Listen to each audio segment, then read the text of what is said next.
Man's Search for Meaning, Viktor E. Frankl. To the memory of my mother. Foreword. Viktor Frankl's Man's Search for Meaning is one of the great books of our time. Typically, if a book has one passage, one idea, with the power to change a person's life, that alone justifies reading it, rereading it, and finding room for it on one's shelves. This book has several such passages. It is, first of all, a book about survival. Like so many German and East European Jews who thought themselves secure in the 1930s, Frankl was cast into the Nazi network of concentration and extermination camps. Miraculously, he survived, in the biblical phrase, a brand plucked from the fire. But his account in this book is less about his travails, what he suffered and lost, than it is about the sources of his strength to survive. Several times in the course of the book, Frankl approvingly quotes the words of Nietzsche. He who has a why to live for can bear almost any how. He describes poignantly those prisoners who gave up on life, who had lost all hope for future, and were inevitably the first to die. They died less from lack of food or medicine than from lack of hope, lack of something to live for. By contrast, Frankl kept himself alive and kept hope alive by summoning up thoughts of his wife and the prospect of seeing her again, and by dreaming at one point of lecturing after the war about the psychological lessons to be learned from the Auschwitz experience. Clearly, many prisoners who desperately wanted to live did die, some from disease, some from the crematoria. But Frankl's concern is less with the question of why most died than it is with the question of why anyone at all survived. Terrible as it was, his experience in Auschwitz reinforced what was already one of his key ideas. Life is not primarily a quest for pleasure, as Freud believed, or a quest for power, as Alfred Adler taught, but a quest for meaning. The greatest task for any person is to find meaning in his or her life. Frankl saw three possible sources of meaning: in work, doing something significant; in love, caring for another person; and in courage during difficult times. Suffering in and of itself is meaningless. We give our suffering meaning by the way in which we respond to it. At one point, Frankl writes that a person may remain brave, dignified, and unselfish, or in the bitter fight for self-preservation he may forget his human dignity and become no more than an animal. He concedes that only a few prisoners of the Nazis were able to do the former, but even one such example is sufficient proof that man's inner strength may rise him above his outward fate. Finally, Frankl's most enduring insight, one that I have called on often in my own life and in countless counseling situations: forces beyond your control can take away everything you possess except one thing: your freedom to choose how you will respond to the situation. You cannot control what happens to you in life, but you can always control what you will feel and do about what happens to you. There is a scene in Arthur Miller's play Incident at Vichy in which an upper middle class professional man appears before the Nazi authority that has occupied his town and shows his credentials, his university degrees, his letters of reference from prominent citizens, and so on. The Nazi asks him, "Is that everything you have?" The man nods. The Nazi throws it all in the waste basket and tells him, "Good, now you have nothing." The man whose self-esteem has always depended on the respect of others is emotionally destroyed. Frankl would have argued that we are never left with nothing as long as we retain the freedom to choose how we will respond. My own congregational experience has shown me the truth of Frankl's insights. I have known successful businessmen who upon retirement lost all zest for life. Their work had given their lives meaning. Often it was the only thing that had given their lives meaning, and without it they spent day after day sitting at home depressed with nothing to do. I have known people who rose to the challenge of enduring the most terrible afflictions and situations as long as they believed there was a point to their suffering. Whether it was a family milestone they wanted to live long enough to share, or the prospect of doctors finding a cure by studying their illness, having a why to live for enabled them to bear the how. And my own experience echoes Frankl's in another way. Just as the ideas in my book, When Bad Things Happen to Good People, gained power and credibility because they were offered in the context of my struggle to understand the illness and death of our son, Frankl's doctrine of logotherapy, curing the soul by leading it to find meaning in life, gains credibility against the background of his anguish in Auschwitz.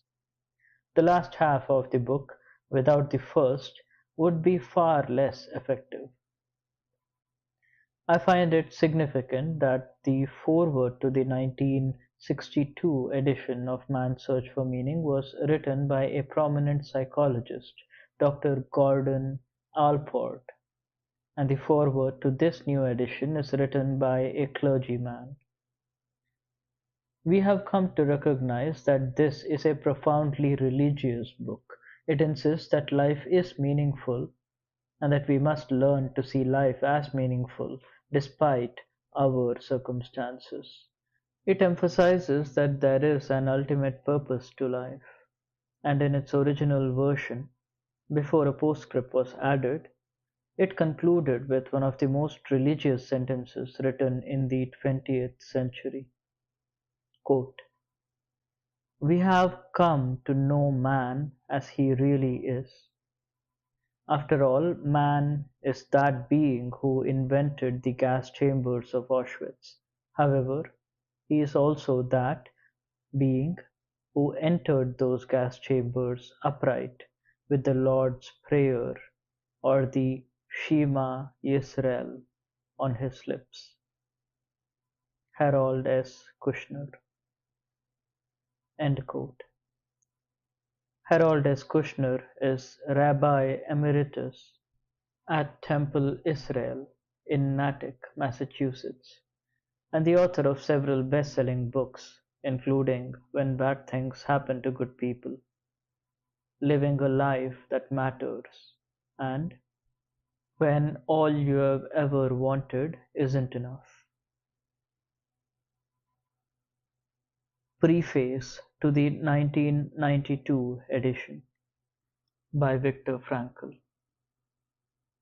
This book has now lived to see nearly 100 printings in English, in addition to having been published in 21 other languages, and the English editions alone have sold more than 3 million copies. These are the dry facts, and they may well be the reason why reporters of American newspapers, and particularly of American TV stations, more often than not, start their interviews after listing these facts by exclaiming, "Dr. Frankl, your book has become a true bestseller. How do you feel about such a success?" Whereupon I react by reporting that in the first place I do not at all see in the bestseller status of my book an achievement and accomplishment on my part, but rather an expression of the misery of our time. If hundreds of thousands of people reach out for a book whose very title promises to deal with the question of a meaning to life, it must be a question that burns under their fingernails. To be sure, something else may have contributed to the impact of the book. Its second theoretical part, Logotherapy, in a nutshell, boils down, as it were, to the lesson one may distill from the first part, the autobiographical account, Experiences in a Concentration Camp, whereas part one serves as the existential validation of my theories. Thus, both parts mutually support their credibility. I had none of this in mind when I wrote the book in 1945, and I did so within 9 successive days and with the firm determination that the book should be published anonymously. In fact, the first printing of the original German version does not show my name on the cover, though at the last moment, just before the book's initial publication, I did finally give in to my friends who had urged me to let it be published with my name, at least on the title page. At first, however, it had been written with the absolute conviction that as an anonymous opus it could never earn its author literary fame.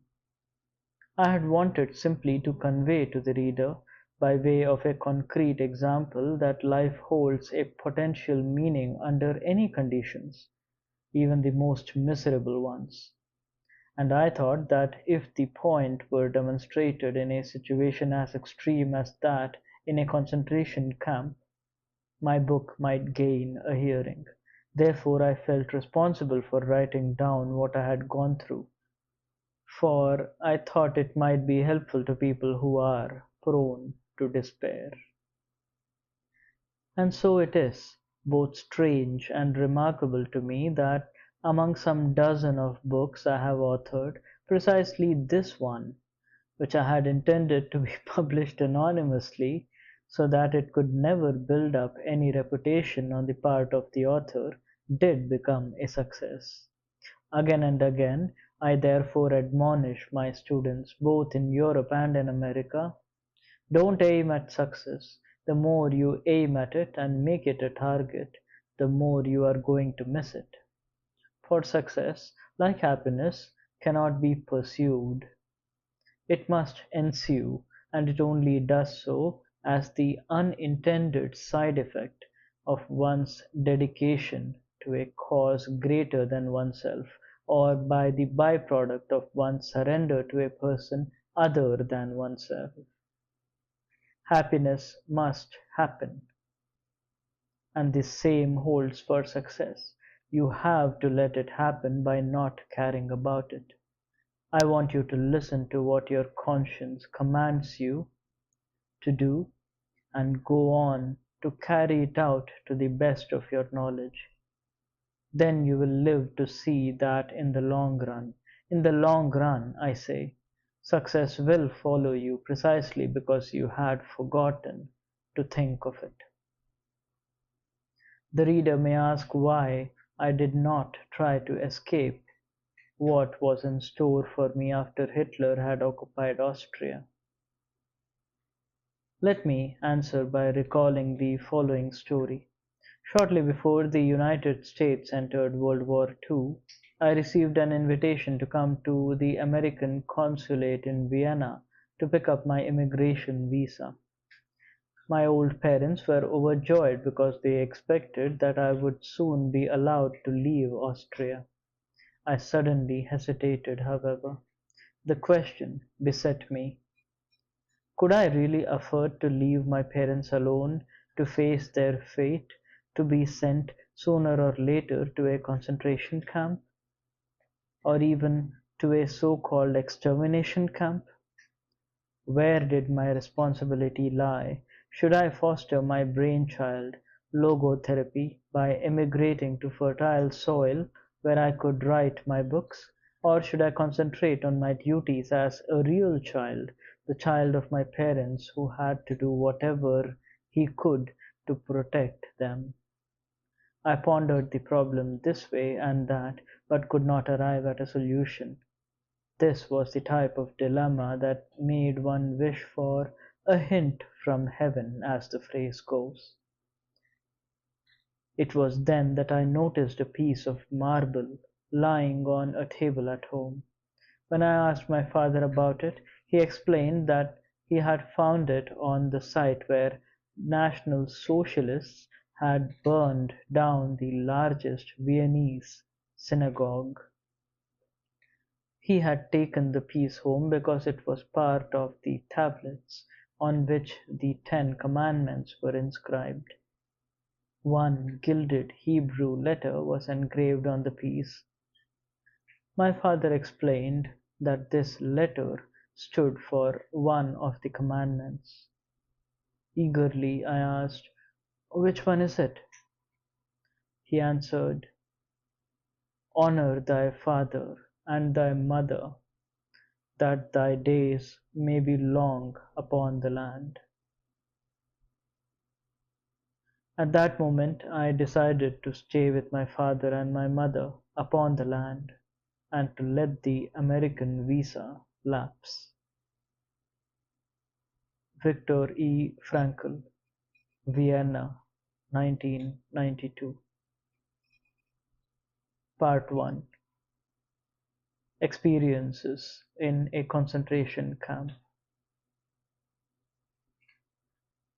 This book does not claim to be an account of facts and events, but of personal experiences, experiences which millions of prisoners have suffered time and again. It is the inside story of a concentration camp, told by one of its survivors. This tale is not concerned with the great horrors, which have already been described often enough, though less often believed, but with the multitude of small torments. In other words, I will try to answer this question: how was everyday life in a concentration camp reflected in the mind of the average prisoner? Most of the events described here did not take place in the large and famous camps, but in the small ones where most of the real extermination took place. This story is not about the suffering and death of great heroes and martyrs, nor is it about the prominent capos, prisoners who acted as trustees, having special privileges, or well-known prisoners. Thus it is not so much concerned with the sufferings of the mighty, but with the sacrifices, the crucifixion, and the deaths of the great army of unknown and unrecorded victims. It was these common prisoners, who bore no distinguishing marks on their sleeves, whom the capos really despised. While these ordinary prisoners had little or nothing to eat, the capos were never hungry. In fact, many of the capos fared better in the camp than they had in their entire lives. Often they were harder on the prisoners than were the guards, and beat them more cruelly than the SS men did. These capos, of course, were chosen only from those prisoners whose characters promised to make them suitable for such procedures, and if they did not comply with what was expected of them, they were immediately demoted. They soon became much like the SS men and the camp wardens, and may be judged on a similar psychological basis. It is easy for the outsider to get the wrong conception of camp life, a conception mingled with sentiment and pity. Little does he know of the hard fight for existence which raged among the prisoners. This was an unrelenting struggle for daily bread and for life itself, for one's own sake and for that of a good friend. Let us take the case of a transport which was officially announced to transfer a certain number of prisoners to another camp, but it was a fairly safe guess that its final destination would be the gas chambers. A selection of sick or feeble prisoners incapable of work would be sent to one of the big central camps, which were fitted with gas chambers and crematoriums. The selection process was the signal for a free fight among all the prisoners, or of group against group.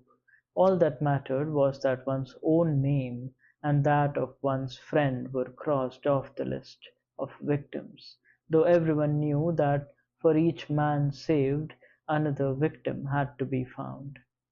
A definite number of prisoners had to go with each transport. It did not really matter which, since each of them was nothing but a number. On their admission to the camp, at least this was the method in Auschwitz, all their documents had been taken from them, together with their other possessions. Each prisoner, therefore, had an opportunity to claim a fictitious name or profession, and for various reasons many did this. The authorities were interested only in the captives' numbers.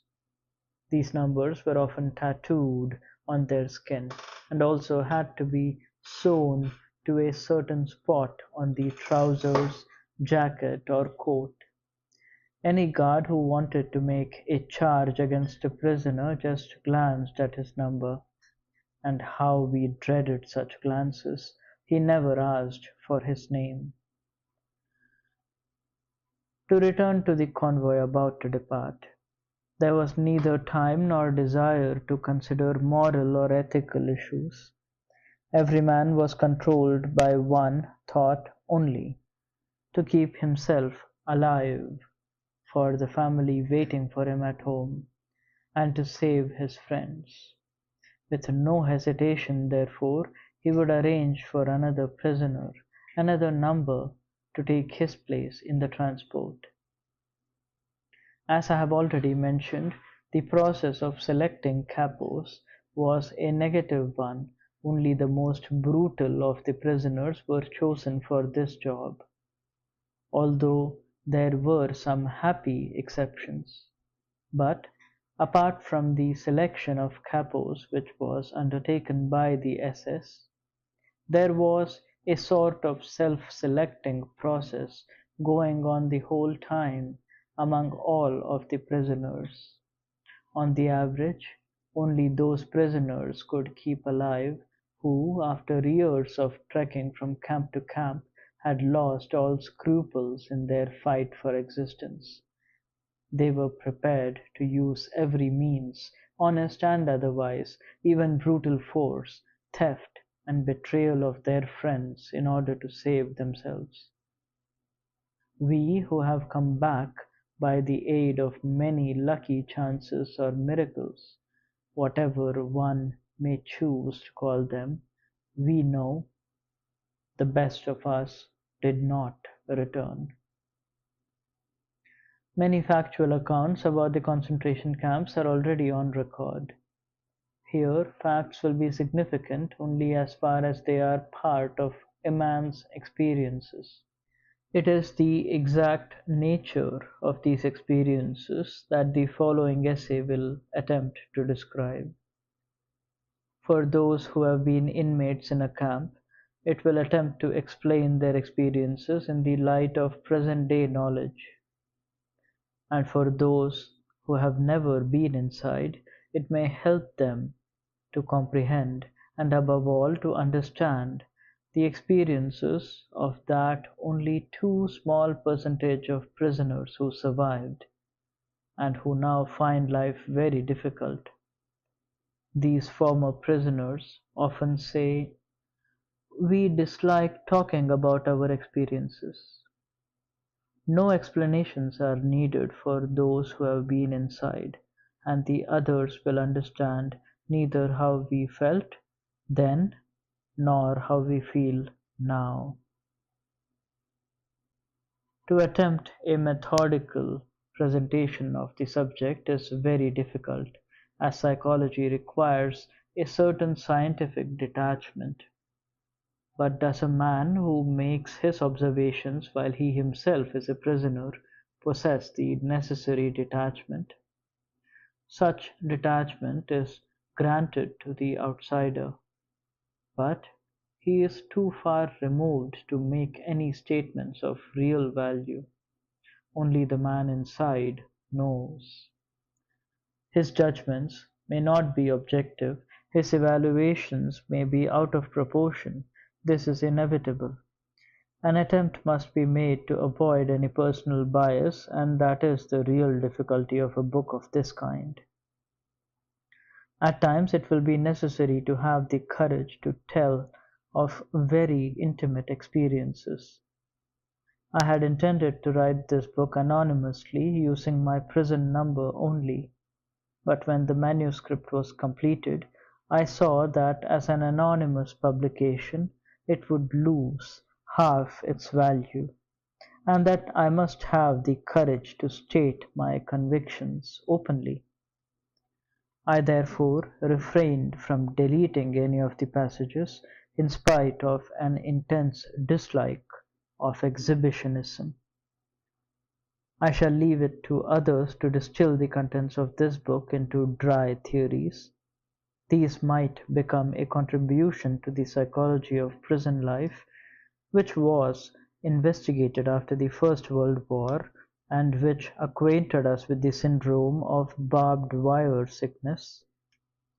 We are indebted to the Second World War for enriching our knowledge of the psychopathology of the masses, if I may quote a variation of the well-known phrase and title of a book by Lee Bourne. For the war gave us the war of nerves, and it gave us the concentration camps. As this story is about my experiences as an ordinary prisoner, it is important that I mention, not without pride, that I was not employed as a psychiatrist in my camp, or even as a doctor, except for the last few weeks. A few of my colleagues were lucky enough to be employed in poorly heated first aid posts, applying bandages made of scraps of waste paper. But I was number 119104, and most of the time I was digging and laying tracks for railway lines. At one time my job was to dig a tunnel without help for a water main under a road.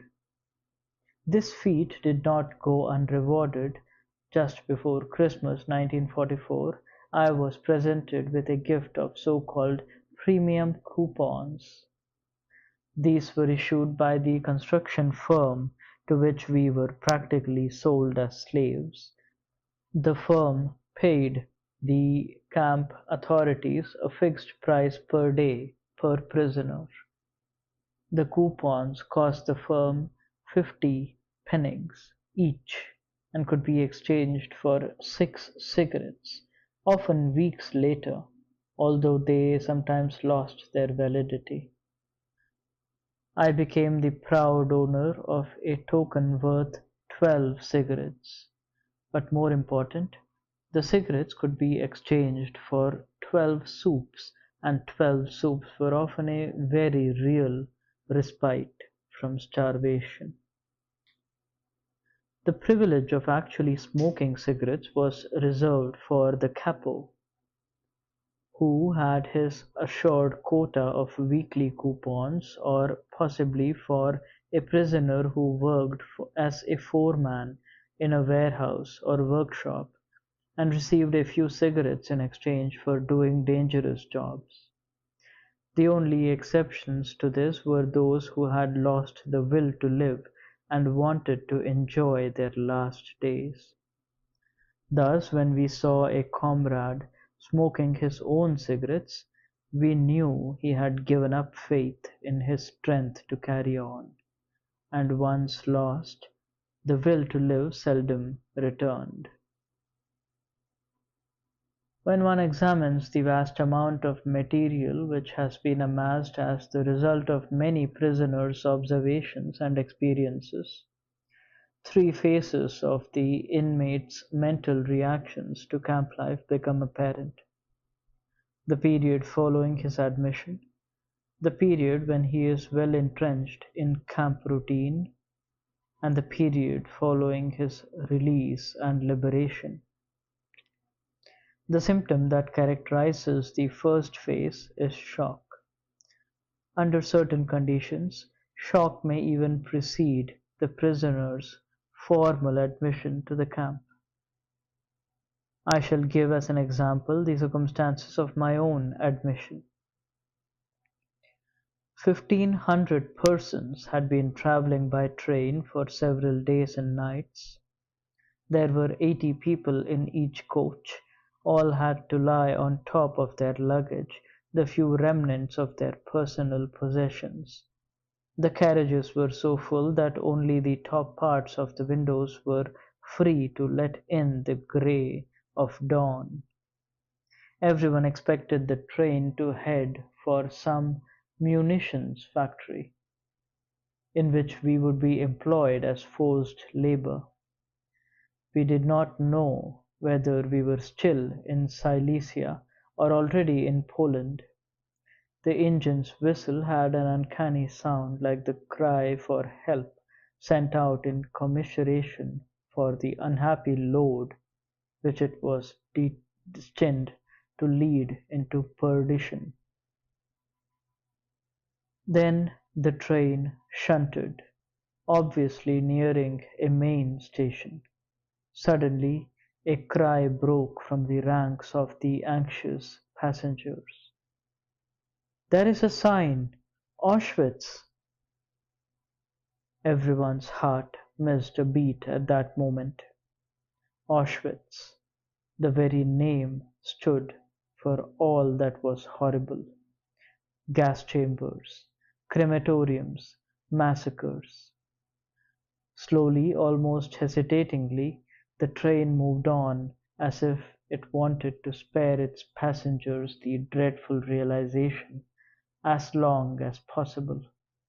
Auschwitz!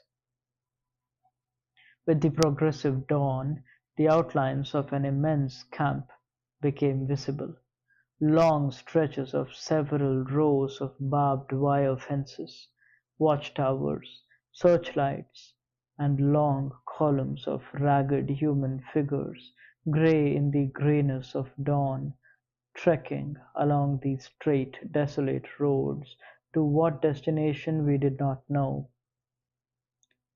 There were isolated shouts and whistles of command. We did not know their meaning. My imagination led me to see gallows with people dangling on them. I was horrified, but this was just as well, because step by step we had to become accustomed to a terrible and immense horror.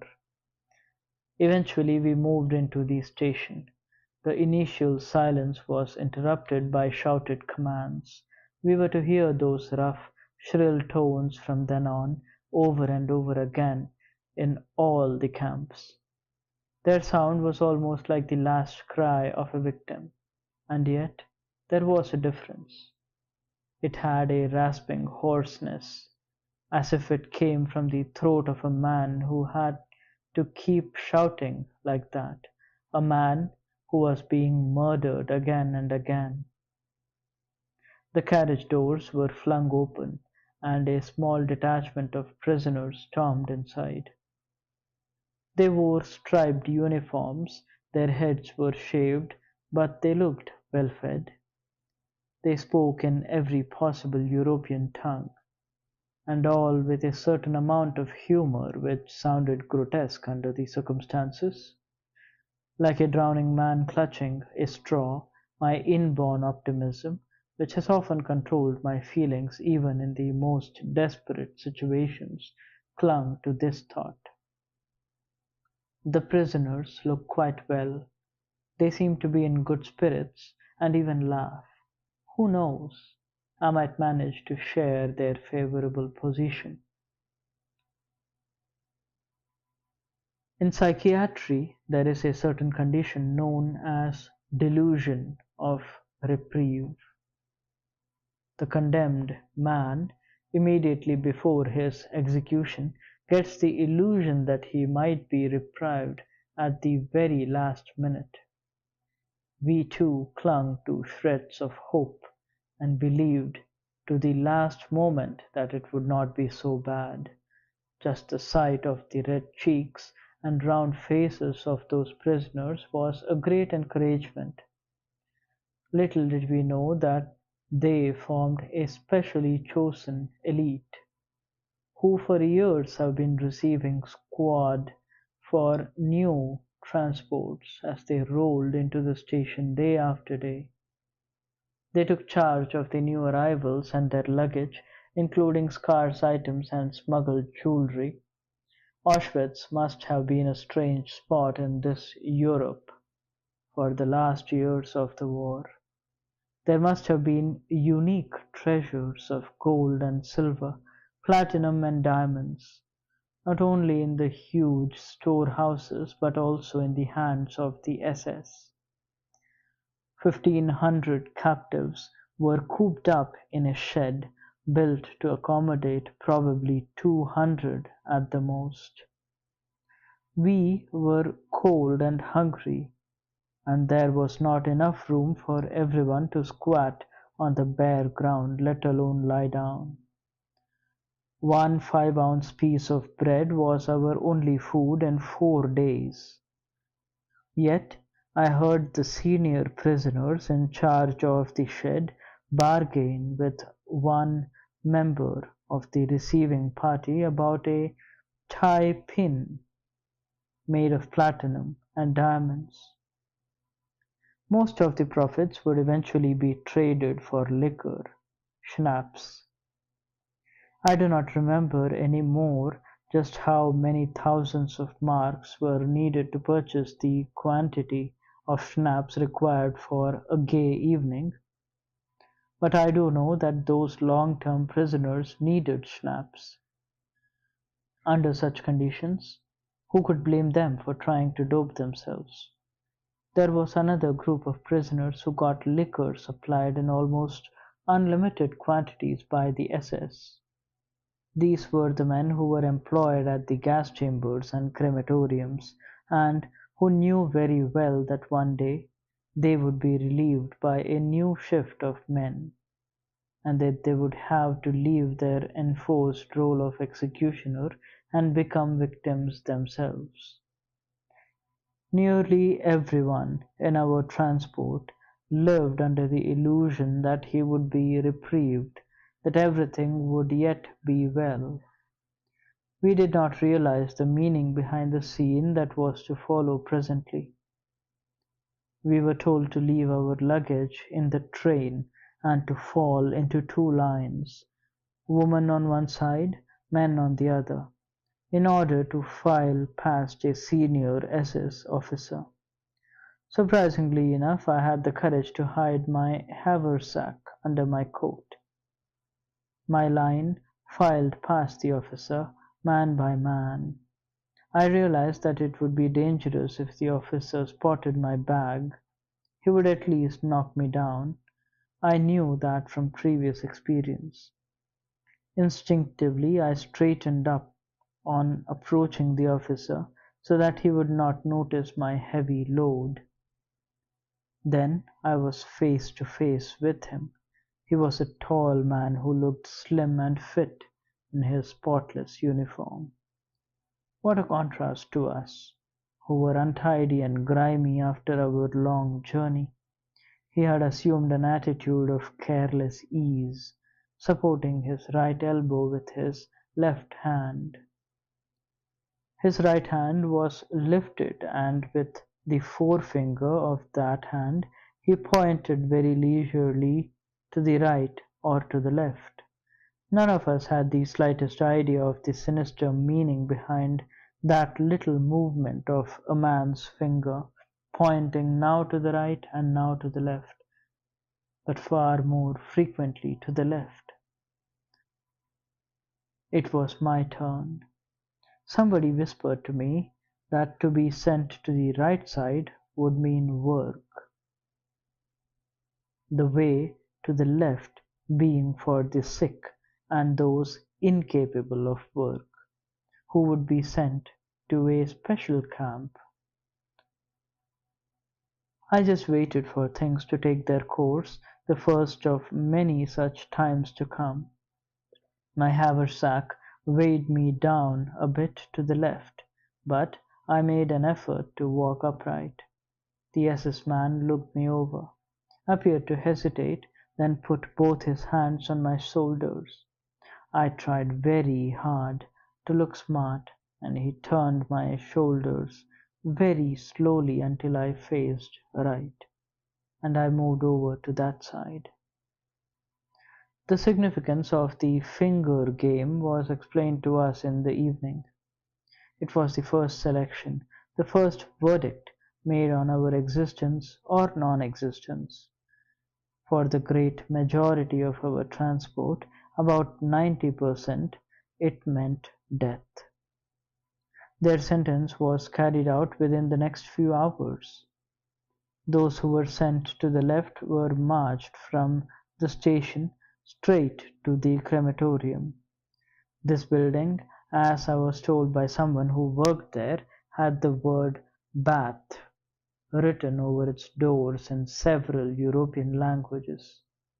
On entering, each prisoner was handed a piece of soap, and then, but mercifully I do not need to describe the events which followed. Many accounts have been written about this horror. We who were saved, the minority of our transport, found out the truth in the evening. I inquired from prisoners who had been there for some time where my colleague and friend P had been sent. Was he sent to the left side? Yes, I replied. Then you can see him there, I was told. Where? A hand pointed to the chimney a few hundred yards off, which was sending a column of flame up into the grey sky of Poland. It dissolved into a sinister cloud of smoke. That's where your friend is, floating up to heaven, was the answer.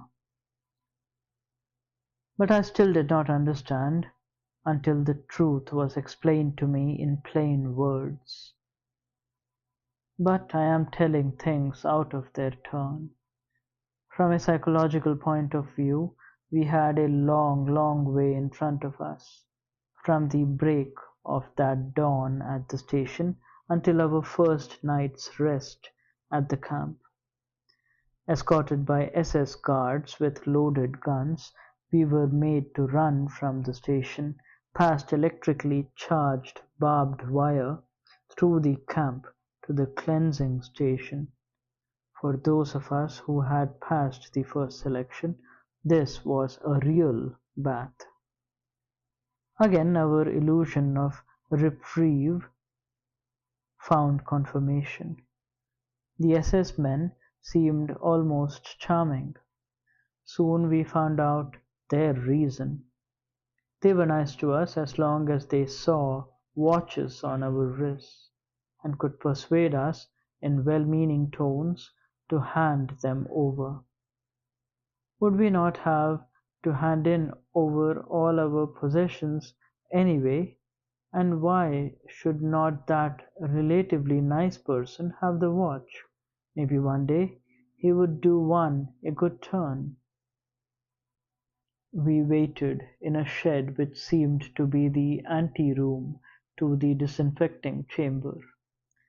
SS men appeared and spread out blankets, into which we had to throw all our possessions, all our watches and jewellery.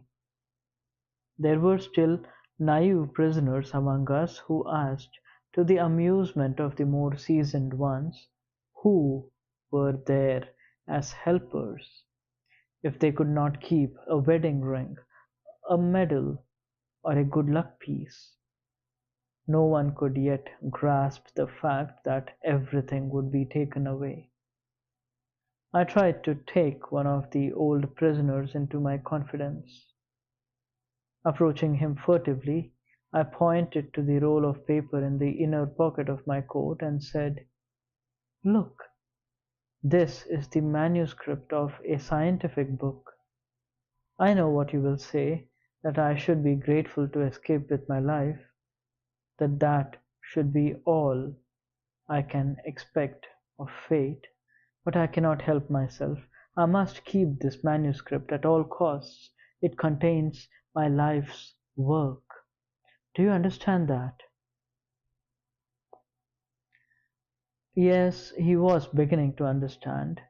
A grin spread slowly over his face, first piteous, then more amused, mocking, insulting, until he bellowed one word at me in answer to my question, a word that was ever present in the vocabulary of the camp inmates. "Shit." At that moment I saw the plain truth, and did what marked the culminating point of the first phase of my psychological reaction. I struck out my whole former life. Suddenly there was a stir among my fellow travellers, who had been standing about with pale, frightened faces, helplessly debating. Again we heard the hoarsely shouted commands. We were driven with blows into the immediate anteroom of the bath. There we assembled around an SS man who waited until we had all arrived. Then he said, "I will give you 2 minutes, and I shall time you by my watch.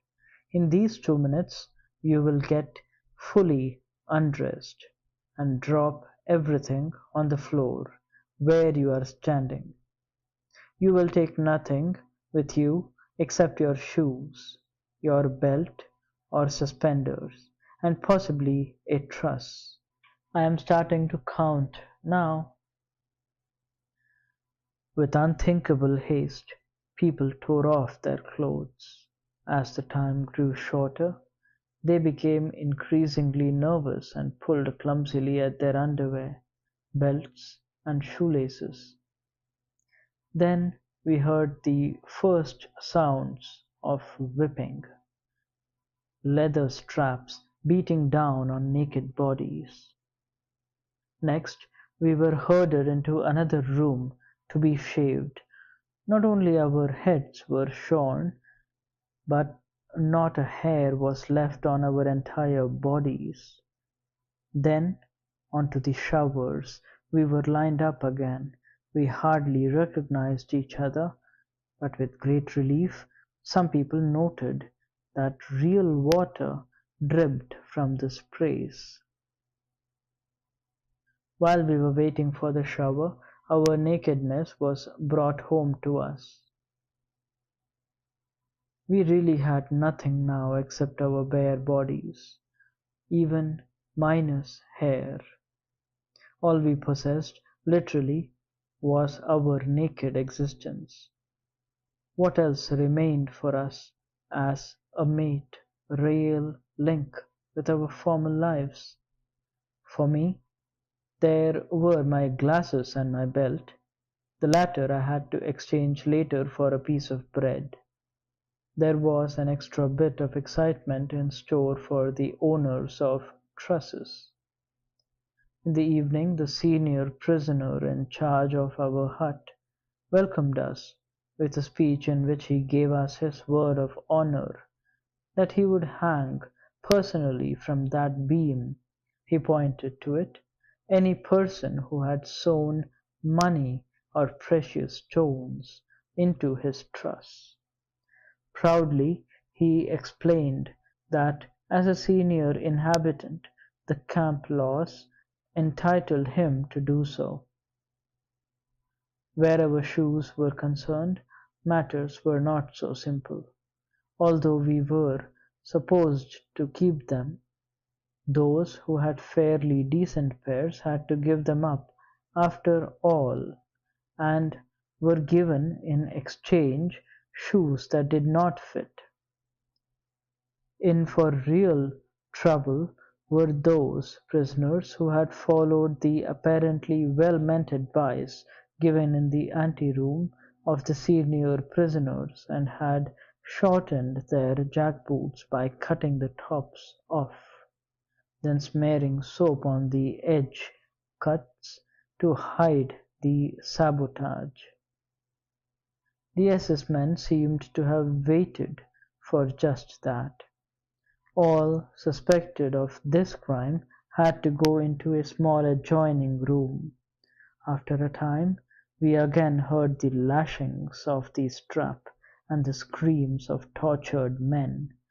This time it lasted for quite a while. Thus the illusions some of us still held were destroyed one by one, and then, quite unexpectedly, most of us were overcome by a grim sense of humor. We knew that we had nothing to lose except our so ridiculously naked lives. When the showers started to run, we all tried very hard to make fun, both about ourselves and about each other. After all, real water did flow from the sprays. Apart from that strange kind of humor, another sensation seized us: curiosity. I have experienced this kind of curiosity before, as a fundamental reaction toward certain strange circumstances.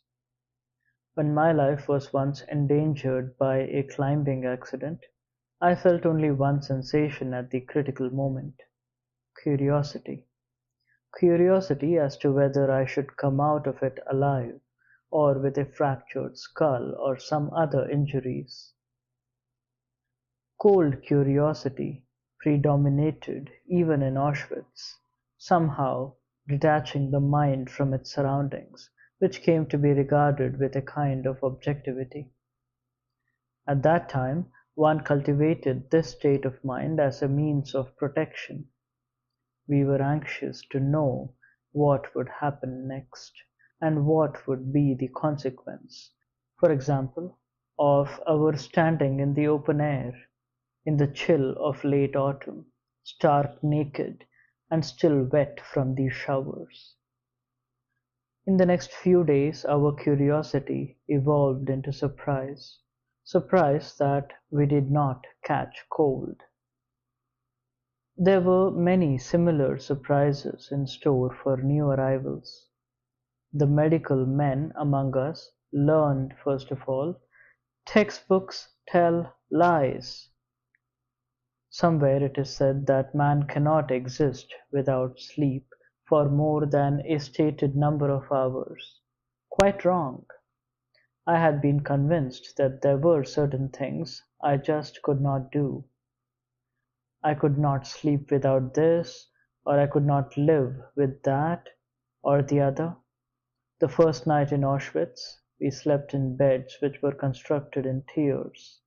On each tier, measuring about 6.5 to 8 feet, slept 9 men, directly on the boards. 2 blankets were shared by each 9 men. We could of course lie only on our sides, crowded and huddled against each other, which had some advantages because of the bitter cold. Though it was forbidden to take shoes up to the bunks, some people did use them secretly as pillows, in spite of the fact that they were caked with mud. Otherwise one's head had to rest on the crook of an almost dislocated arm. And yet sleep came and brought oblivion and relief from pain for a few hours. I would like to mention a few similar surprises on how much we could endure. We were unable to clean our teeth, and yet, in spite of that and a severe vitamin deficiency, we had healthier gums than ever before. We had to wear the same shirts for half a year until they had lost all appearance of being shirts. For days we were unable to wash, even partially because of frozen water pipes, and yet the sores and abrasions on hands, which were dirty from work in the soil, did not suppurate, that is, unless there was frostbite. Or, for instance, a light sleeper who used to be disturbed by the slightest noise in the next room now found himself lying pressed against a comrade who snored loudly a few inches from his ear, and yet slept quite soundly through the noise. If someone now asked us the truth of Dostoevsky's statement that flatly defines man as a being who can get used to anything, we would reply, yes, a man can get used to anything, but do not ask us how. But our psychological investigations have not taken us that far yet. Neither had we prisoners reached that point. We were still in the first phase of our psychological reactions. The thought of suicide was entertained by nearly everyone, if only for a brief time. It was born of the hopelessness of the situation, the constant danger of death looming over us daily and hourly, and the closeness of the deaths suffered by many of the others. From personal convictions, which will be mentioned later, I made myself a firm promise, on my first evening in camp, that I would not run into the wire. This was a phrase used in the camp to describe the most popular method of suicide, touching the electrically charged barbed wire fence. It was not entirely difficult for me to make this decision. There was little point in committing suicide, since for the average inmate, life expectancy, calculating objectively and counting all likely chances, was very poor. He could not with any assurance expect to be among the small percentage of men who survived all the selections. The prisoner of Auschwitz, in the first phase of shock, did not fear death. Even the gas chambers lost their horrors for him after the first few days. After all, they spared him the act of committing suicide. Friends whom I have met later have told me that I was not one of those whom the shock of admission greatly depressed. I only smiled, and quite sincerely, when the following episode occurred the morning after our first night in Auschwitz. In spite of strict orders not to leave our blocks, a colleague of mine who had arrived in Auschwitz several weeks previously smuggled himself into our hut. He wanted to calm and comfort us and tell us a few things. He had become so thin that at first we did not recognize him.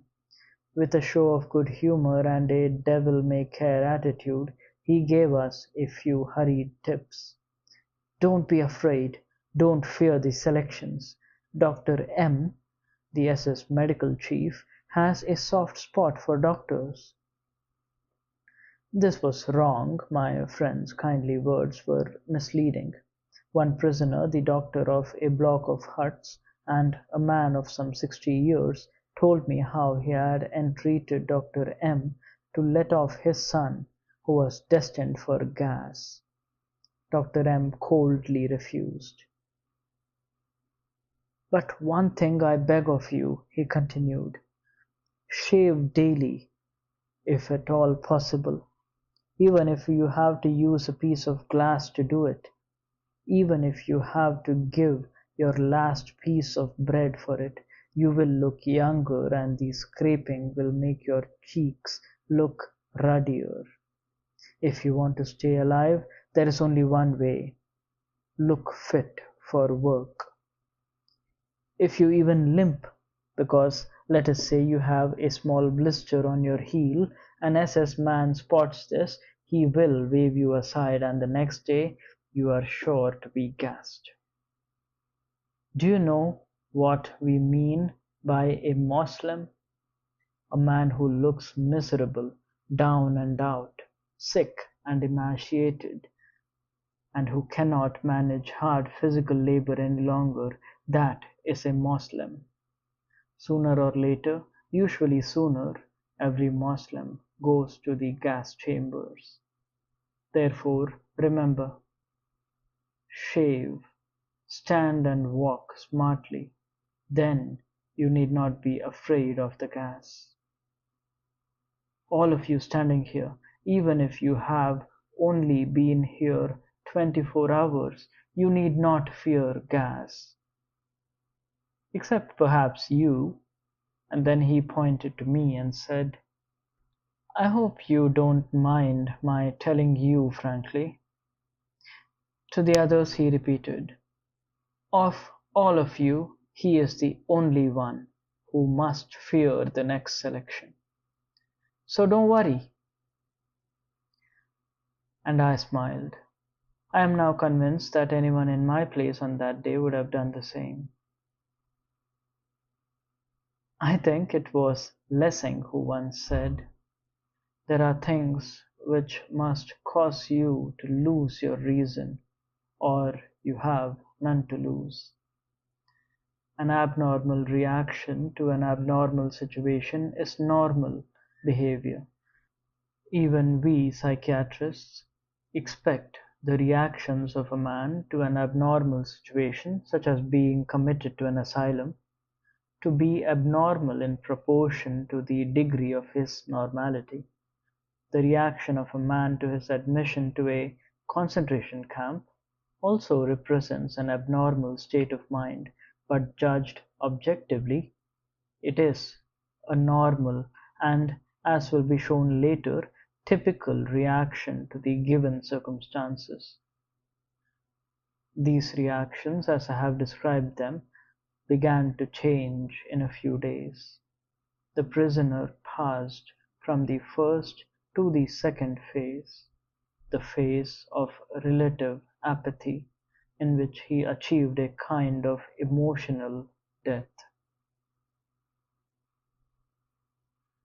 Apart from the already described reactions, the newly arrived prisoner experienced the tortures of other most painful emotions, all of which he tried to deaden. First of all, there was his boundless longing for his home and his family. This often could become so acute that he felt himself consumed by longing. Then there was disgust, disgust with all the ugliness which surrounded him, even in its mere external forms. Most of the prisoners were given a uniform of rags, which would have made a scarecrow elegant by comparison. Between the huts in the camp lay pure filth, and the more one worked to clear it away, the more one had to come in contact with it. It was a favorite practice to detail a new arrival to a work group whose job was to clean the latrines and remove the sewage. If, as usually happened, some of the excrement splashed into his face during its transport over bumpy fields, any sign of disgust by the prisoner or any attempt to wipe off the filth would only be punished with a blow from a capo, and thus the mortification of normal reactions was hastened. At first the prisoner looked away if he saw the punishment parades of another group, He could not bear to see fellow prisoners march up and down for hours in the mire, their movements directed by blows. Days or weeks later, things changed. Early in the morning, when it was still dark, the prisoner stood in front of the gate with his detachment, ready to march. He heard a scream and saw how a comrade was knocked down, pulled to his feet again, and knocked down once more. And why? He was feverish, but had reported to sick bay at an improper time. He was being punished for this irregular attempt to be relieved of his duties. But the prisoner, who had passed into the second stage of his psychological reactions, did not avert his eyes any more. By then his feelings were blunted and he watched, unmoved. Another example. He found himself waiting at sick bay, hoping to be granted 2 days of light work inside the camp because of injuries or perhaps edema or fever. He stood unmoved while a 12-year-old boy was carried in who had been forced to stand at attention for hours in the snow or to work outside with bare feet because there were no shoes for him in the camp. His toes had become frost-bitten, and the doctor on duty picked off the black gangrenous stumps with tweezers one by one. Disgust, horror, and pity are emotions that our spectator could not really feel anymore. The sufferers, the dying, and the dead became such commonplace sights to him after a few weeks of camp life that they could not move him anymore. I spent some time in a hut for typhus patients who ran very high temperatures and were often delirious, many of them moribund. After one of them had just died, I watched without any emotional upset the scene that followed, which was repeated over and over again with each death. One by one the prisoners approached the still warm body. One grabbed the remains of a messy meal of potatoes, another decided that the corpse's wooden shoes were an improvement on his own, and exchanged them. A third man did the same with the dead man's coat, and another was glad to be able to secure some, just imagine, genuine string. All this I watched with unconcern. Eventually I asked the nurse to remove the body. When he decided to do so, he took the corpse by its legs, allowing it to drop into the small corridor between the 2 rows of board, which were the beds for the 50 typhus patients, and dragged it across the bumpy earthen floor toward the door. The 2 steps which led up into the open air always constituted a problem for us, since we were exhausted from a chronic lack of food. After a few months' stay in the camp, we could not walk up those steps, which were each about 6 inches high, without putting our hands on the door jambs to pull ourselves up. The man with the corpse approached the steps. Warily he dragged himself up. Then the body, first the feet, then the trunk, and finally, with an uncanny rattling noise, the head of the corpse bumped up the 2 steps. My place was on the opposite side of the hut, next to the small sole window, which was built near the floor. While my cold hands clasped a bowl of hot soup from which I sipped greedily, I happened to look out the window. The corpse, which had just been removed, stared in at me with glazed eyes. 2 hours before I had spoken to that man. Now I continued sipping my soup. If my lack of emotion had not surprised me from the standpoint of professional interest, I would not remember this incident now because there was so little feeling involved in it. Apathy, the blunting of the emotions, and the feeling that one could not care anymore were the symptoms arising during the second stage of the prisoner's psychological reactions, and which eventually made him insensitive to daily and hourly beatings. By means of this insensibility, the prisoner soon surrounded himself with a very necessary protective shell. Beatings occurred on the slightest provocation, sometimes for no reason at all. For example, bread was rationed out at our work site and we had to line up for it. Once the man behind me stood off a little to one side, and the lack of symmetry displeased the SS guard. I did not know what was going on in the line behind me, nor in the mind of the SS guard, but suddenly I received two sharp blows on my head. Only then did I spot the guard at my side who was using his stick. At such a moment, it is not the physical pain which hurts the most, and this applies to adults as much as to punished children. It is the mental agony caused by the injustice, the unreasonableness of it all. Strangely enough, a blow which does not even find its mark can, under certain circumstances, hurt more than one that finds its mark. Once I was standing on a railway track in a snowstorm. In spite of the weather, our party had to keep on working. I worked quite hard at mending the track with gravel, since that was the only way to keep warm. For only one moment I paused to get my breath and to lean on my shovel.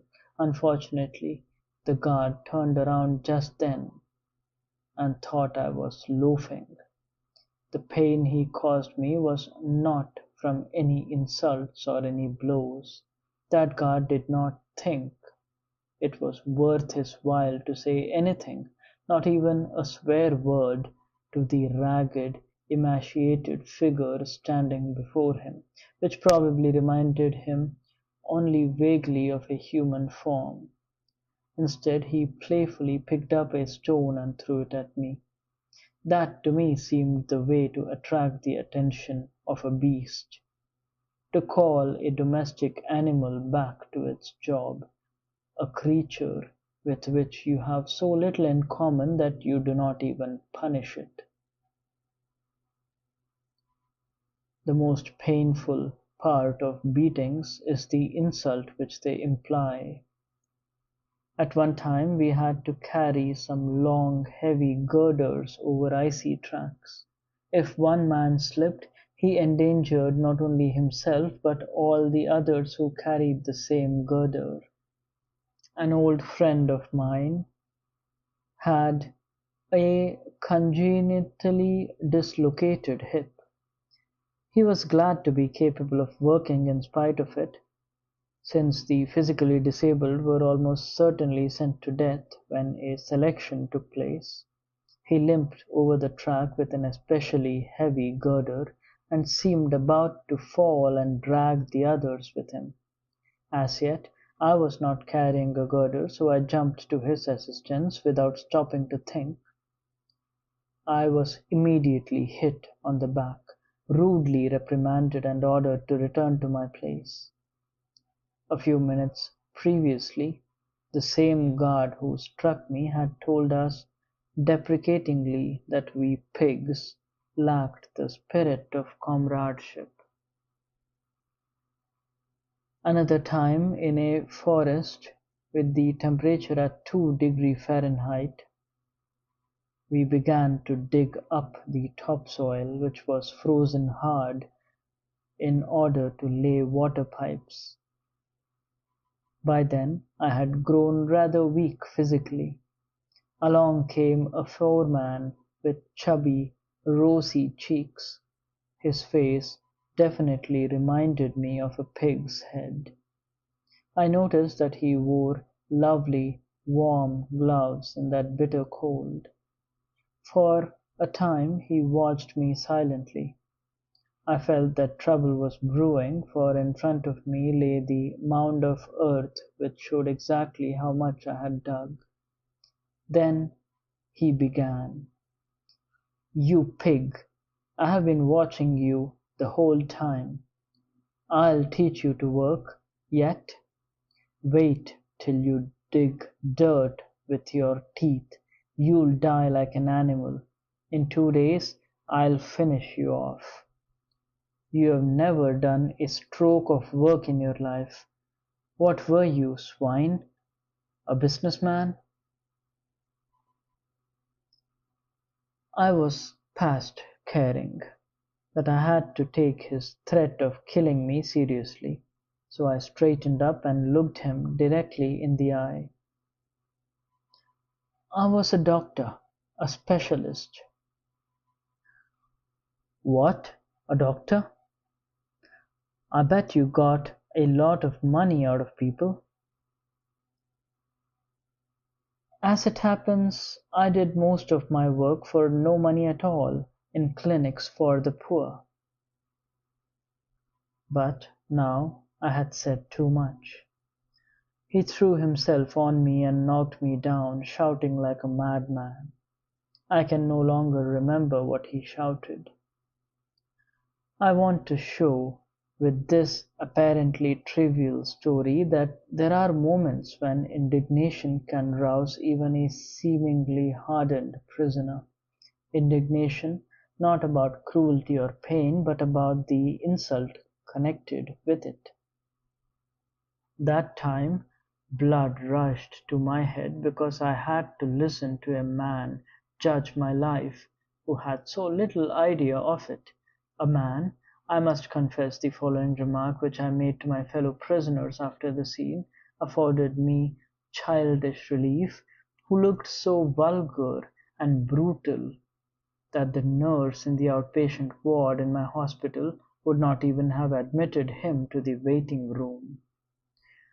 Fortunately, the capo in my working party was obligated to me. He had taken a liking to me because I listened to his love stories and matrimonial troubles, which he poured out during the long marches to our worksite. I had made an impression on him with my diagnosis of his character and with my psychotherapeutic advice. After that he was grateful, and this had already been of value to me. On several previous occasions he had reserved a place for me next to him, in one of the first 5 rows of our detachment, which usually consisted of 280 men. That favor was important. We had to line up early in the morning while it was still dark. Everybody was afraid of being late and of having to stand in the back rows. If men were required for an unpleasant and disliked job, the senior capo appeared and usually collected the men he needed from the back rows. These men had to march away from another, especially dreaded kind of work under the command of strange guards. Occasionally the senior capo chose men from the first 5 rows, just to catch those who tried to be clever. All protests and entreaties were silenced by a few well-aimed kicks, and the chosen victims were chased to the meeting place with shouts and blows. However, as long as my capo felt the need of pouring out his heart, this could not happen to me. I had a guaranteed place of honor next to him. But there was another advantage too. Like nearly all the camp inmates, I was suffering from edema. My legs were so swollen and the skin on them so tightly stretched that I could scarcely bend my knees. I had to leave my shoes unlaced in order to make them fit my swollen foot. There would not have been space for socks even if I had any, so my partly bare feet were always wet and my shoes always full of snow. This of course caused frostbite and chilblains. Every single step became a real torture. Clumps of ice formed on our shoes during our marches over snow-covered fields. Over and again men slipped, and those following behind stumbled on top of them. Then the column would stop for a moment, but not for long. One of the guards soon took action and worked over the men with the butt of his rifle to make them get up quickly.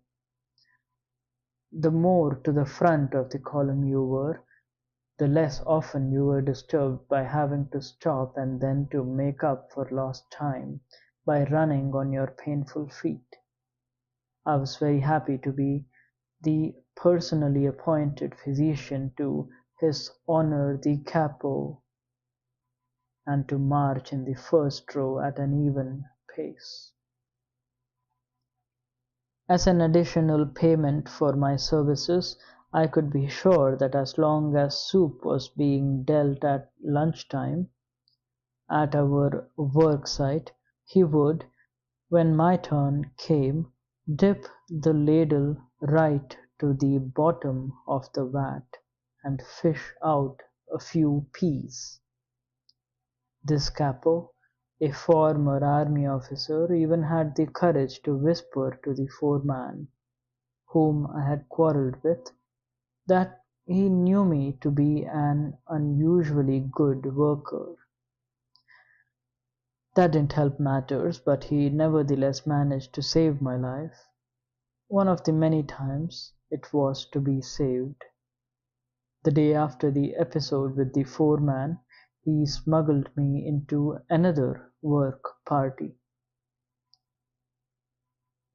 There were foremen who felt sorry for us and who did their best to ease our situation, at least at the building site, but even they kept on reminding us that an ordinary laborer did several times as much work as we did, and in a shorter time. But they did see reason if they were told that a normal workman did not live on 10 ounces of bread.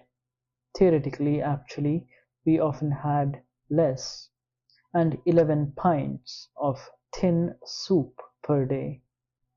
That a normal laborer did not live under the mental stress we had to subject to, not having news of our families who had either been sent to another camp or gassed right away, that a normal workman was not threatened by death continuously, daily and hourly. I even allowed myself to say once to a kindly foreman, "If you could learn from me how to do a brain operation in as short a time as I am learning this road work from you, I would have great respect for you." And he grinned. Apathy, the main symptom of the second phase, was a necessary mechanism of self-defense. Reality dimmed, and all efforts and all emotions were centered on one task: preserving one's own life and that of the other fellow. It was typical to hear the prisoners, while they were being herded back to camp from their work sites in the evening, sigh with relief and say, "Well, another day is over." It can be readily understood that such a state of strain, coupled with the constant necessity of concentrating on the task of staying alive, forced the prisoner's inner life down to a primitive level. Several of my colleagues in camp who were trained in psychoanalysis often spoke of a regression, in the camp inmate, a retreat to a more primitive form of mental life. His wishes and desires became obvious in his dreams. What did the prisoner dream most about? Of bread, cake, cigarettes, and nice warm baths. The lack of having these simple desires satisfied led him to seek wish fulfillment in dreams. Whether these dreams did any good is another matter. The dreamer had to wake from them to the reality of camp life, and to the terrible contrast between that and his dream illusions. I shall never forget how I was roused one night by the groans of a fellow prisoner who threw himself about in his sleep, obviously having a horrible nightmare. Since I had always been especially sorry for people who suffered from fearful dreams or deliria, I wanted to wake the poor man. Suddenly I drew back the hand which was ready to shake him, frightened at the thing I was about to do. At that moment I became intensely conscious of the fact that no dream, no matter how terrible, could be as bad as the reality of the camp which surrounded us, and to which I was about to recall him. Because of the high degree of undernourishment which the prisoner suffered, it was natural that the desire for food was the major primitive instinct around which mental life centered. Let us observe the majority of prisoners when they happened to work near each other and were, for once, not closely watched. They would immediately start discussing food. One fellow would ask another working next to him in the ditch what his favorite dishes were. Then they would exchange recipes and plan the menu for the day when they would have a reunion, the day in a distant future when they would be liberated and returned home. They would go on and on, picturing it all in detail, until suddenly a warning was passed down the trench, usually in the form of a special password or number. The guard is coming. I always regarded the discussions about food as dangerous. Is it not wrong to provoke the organism with such detailed and effective pictures of delicacies, when it has somehow managed to adapt itself to extremely small rations and low calories? Though it may afford momentary psychological relief, it is an illusion which psychologically, surely, must not be without danger. During the latter part of our imprisonment, the daily ration consisted of very watery soup given out once daily, and the usual small bread ration. In addition to that, there was the so-called extra allowance, consisting of 3/4 of an ounce of margarine, or of a slice of poor quality sausage, or of a little piece of cheese, or a bit of synthetic honey, or a spoonful of watery jam, varying daily. In calories this diet was absolutely inadequate, especially taking into consideration our heavy manual work and our constant exposure to the cold in inadequate clothing. The sick who were under special care, that is, those who were allowed to lie in the huts instead of leaving the camp for work, were even worse off. When the last layers of subcutaneous fat had vanished, and we looked like skeletons disguised with skin and rags, We could watch our bodies beginning to devour themselves. An organism digested its own protein and the muscles disappeared. Then the body had no powers of resistance left. One after another, the members of the little community in our hut died.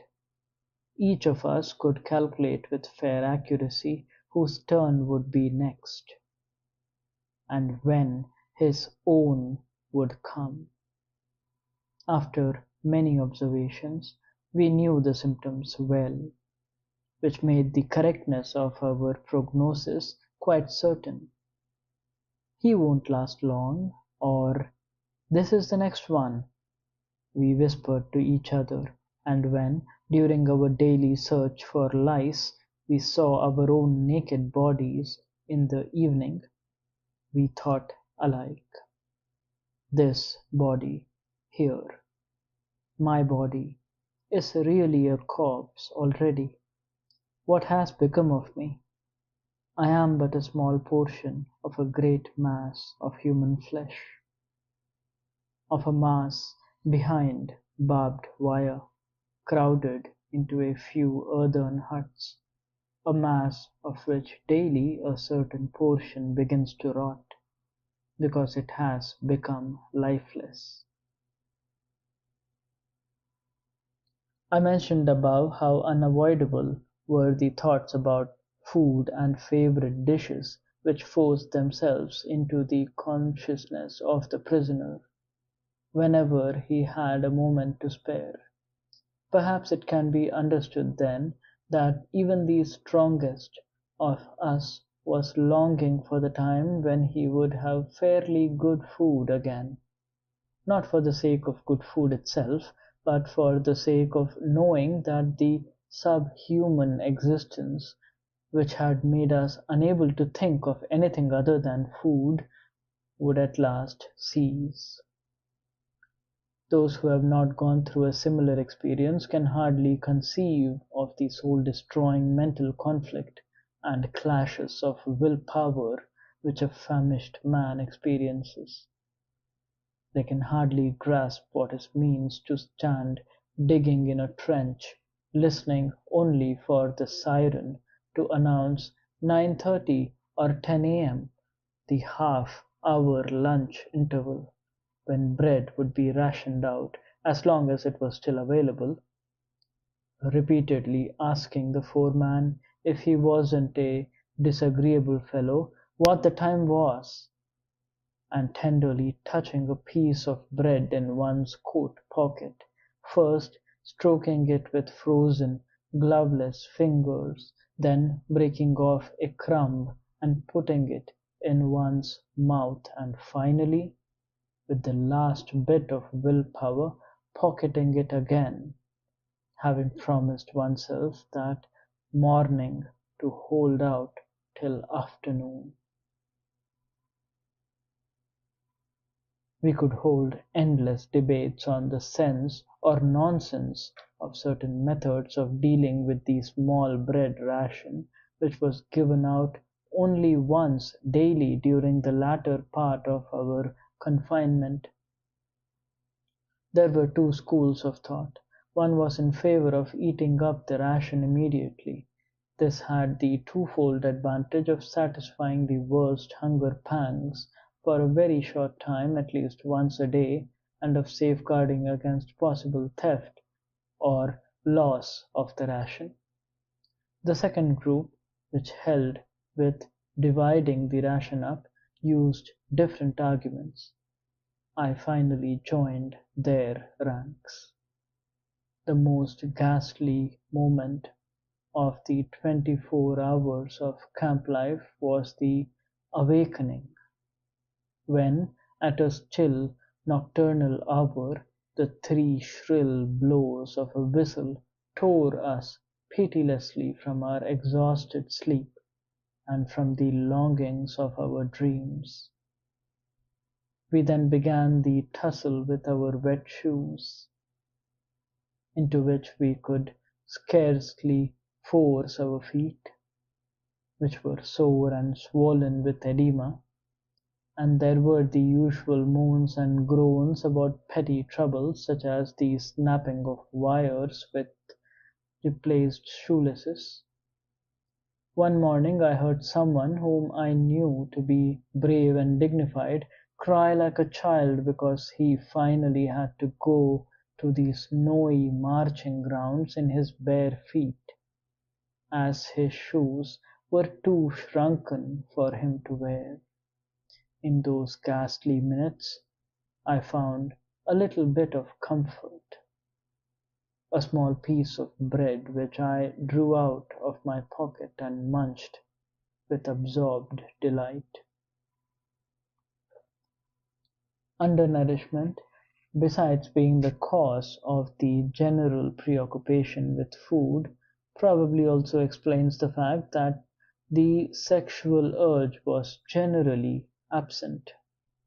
Apart from the initial effects of shock, this appears to be the only explanation of a phenomenon which a psychologist was bound to observe in those all-male camps, that as opposed to all other strictly male establishments such as army barracks, there was little sexual perversion.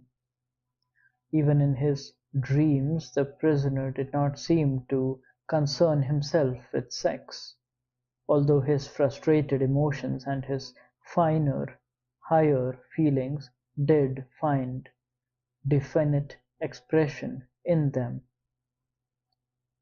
With the majority of the prisoners, the primitive life and the effort of having to concentrate on just saving one's skin led to a total disregard of anything not serving that purpose, and explained the prisoners' complete lack of sentiment.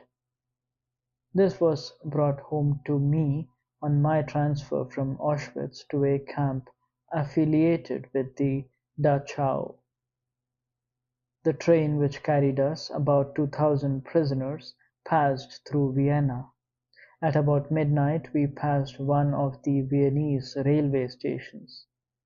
The track was going to lead us past the street where I was born, past the house where I had lived many years of my life, in fact until I was taken prisoner. There were 50 of us in the prison car, which had two small, barred peepholes. There was only enough room for one group to squat on the floor while the others, who had to stand up for hours, crowded round the peepholes, standing on tiptoe and looking past the others' heads. Through the bars of the window I caught an eerie glimpse of my native town. We all felt more dead than alive, since we thought that our transport was heading for the camp at Mauthausen, and that we had only 1 or 2 weeks to live. I had a distinct feeling that I saw the streets, the squares, and the houses of my childhood with the eyes of a dead man who had come back from another world and was looking down on a ghostly city. After hours of delay the train left the station, and there was the street, my street. The young lads who had a number of years of camp life behind them, and for whom such a journey was a great event, stared attentively through the peephole. I began to beg them, to entreat them to let me stand in front for only a moment. I tried to explain how much a look through that window meant to me just then. My request was refused with rudeness and cynicism. You lived here all those years? Well, then you have seen quite enough already. In general there was also a cultural hibernation in the camp. There were two exceptions to this: politics and religion. Politics were talked about everywhere in the camp almost continuously. The discussions were based chiefly on rumors, which were snapped up and passed around avidly. The rumors about the military situation were usually contradictory. They followed one another rapidly and succeeded only in making a contribution to the war of nerves that was waged in the minds of all the prisoners. Many times, hopes for a speedy end to the war, which had been fanned by optimistic rumors, were disappointed. Some men lost all hope, but it was the incorrigible optimists who were the most irritating companions. The religious interest of the prisoners, as far and as soon as it developed, was the most sincere imaginable. The depth and vigor of religious belief often surprised and moved a new arrival. Most impressive in this connection were improvised prayers or services in the corner of a hut, or in the darkness of the logged cattle truck, in which we were brought back from a distant work site, tired, hungry, and frozen in our ragged clothing. In the winter and spring of 1945 there was an outbreak of typhus, which infected nearly all the prisoners. The mortality was great among the weak, who had to keep on with their hard work as long as they possibly could. The quarters for the sick were most inadequate. There were practically no medicines or attendants. Some of the symptoms of the disease were extremely disagreeable. An irrepressible aversion to even a scrap of food, which was an additional danger to life, and terrible attacks of delirium. The worst case of delirium was suffered by a friend of mine who thought that he was dying and wanted to pray. In his delirium he could not find the words to do so. To avoid these attacks of delirium, I tried, as did many of the others, to keep awake for most of the night. For hours I composed speeches in my mind. Eventually I began to reconstruct the manuscript which I had lost in the disinfection chamber of Auschwitz, and scribbled the key words in shorthand on tiny scraps of paper. Occasionally a scientific debate developed in camp. Once I witnessed something I had never seen, even in my normal life, although it lay somewhat near my own professional interests: a spiritualistic seance. I had been invited to attend by the camp's chief doctor, also a prisoner, who knew that I was a specialist in psychiatry. The meeting took place in his small private room in the sick quarters. A small circle had gathered, among them, quite illegally, the warrant officer from the sanitation squad. One man began to invoke the spirits with a kind of prayer. The camp's clerk sat in front of a blank sheet of paper without any conscious intention of writing. During the next 10 minutes, after which time the seance was terminated because of the medium's failure to conjure the spirits to appear, his pencil slowly drew lines across the paper, forming quite legibly V-A-E-V. It was asserted that the clerk had never learned Latin, and that he had never before heard the words "Vae victis," woe to the vanquished. In my opinion he must have heard them once in his life without recollecting them, and they must have been available to the spirit of his subconscious mind at that time, a few months before our liberation and the end of the war. In spite of all the enforced physical and mental primitiveness of the life in a concentration camp, it was possible for spiritual life to deepen.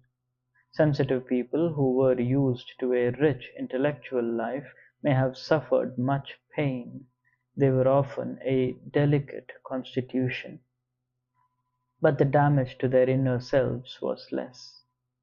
They were able to retreat from their terrible surroundings to a life of inner riches and spiritual freedom. Only in this way can one explain the apparent paradox that some prisoners of a less hardy make-up often seemed to survive camp life better than did those of a robust nature. In order to make myself clear, I am forced to fall back on personal experience. Let me tell what happened on those early mornings when we had to march our worksite.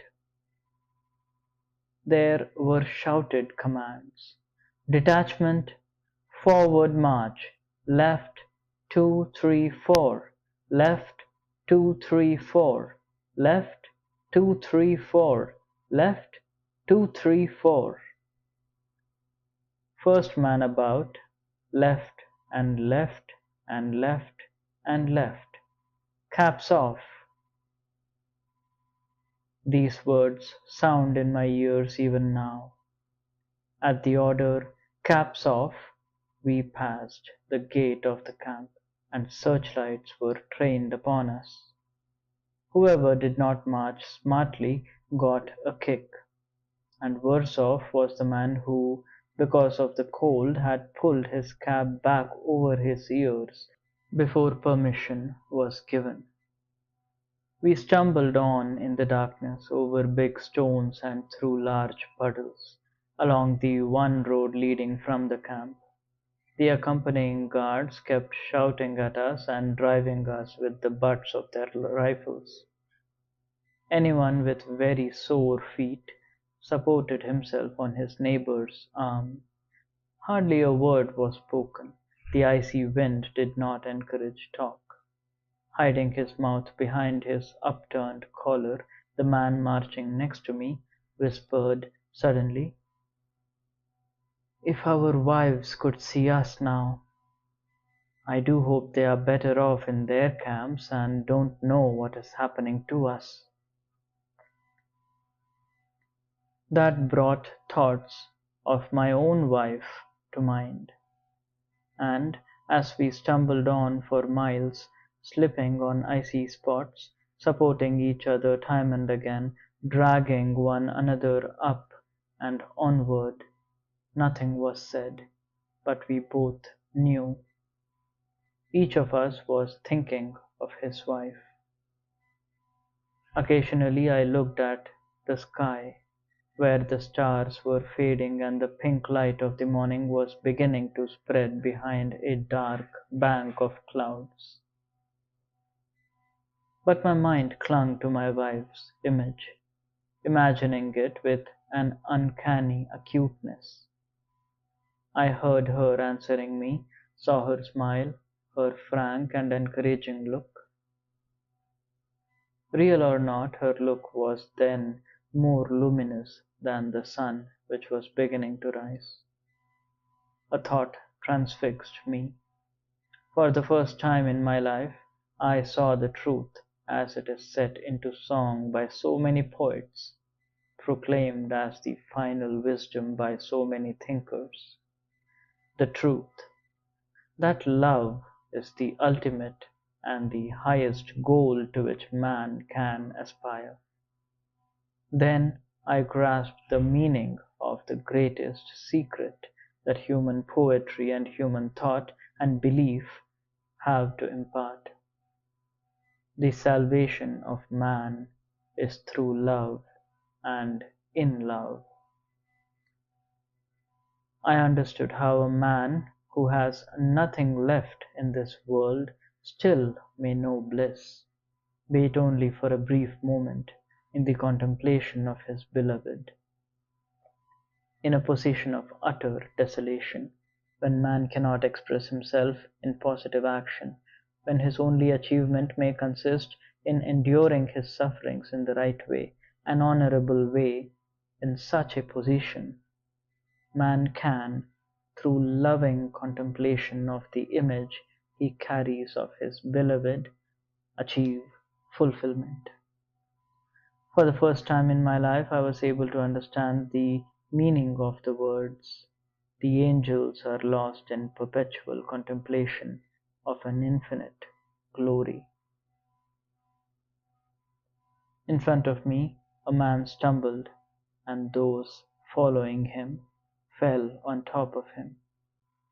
The guard rushed over and used his whip on them all. Thus my thoughts were interrupted for a few minutes. But soon my soul found its way back from the prisoner's existence to another world, and I resumed talk with my loved one. I asked her questions, and she answered. She questioned me in return, and I answered. Stop! We had arrived at our work site. Everybody rushed into the dark hut in the hope of getting a fairly decent tool. Each prisoner got a spade or a pickaxe. Can't you hurry up, you pigs? Soon we had resumed the previous day's positions in the ditch. The frozen ground cracked under the point of the pickaxes and sparks flew. The men were silent, their brains numb. My mind still clung to the image of my wife. A thought crossed my mind. I didn't even know if she were still alive. I knew only one thing, which I have learned well by now. Love goes very far beyond the physical person of the beloved. It finds its deepest meaning in his spiritual being, his inner self. Whether or not he is actually present, whether or not he is still alive at all, ceases somehow to be of importance. I did not know whether my wife was alive, and I had no means of finding out. During all my prison life there was no outgoing or incoming mail. But at that moment it ceased to matter. There was no need for me to know. Nothing could touch the strength of my love, my thoughts, and the image of my beloved. Had I known then that my wife was dead, I think that I would still have given myself, undisturbed by that knowledge, to the contemplation of her image, and that my mental conversation with her would have just been as vivid and just as satisfying. Set me like a seal upon thy heart. Love is as strong as death. This intensification of inner life helped the prisoner find a refuge in the emptiness, desolation, and spiritual poverty of his existence, by letting him escape into the past. When given free rein, his imagination played with past events, often not important ones, but minor happenings and trifling things. His nostalgic memory glorified them, and they assumed a strange character. Their world and their existence seemed very distant, and the spirit reached out for them longingly. In my mind, I took bus rides, unlocked the front door of my apartment, answered my telephone, switched on the electric lights.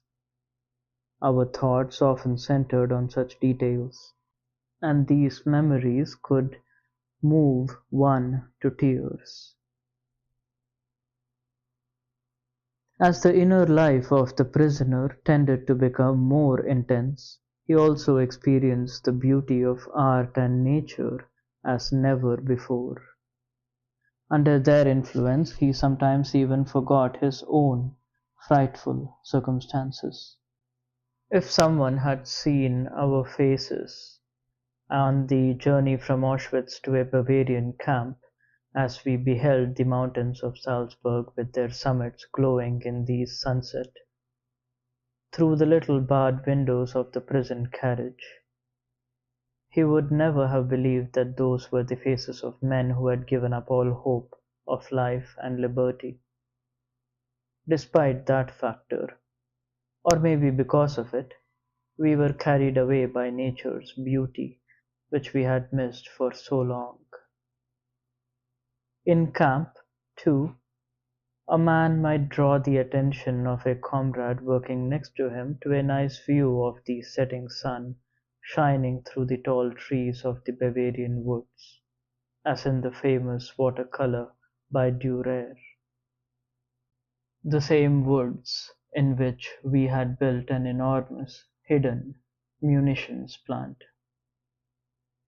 One evening, when we were already resting on the floor of our hut, dead tired, soup bowls in hand, a fellow prisoner rushed in and asked us to run out to the assembly grounds and see the wonderful sunset. Standing outside, we saw sinister clouds glowing in the west, and the whole sky alive with clouds of ever-changing shapes and colors, from steel blue to blood red. The desolate grey mud huts provided a sharp contrast, while the puddles on the muddy ground reflected the glowing sky.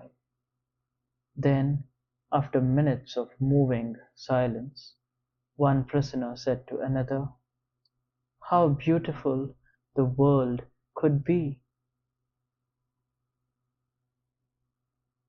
Another time we were at work in a trench. The dawn was grey around us. Grey was the sky above, grey the snow in the pale light of dawn, grey the rags in which my fellow prisoners were clad, and grey their faces. I was again conversing silently with my wife, or perhaps I was struggling to find the reason for my sufferings, my slow dying. In a last violent protest against the hopelessness of imminent death, I sensed my spirit piercing through the enveloping gloom. I felt it transcend that hopeless, meaningless world, and from somewhere I heard a victorious "Yes" in answer to my question of the existence of an ultimate purpose. At that moment a light was lit in a distant farmhouse, which stood at the horizon as if painted there, in the midst of the miserable grey of a dawning morning in Bavaria. Et lux in tenebris lucet. The light shineth in the darkness.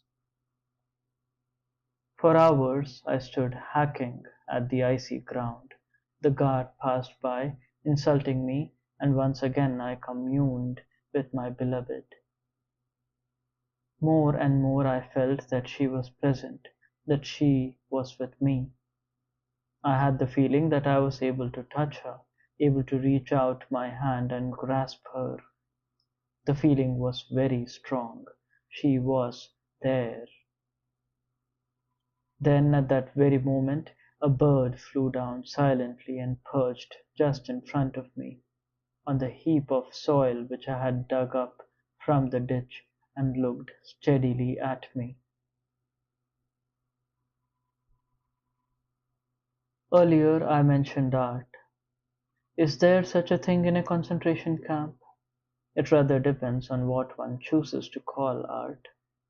A kind of cabaret was improvised from time to time, a hut was cleared temporarily, a few wooden benches were pushed or nailed together, and a program was drawn up. In the evening, those who had fairly good positions in camp, the capos and the workers who did not have to leave camp on distant marches, assembled there. They came to have a few laughs, or perhaps to cry a little, anyway to forget. There were songs, poems, jokes, some with underlying satire regarding the camp. All were meant to help us forget, and they did help. The gatherings were so effective that a few ordinary prisoners went to see the cabaret in spite of their fatigue, even though they missed their daily portion of food by going. During the half-hour lunch interval, when soup, which the contractors paid for, and for which they did not spend much, was ladled out at our worksite, we were allowed to assemble in an unfinished engine-room. On entering, everyone got a ladleful of the watery soup. While we sipped it greedily, a prisoner climbed onto a tub and sang Italian arias. We enjoyed the songs, and he was guaranteed a double helping of soup straight from the bottom. That meant with peas. Rewards were given in camp not only for entertainment, but also for applause. I, for example, could have found protection, how lucky I was never in need of it, from the camp's most dreaded capo, who, for more than one good reason, was known as the murderous capo. This is how it happened.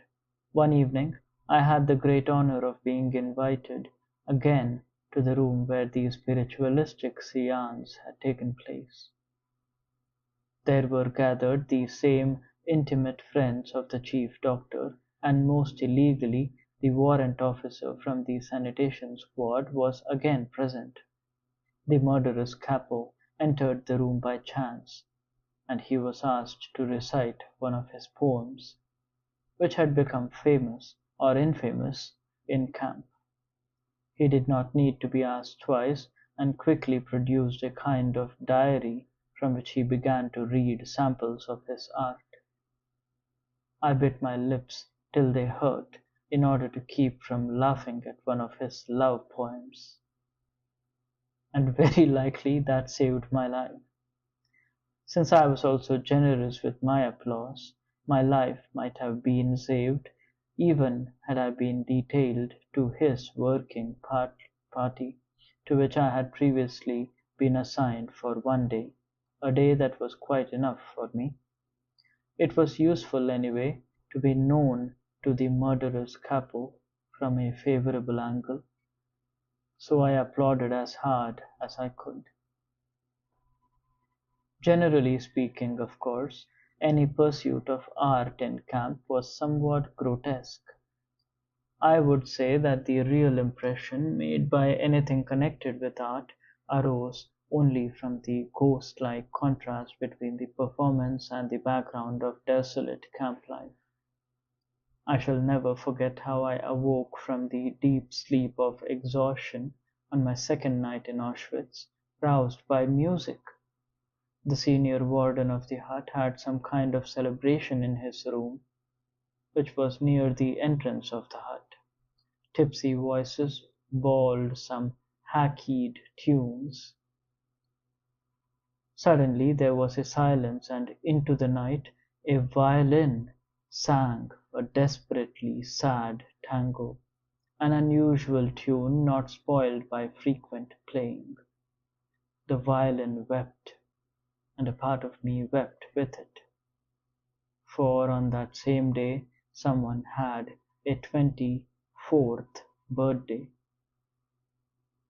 That someone lay in another part of the Auschwitz camp, possibly only a few hundred or 1,000 yards away, and yet completely out of reach. That someone was my wife. To discover that there was any semblance of art in concentration camps must be surprise enough for an outsider, but he may be even more astonished to hear that one could find a sense of humor there as well. Of course, only the faint trace of one, and then only for a few seconds or minutes. Humor was another of the soul's weapons in the fight for self-preservation. It is well known that humor, more than anything else in the human makeup, can afford an aloofness and an ability to rise above any situation, even if only for a few seconds. I practically trained a friend of mine who worked next to me on the building site to develop a sense of humor. I suggested to him that we would promise each other to invent at least one amusing story daily about some incident that could happen one day after our liberation. He was a surgeon and had been an assistant on the staff of a large hospital. So I once tried to get him to smile by describing to him how he would be unable to lose the habits of camp life when he returned to his former work. On the building site, especially when the supervisor made his tour of inspection, the foreman encouraged us to work faster by shouting, "Action, action," I told my friend. "One day you will be back in the operating room performing a big abdominal operation. Suddenly an orderly will rush in announcing the arrival of the senior surgeon by shouting, 'Action, action!' Sometimes the other men invented amusing dreams about the future, such as forecasting that during a future dinner engagement they might forget themselves when the soup was served and beg the hostess to ladle it from the bottom. The attempt to develop a sense of humor and to see things in a humorous light is some kind of a trick learned while mastering the art of living. Yet it is possible to practice the art of living even in a concentration camp, although suffering is omnipresent. To draw an analogy, a man suffering is similar to the behavior of gas. If a certain quantity of gas is pumped into an empty chamber, it will fill the chamber completely and evenly, no matter how big the chamber. Thus, suffering completely fills the human soul and conscious mind, no matter whether the suffering is great or little. Therefore, the size of human suffering is absolutely relative. It also follows that a very trifling thing can cause the greatest of joys. Take as an example something that happened on our journey from Auschwitz to the camp affiliated with Dachau. We had all been afraid that our transport was heading for the Mauthausen camp. We became more and more tense as we approached a certain bridge over the Danube, which the train would have to cross to reach Mauthausen, according to the statement of the experienced traveling companions. Those who have never seen anything similar cannot possibly imagine the dance of joy performed in the carriage by the prisoners when they saw that our transport was not crossing the bridge and was instead heading only for Dachau. And again, what happened on our arrival in that camp after a journey lasting 2 days and 3 nights? There had not been enough room for everybody to crouch on the floor of the carriage at the same time.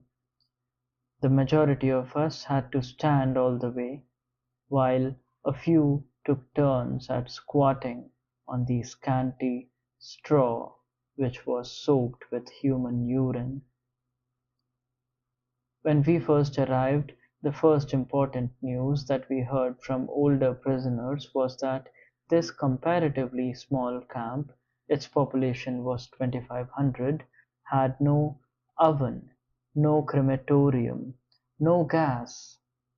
That meant that a person who had become a Moslem could not be taken straight to the gas chamber, but would have to wait until a so-called sick convoy had been arranged to return to Auschwitz.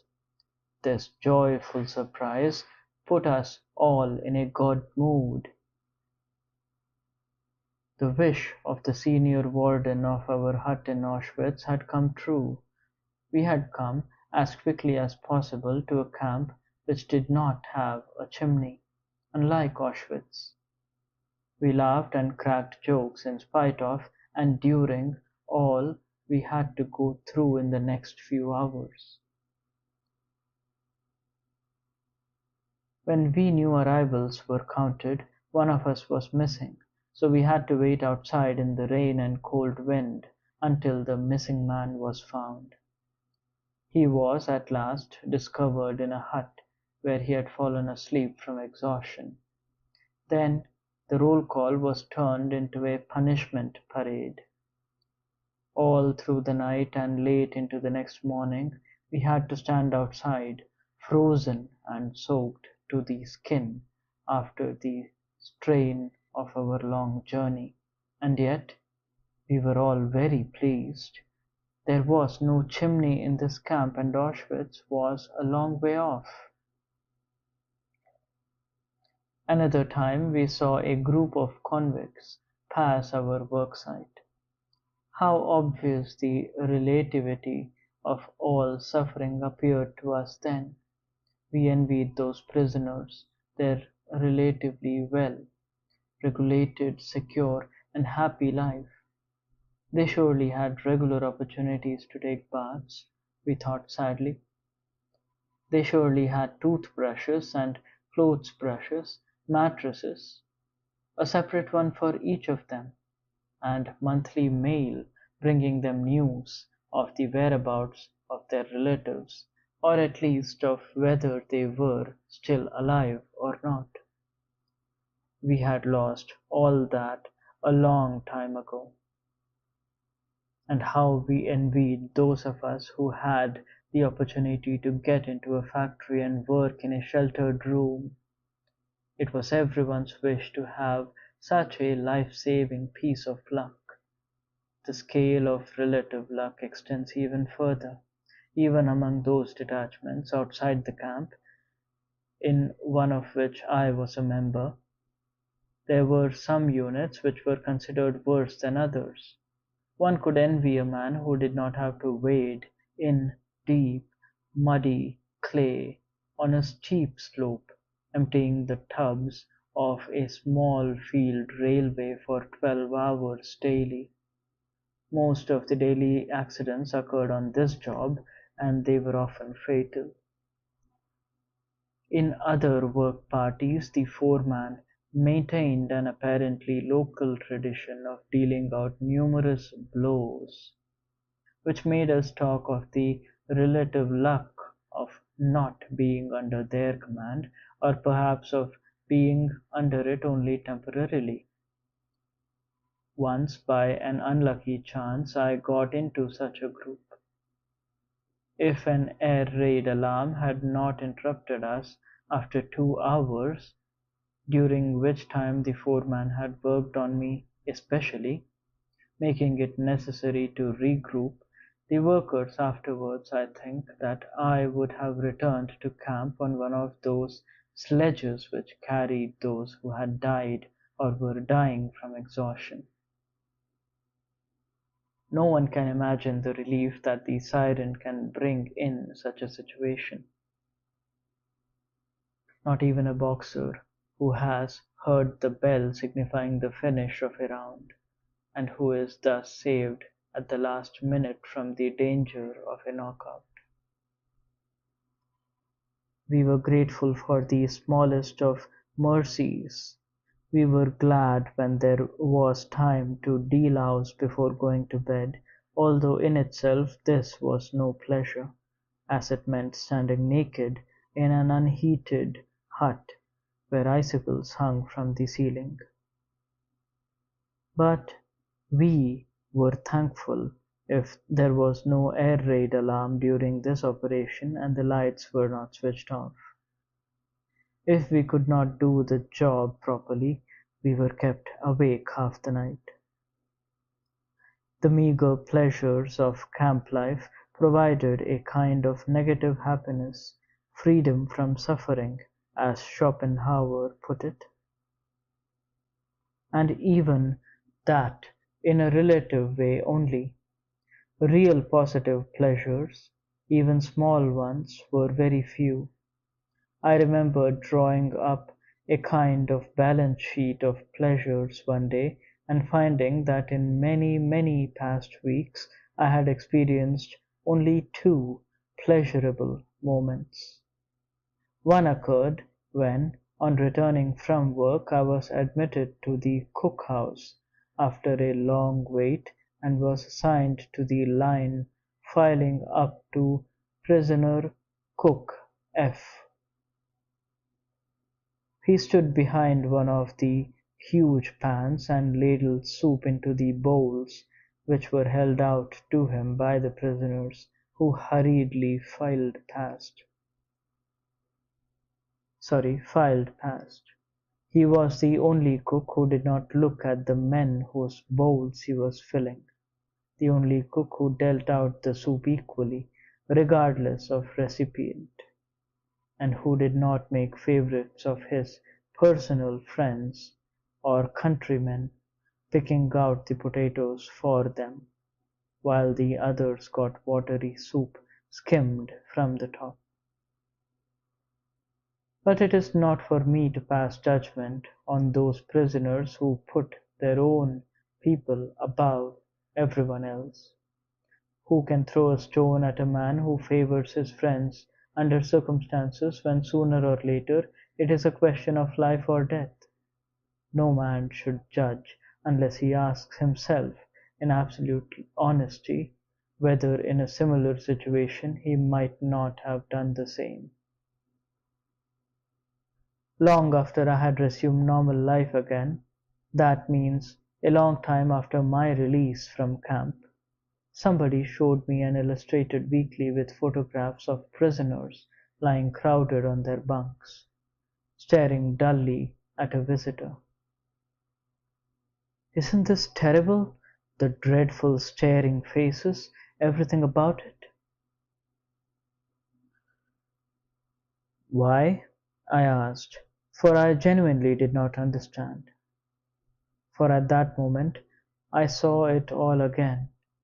At 5 a.m. It was still pitch dark outside.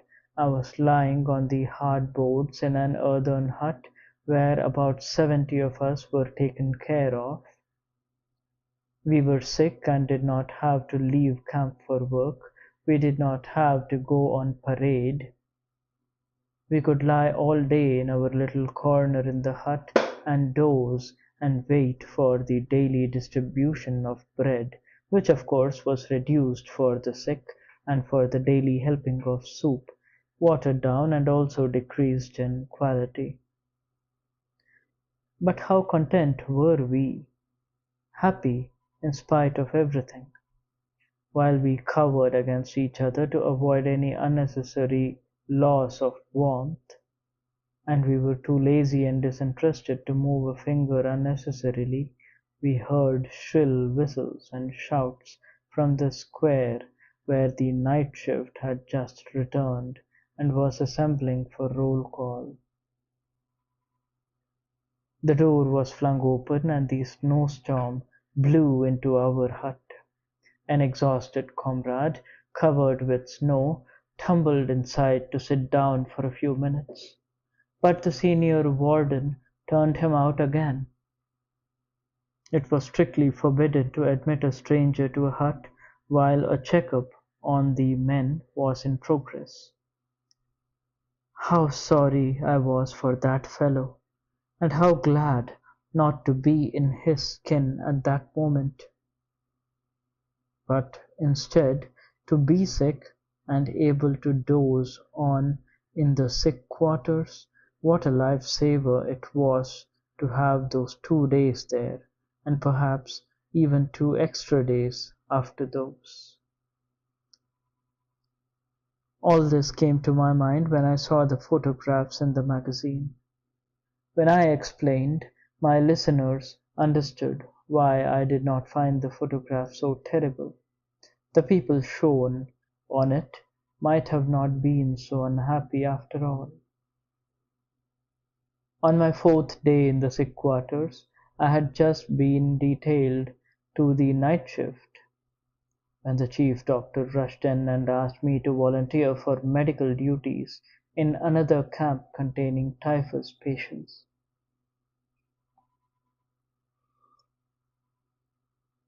Against the urgent advice of my friends, and despite the fact that almost none of my colleagues offered their services, I decided to volunteer. I knew that in a working party I would die in a short time, but if I had to die, there might at least be some sense in my death. I thought that it would doubtless be more to the purpose to try and help my comrades as a doctor than to vegetate or finally lose my life as the unproductive labor that I was then. For me, this was simple mathematics, not sacrifice. But secretly, the warrant officer from the sanitation squad had ordered that the two doctors who had volunteered for the typhus camp should be taken care of till they left. We looked so weak that he feared that he might have two additional corpses on his hands rather than two doctors.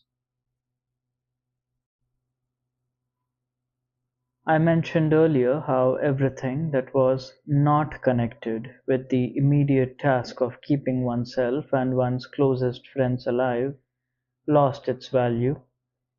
Everything was sacrificed to this end. A man's character became involved to the point that he was caught in a mental turmoil which threatened all the values he held and threw them into doubt. Under the influence of a world which no longer recognized the value of human life and human dignity, which had robbed man of his will and had made him an object to be exterminated, having planned, however, to make full use of him first, to the last ounce of his physical resources. And under this influence the personal ego finally suffered a loss of values. If the man in the concentration camp did not struggle against this in a last effort to save his self-respect, he lost the feeling of being an individual, a being with a mind, with inner freedom and personal value. He thought of himself then as only a part of an enormous mass of people. His existence descended to the level of animal life. The men were herded, sometimes to one place, then to another, sometimes driven together, then apart, like a flock of sheep without a thought or a will of their own. A small but dangerous pack watched them from all sides, well versed in methods of torture and sadism. They drove the herd incessantly backwards and forwards with shouts, kicks, and blows, and we, the sheep, thought of two things only: how to evade the bad dogs, and how to get a little food. Just like sheep that crowd timidly into the center of a herd, each of us tried to get into the middle of our formations. That gave one a better chance of avoiding the blows of the guards who were marching on either side and to the front and rear of our column. The central position had the added advantage of affording protection against the bitter winds. It was, therefore, in an attempt to save one's own skin that one literally tried to submerge into the crowd. This was done automatically in the formations, but at other times it was a very conscious effort on our part, in conformity with one of the camp's most imperative laws of self-preservation: do not be conspicuous. We tried at all times to avoid attracting the attention of the SS. There were times, of course, when it was possible and even necessary to keep away from the crowd. It is well known that an enforced community life, in which attention is paid to everything one does at all times, may result in an irresistible urge to get away, at least for a short while. The prisoner craved to be alone with himself and his thoughts. He yearned for privacy and for solitude.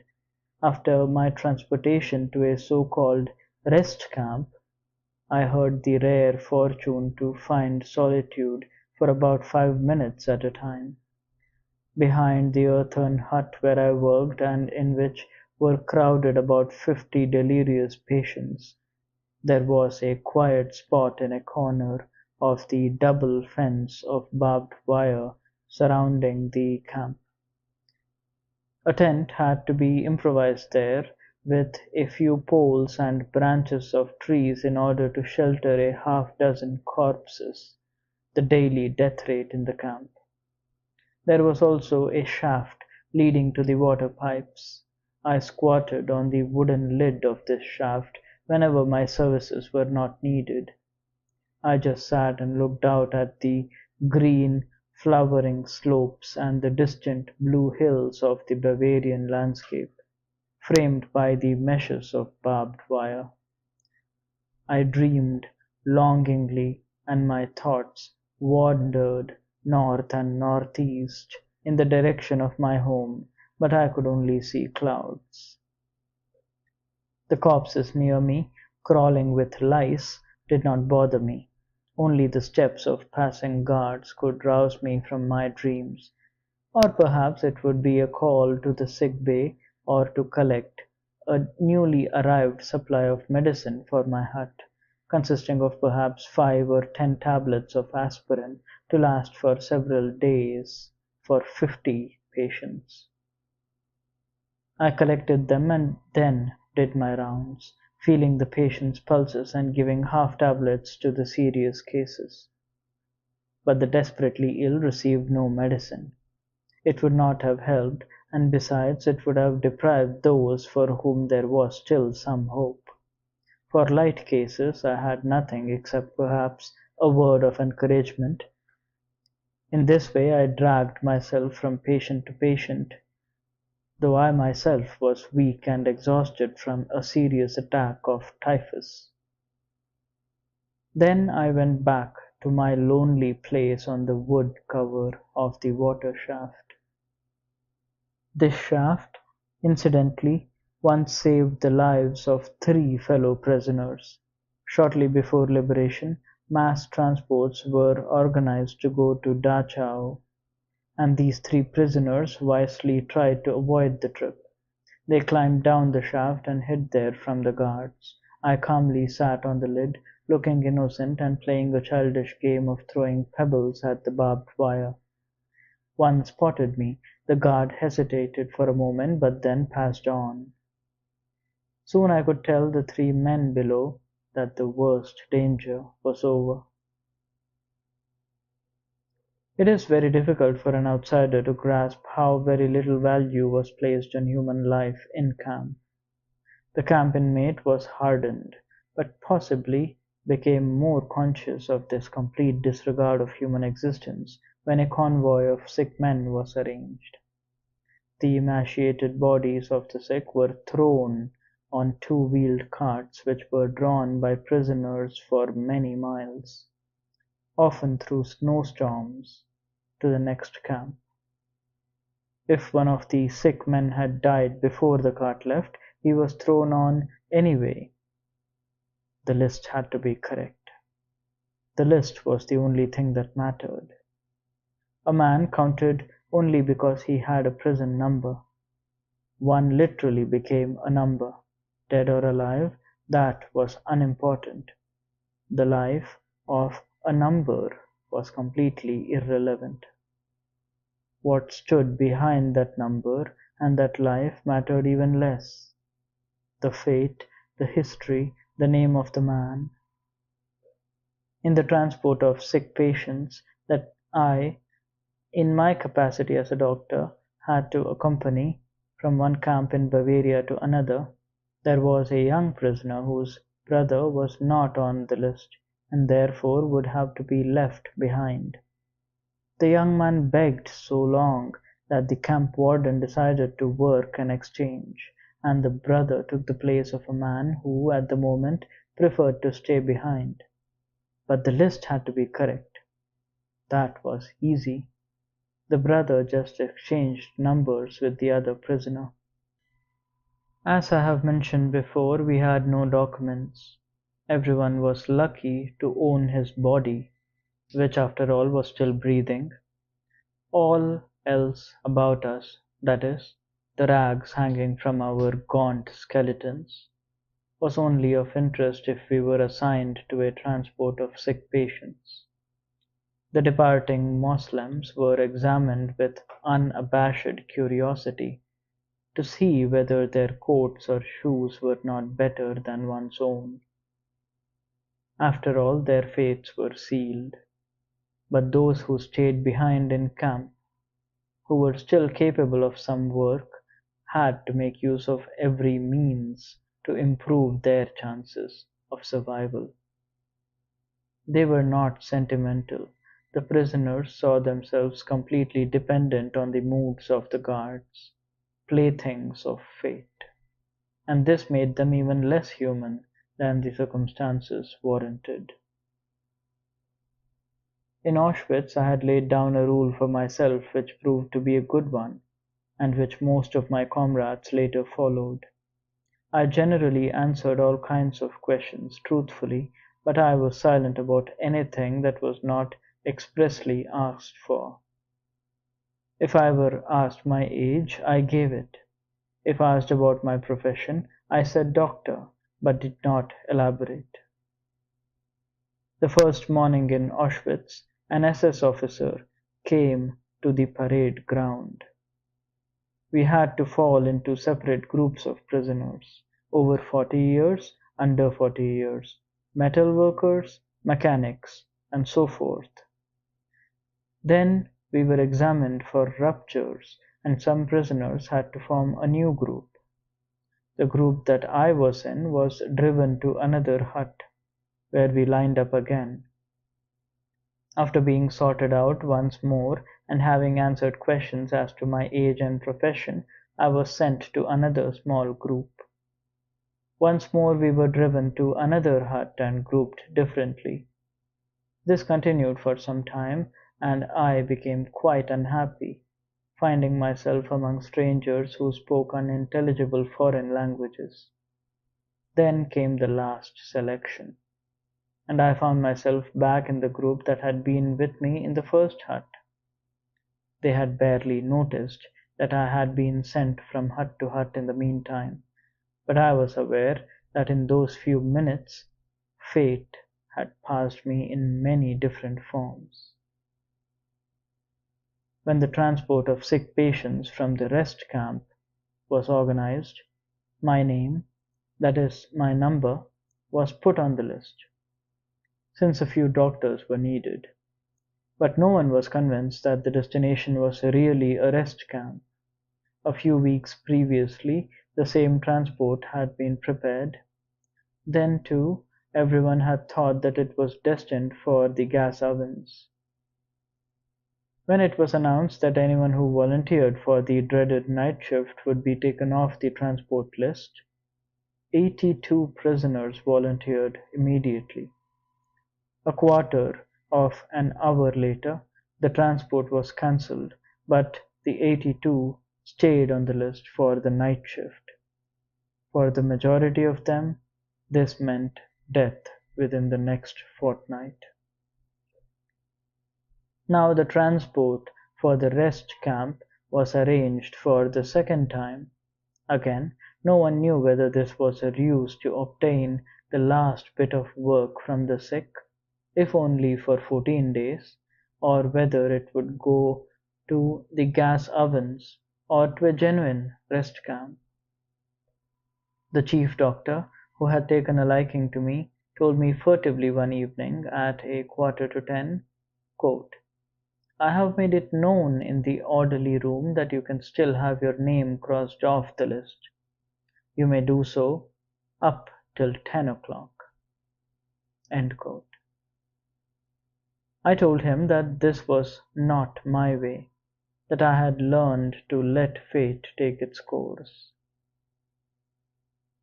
I might as well stay with my friends, I said. There was a look of pity in his eyes, as if he knew.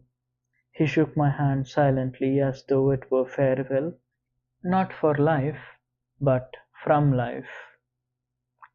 Slowly I walked back to my hut.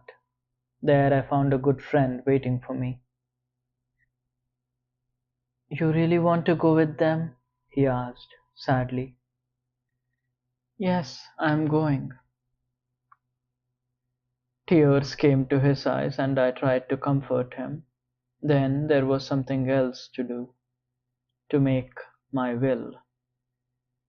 Quote, "Listen, Otto, if I don't get back home to my wife, and if you should see her again, then tell her that I talked of her daily, hourly. You remember? Secondly, I have loved her more than anyone. Thirdly, the short time I have been married to her outweighs everything, even all we have gone through here." End quote. Otto, where are you now? Are you alive? What has happened to you since our last hour together? Did you find your wife again?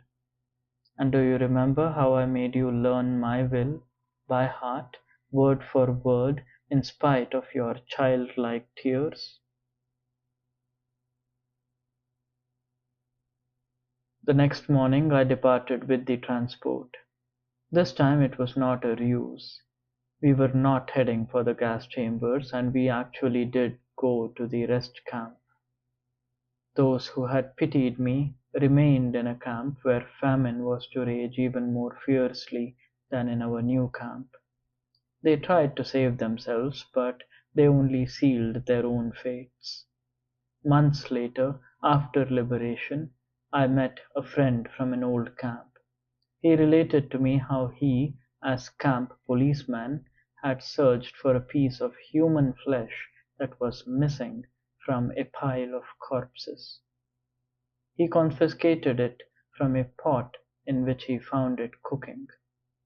Cannibalism had broken out. I had left just in time. Does this not bring to mind the story of death in Tehran? A rich and mighty Persian once walked in his garden with one of his servants. The servant cried that he had just encountered death, who had threatened him. He begged his master to give him his fastest horse so that he could make haste and flee to Teheran, which he could reach that same evening. The master consented, and the servant galloped off on the horse. On returning to his house, the master himself met death, and questioned him. "Why did you terrify and threaten my servant?" "I did not threaten him. I only showed surprise in still finding him here when I planned to meet him tonight in Tehran," said Death. The camp inmate was frightened of making decisions, and of taking any sort of initiative whatsoever. This was the result of a strong feeling that fate was one's master, and that one must not try to influence it in any way, but instead let it take its own course. In addition, there was a great apathy, which contributed in no small part to the feelings of the prisoner. At times, lightning decisions had to be made, decisions which spelled life or death.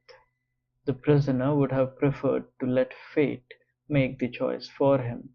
This escape from commitment was most apparent when a prisoner had to make the decision for or against an escape attempt. In those minutes in which he had to make up his mind, and it was always a question of minutes, he suffered tortures of hell. Should he make the attempt to flee? Should he take the risk? I too experienced this torment. As the battle front drew nearer, I had the opportunity to escape. A colleague of mine who had to visit huts outside the camp in the course of his medical duties wanted to escape and take me with him. Under the pretense of holding a consultation about a patient whose illness required a specialist's advice, he smuggled me out. Outside the camp, a member of a foreign resistance movement was to supply us with uniforms and documents. At the last moment, there were some technical difficulties, and we had to return to camp once more. We used this opportunity to provide ourselves with provisions, a few rotten potatoes, and to look for a rucksack. We broke into an empty hut of the women's camp, which was vacant as the women had been sent to another camp. The hut was in great disorder. It was obvious that many women had acquired supplies and fled. There were rags, straw, rotting food, and broken crockery. Some bowls were still in good condition and would have been very valuable to us, but we decided not to take them. We knew that lately, as conditions had become desperate, they had been used not only for food but also as wash basins and chamber pots. There was a strictly enforced rule against having any kind of utensil in the hut. However, some people were forced to break this rule, especially the typhus patients, who were much too weak to go outside even with help. While I acted as a screen, my friend broke into the hut and returned shortly with a rucksack, which he hid under his coat. He had seen another one inside which I was to take, so we changed places and I went in. As I searched in the rubbish, finding the rucksack and even a toothbrush, I suddenly saw, among all the things that had been left behind, the body of a woman. I ran back to my hut to collect all my possessions, my food bowl, a pair of torn mittens inherited from a dead typhus patient, and a few scraps of paper covered with shorthand notes on which, as I mentioned before, I had started to reconstruct the manuscripts which I lost at Auschwitz. I made a quick last round of my patients who were lying huddled on the rotten planks of wood on either side of the huts. I came to my only countryman who was almost dying and whose life it had been my ambition to save in spite of his condition. I had to keep the intention to escape to myself, but my comrade seemed to guess that something was wrong. Perhaps I showed a little nervousness. In a tired voice he asked me, "You too are getting out?" I denied it, but I found it difficult to avoid his sad look. After my round I returned to him. Again a hopeless look greeted me, and somehow I felt it to be an accusation. The unpleasant feeling that had gripped me as soon as I had told my friend I would escape with him became more intense. Suddenly I decided to take fate into my own hands for once. I ran out of the hut and told my friend that I could not go with him.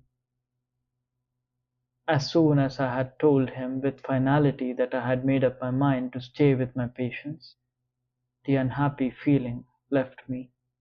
I did not know what the following days would bring, but I had gained an inward peace that I had never experienced before.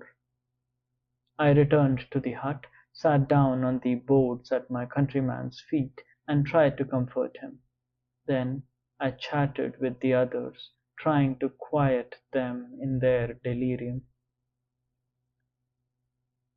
Our last day in camp arrived. As the battle front came nearer, Mass transports had taken nearly all the prisoners to other camps.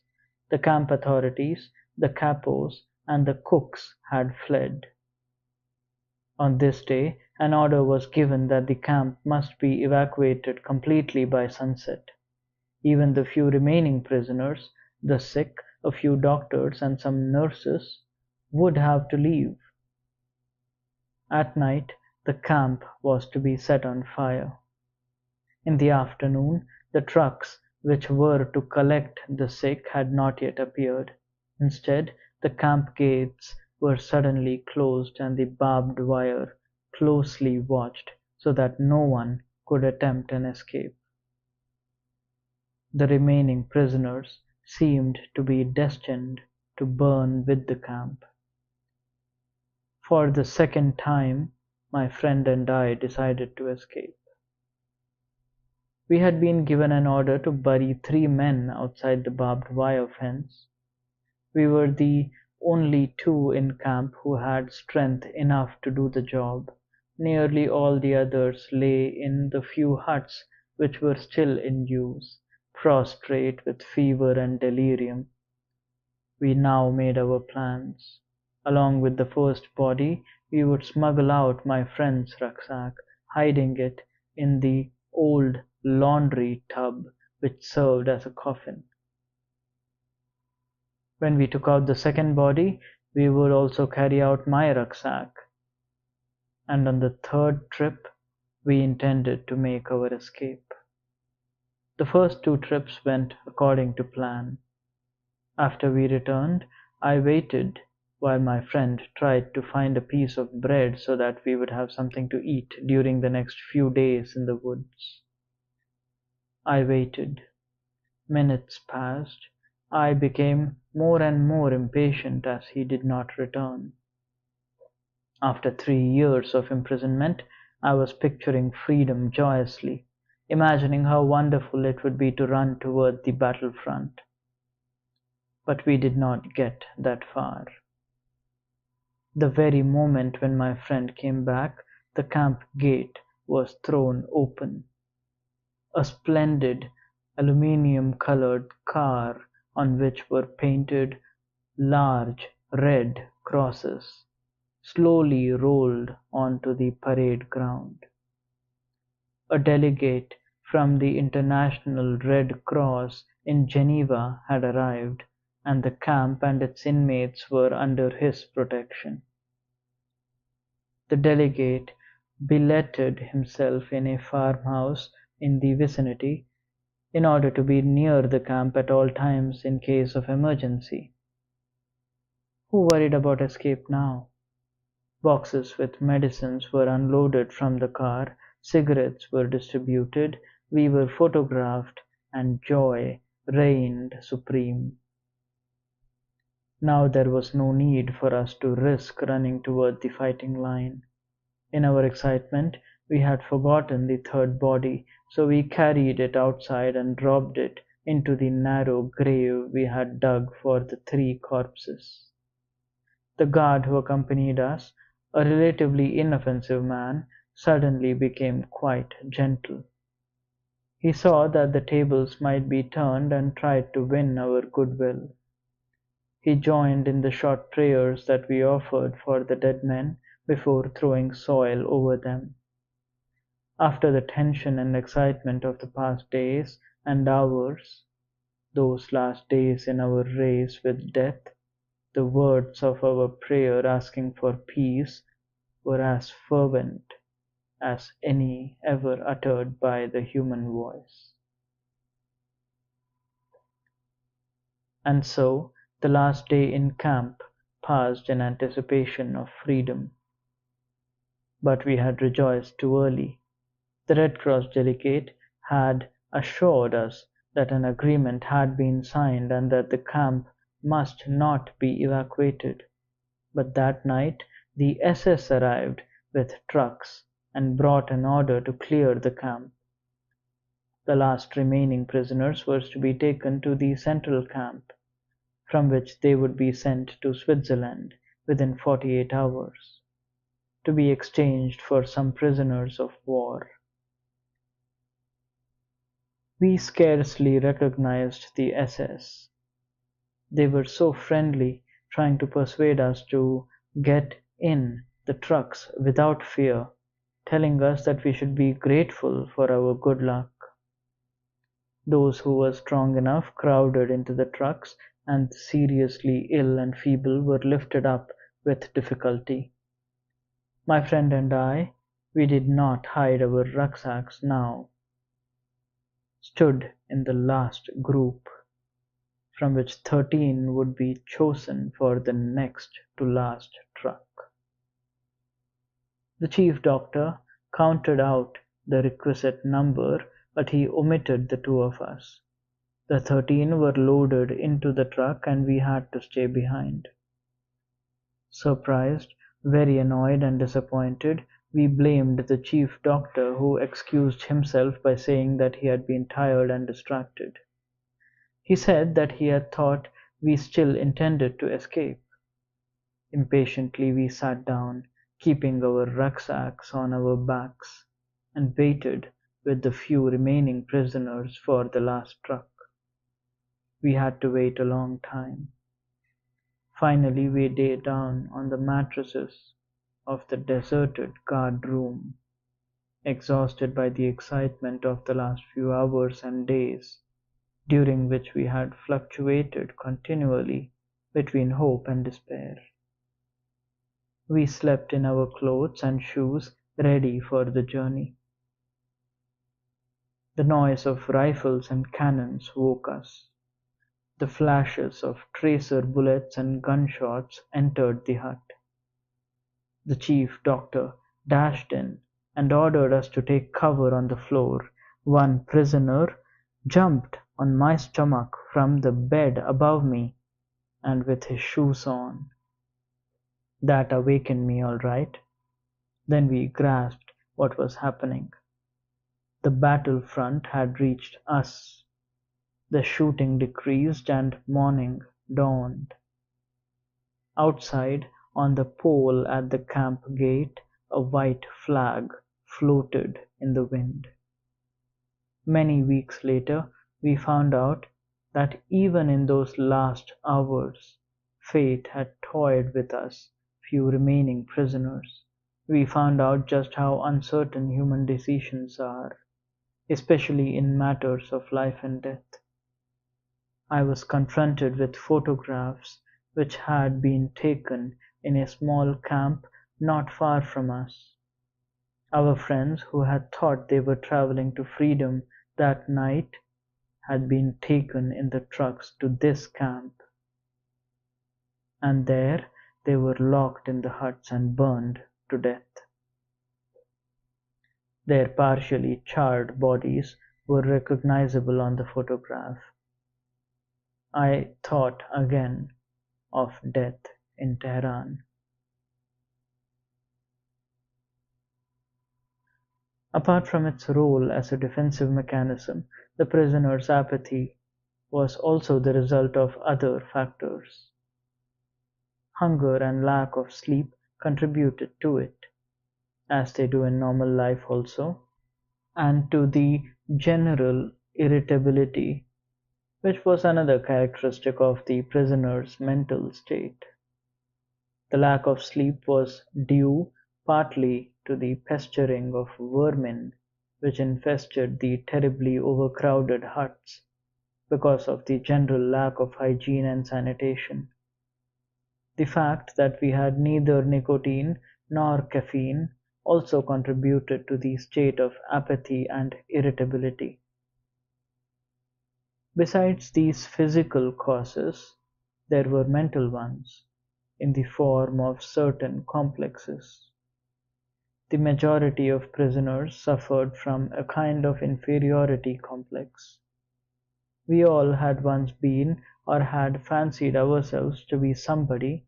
Now we were treated like complete non-entities. The consciousness of one's inner value is anchored in higher, more spiritual things and cannot be shaken by camp life. But how many free men, let alone prisoners, possess it? Without consciously thinking about it, the average prisoner felt himself utterly degraded. This became obvious when one observed the contrasts offered by the singular sociological structure of the camp.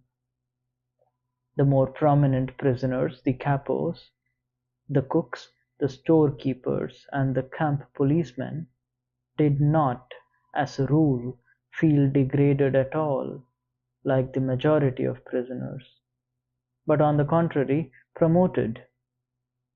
Some even developed miniature delusions of grandeur, the mental reaction of the envious and grumbling majority toward this favored minority found expression in several ways, sometimes in jokes. For instance, I heard one prisoner talk to another about a capo, saying, quote, "Imagine, I knew that man when he was only the president of a large bank. Isn't it fortunate that he has risen so far in the world?" End quote. Whenever the degraded majority and the promoted minority came into conflict, and there were plenty of opportunities for this, starting with the distribution of food, the results were explosive. Therefore, the general irritability, whose physical causes were discussed above, became most intense when these mental tensions were added. It is not surprising that this tension often ended in a general fight. Since the prisoner continually witnessed scenes of beatings, the impulse towards violence was increased. I myself felt my fists clench when anger came over me while I was famished and tired. I was usually very tired, since we had to stoke our stove, which we were allowed to keep in our hut for the typhus patients, throughout the nights. However, some of the most idyllic hours I have spent ever were in the middle of the night, when all the others were delirious or sleeping. I could lie stretched out in front of the stove and roast a few pilfered potatoes in a fire made from stolen charcoal. But the following day I always felt even more tired, insensitive, and irritable. While I was working as a doctor in the typhus block, I also had to take the place of the senior block warden who was ill. Therefore, I was responsible to the camp authority for keeping the hut clean, if clean can be used to describe such a condition. The pretence at inspection to which the hut was frequently submitted was more for the purpose of torture than of hygiene.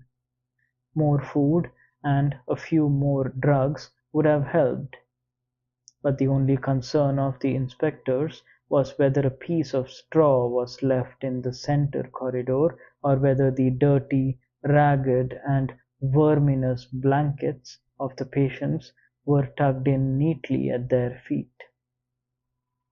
As to the fate of the inmates, they were quite unconcerned. If I reported smartly, whipping my prison cap from my shorn head and clicking my heels, "Hut number 6/9, 52 patients, 2 nursing orderlies, and 1 doctor." They were satisfied, and then they would leave. But until they arrived, often they were hours later than announced, and sometimes did not come at all, I was forced to keep straightening blankets, picking up bits of straw which fell from the bunks, and shouting at the poor devils who tossed in their beds and threatened to upset all my efforts at tidiness and cleanliness. Apathy was particularly increased among the feverish patients, so that they did not react at all unless they were shouted at.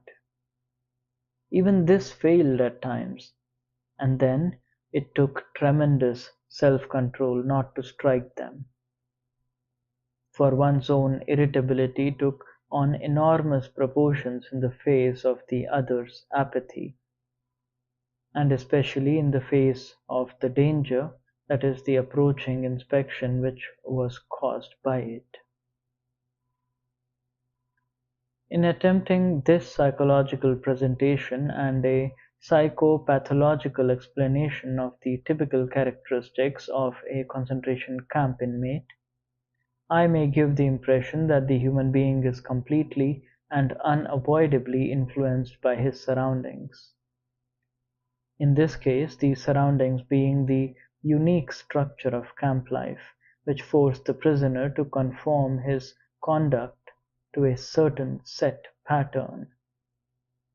But what about human liberty?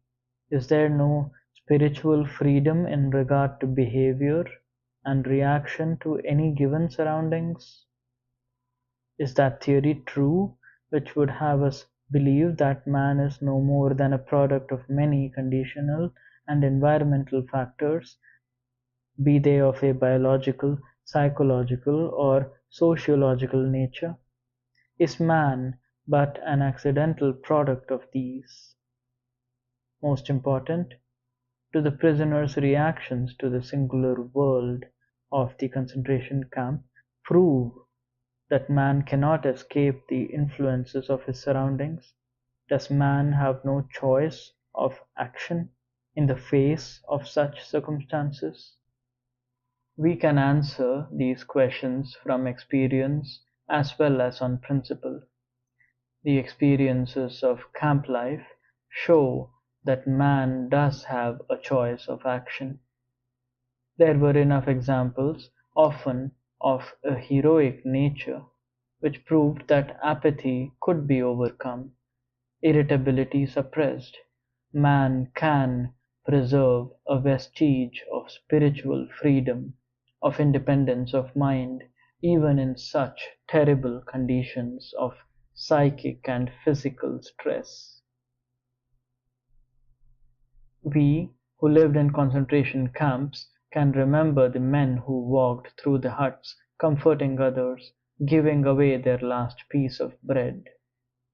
They may have been few in number, but they offer sufficient proof that everything can be taken from a man but one thing, the last of the human freedoms, to choose one's attitude in any given set of circumstances, to choose one's own way.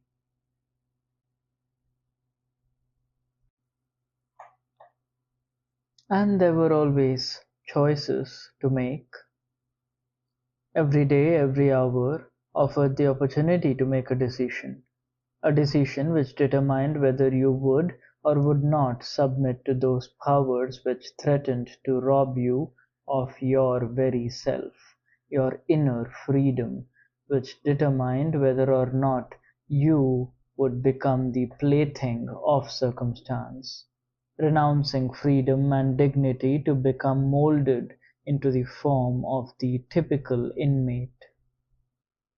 Seen from this point of view, the mental reactions of the inmates of a concentration camp must seem more to us than the mere expression of certain physical and sociological conditions, even though conditions such as lack of sleep, insufficient food, and various mental stresses may suggest that the inmates were bound to react in certain ways.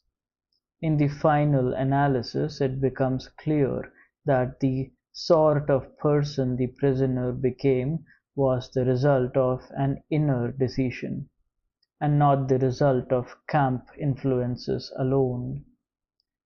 Fundamentally, therefore, any man can, even under such circumstances, decide what shall become of him, mentally and spiritually.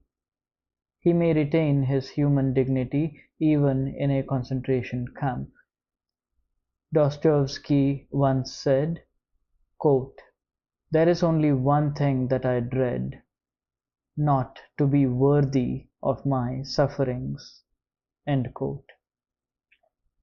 These words frequently came to my mind after I became acquainted with those martyrs whose behavior in camp, whose suffering and death bore witness to the fact that the last inner freedom cannot be lost. It can be said that they were worthy of their sufferings. The way they bore their suffering was a genuine inner achievement. It is this spiritual freedom which cannot be taken away that makes life meaningful and purposeful. An active life serves the purpose of giving man the opportunity to realize values in creative work, while a passive life of enjoyment affords him the opportunity to obtain fulfillment in experiencing beauty, art, or nature.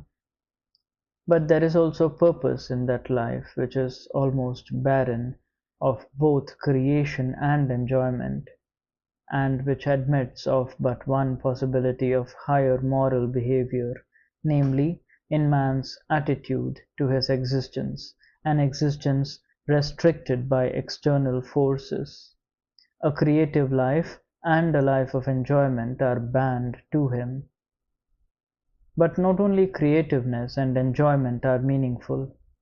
If there is a meaning in life at all, then there must be a meaning in suffering.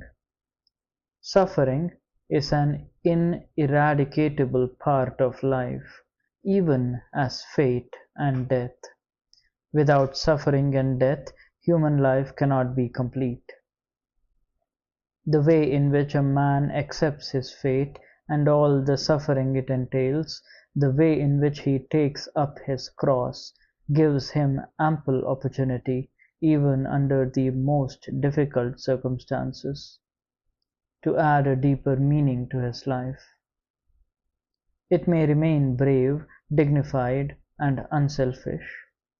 Or, in the bitter fight for self-preservation, he may forget his human dignity and become no more than an animal. Here lies the chance for a man either to make use of, or to forego the opportunity of attaining the moral values that a difficult situation may afford him, and this decides whether he is worthy of his sufferings or not. Do not think that these considerations are unworldly and too far removed from real life. It is true that only a few people are capable of reaching such high moral standards. Of the prisoners, only a few kept their inner liberty and obtained those values which their suffering afforded. But even one such example is sufficient proof that man's inner strength may raise him above his outward fate. Such men are not only in concentration camps. Everywhere, man is confronted with fate, with the chance of achieving something through his own suffering.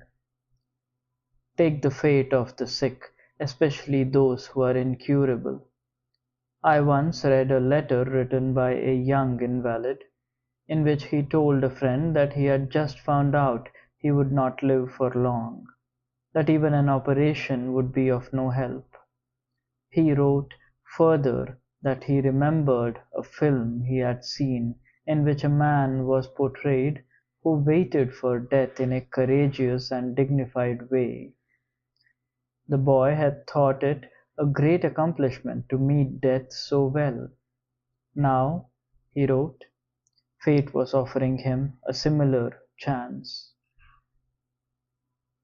Those of us who saw the film called Resurrection, taken from a book by Tolstoy years ago, may have had similar thoughts. Here were great destinies and great men. For us, at that time, there was no great fate, there was no chance to achieve such greatness. After the picture, We went to the nearest cafe, and over a cup of coffee and a sandwich we forgot the strange metaphysics thoughts which for one moment had crossed our minds. But when we ourselves are confronted with a great destiny and faced with the decision of meeting it with equal spiritual greatness, by then we had forgotten our youthful resolutions of long ago, and we failed. Perhaps there came a day for some of us when we saw the film again, or a similar one, but by then other pictures may have simultaneously unrolled before one's inner eye, pictures of people who attained much more in their lives than a sentimental film could show. Some details of a particular man's inner greatness may have come to one's mind, like the story of the young woman whose death I witnessed in a concentration camp. It is a simple story, there is little to tell, and it may sound as if I had invented it, but to me it seems like a poem. This young woman knew that she would die in the next few days, but when I talked to her she was cheerful in spite of this knowledge. "I am grateful that fate has hit me so hard," she told me. "In my former life I was spoiled and did not take spiritual accomplishment seriously." Pointing through the window of the hut, she said, "This tree here is the only friend I have in my loneliness." Through that window she could see just one branch of a chestnut tree, and on the branch were two blossoms. "I often talk to this tree," she said to me. I was startled and didn't quite know how to take her words. Was she delirious? Did she have occasional hallucinations? Anxiously I asked her if the tree replied. "Yes." What did it say to her? She answered, "It said to me, 'I am here. I am here. I am life, eternal life.'"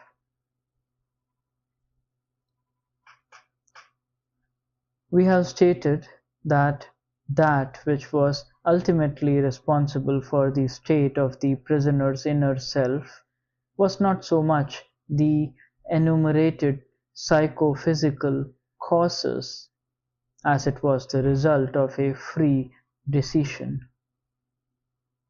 Psychological observations of the prisoners have shown that only the men who allowed their inner hold on their moral and spiritual selves to subside eventually fell victim to the camp's degenerating influences.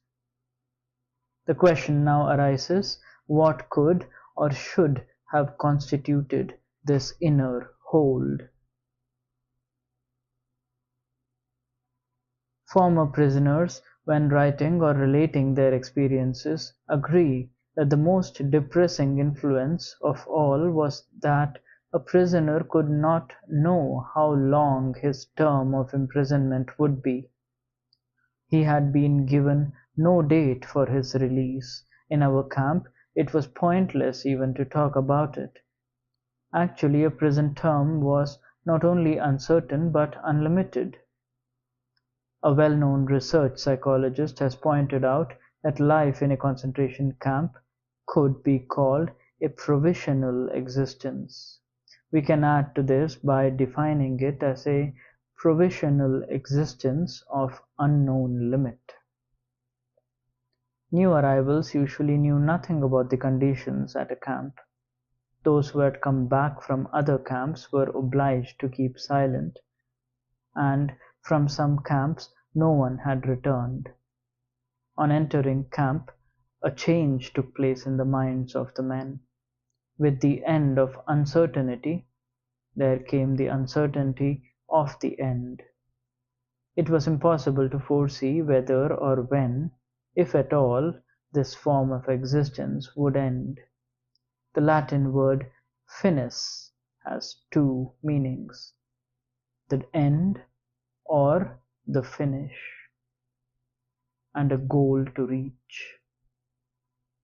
A man who could not see the end of his provisional existence was not able to aim at an ultimate goal in life. He ceased living for the future, in contrast to a man in normal life. Therefore, the whole structure of his inner life changed. Signs of decay set in, which we know from other areas of life. The unemployed worker, for example, is in a similar position. His existence has become provisional, and in a certain sense he cannot live for the future or aim at a goal. Research work done on unemployed miners has shown that they suffer from a peculiar sort of deformed time, inner time, which is a result of their unemployed state. Prisoners, too, suffered from this strange time experience. In camp, a small time unit, a day for example, filled with hourly tortures and fatigue, appeared endless. A larger time unit, perhaps a week, seemed to pass very quickly. My comrades agreed when I said that in camp a day lasted longer than a week. How paradoxical was our time experience! In this connection, we are reminded of Thomas Mann's The Magic Mountain, which contains some very pointed psychological remarks. Mann studies the spiritual development of people who are in an analogous psychological position, that is, tuberculosis patients in a sanatorium who also know no date for their release. They experience a similar existence without a future and without a goal. One of the prisoners who, on his arrival, marched with a long column of new inmates from the station to the camp, told me later that he had felt as though he were marching at his own funeral. His life had seemed to him absolutely without future. He regarded it as over and done, as if he had already died. This feeling of lifelessness was intensified by other causes. In time, it was the limitlessness of the term of imprisonment which was most acutely felt. In space, the narrow limits of the prison, anything outside the barbed wire, became remote, out of reach and in a way unreal. The events of the people outside, all the normal life there, had a ghastly aspect for the prisoner. The outside life, that is, as much as he could see of it, appeared to him almost as it might have to a dead man, who looked at it from another world. A man who let himself decline because he could not see any future goal found himself occupied with retrospective thoughts. In a different connection, we have already spoken of the tendency there was to look into the past, to help make the present, with all its horrors, less real. But in robbing the present of its reality there lay a certain danger. It became easy to overlook the opportunities to make something positive of camp life, opportunities which really did exist. Regarding our provisional existence as unreal was in itself an important factor in causing the prisoners to lose their hold on life. Everything, in a way, became pointless. Such people forgot that often it is just such an exceptionally difficult external situation which gives man the opportunity to grow spiritually beyond himself. Instead of taking the camp's difficulties as a test of their inner strength, They did not take their life seriously and despised it as something of no consequence. They preferred to close their eyes and to live in the past. Life for such people became meaningless. Naturally, only a few people were capable of reaching great spiritual heights. But a few were given the chance to attain human greatness even through their apparent worldly failure and death, an accomplishment which in ordinary circumstances they would never have achieved. To the others of us, the mediocre and the half-hearted, the words of Bismarck could be applied. Quote, "Life is like being at the dentist. You always think that the worst is still to come, and yet it is over already." End quote. Varying this, we could say that most men in concentration camp believed that the real opportunities of life had passed. Yet in reality, there was an opportunity and a challenge. One could make a victory of those experiences, turning life into an inner triumph, or one could ignore the challenge and simply vegetate, as did a majority of the prisoners. Any attempt at fighting the camp's psychopathological influence on the prisoner by psychotherapeutic or psychohygienic methods had to aim at giving him inner strength by pointing out to him a future goal which he could look forward to. Instinctively, some of the prisoners attempted to find one on their own. It is a peculiarity of man that he can only live by looking to the future. Sub specie aeternitatis. And this is his salvation in the most difficult moments of his existence, although he sometimes has to force his mind to the task. I remember a personal experience, almost in tears from pain. I had terrible sores on my feet from wearing torn shoes. I limped a few kilometers with our long column of men from the camp to our worksite. Very cold, bitter winds struck us. I kept thinking of the endless little problems of our miserable life. What would there be to eat tonight? If a piece of sausage came as extra ration, should I exchange it for a piece of bread? Should I trade my last cigarette, which was left from a bonus I received a fortnight ago, for a bowl of soup? How could I get a piece of wire to replace the fragment which served as one of my shoelaces?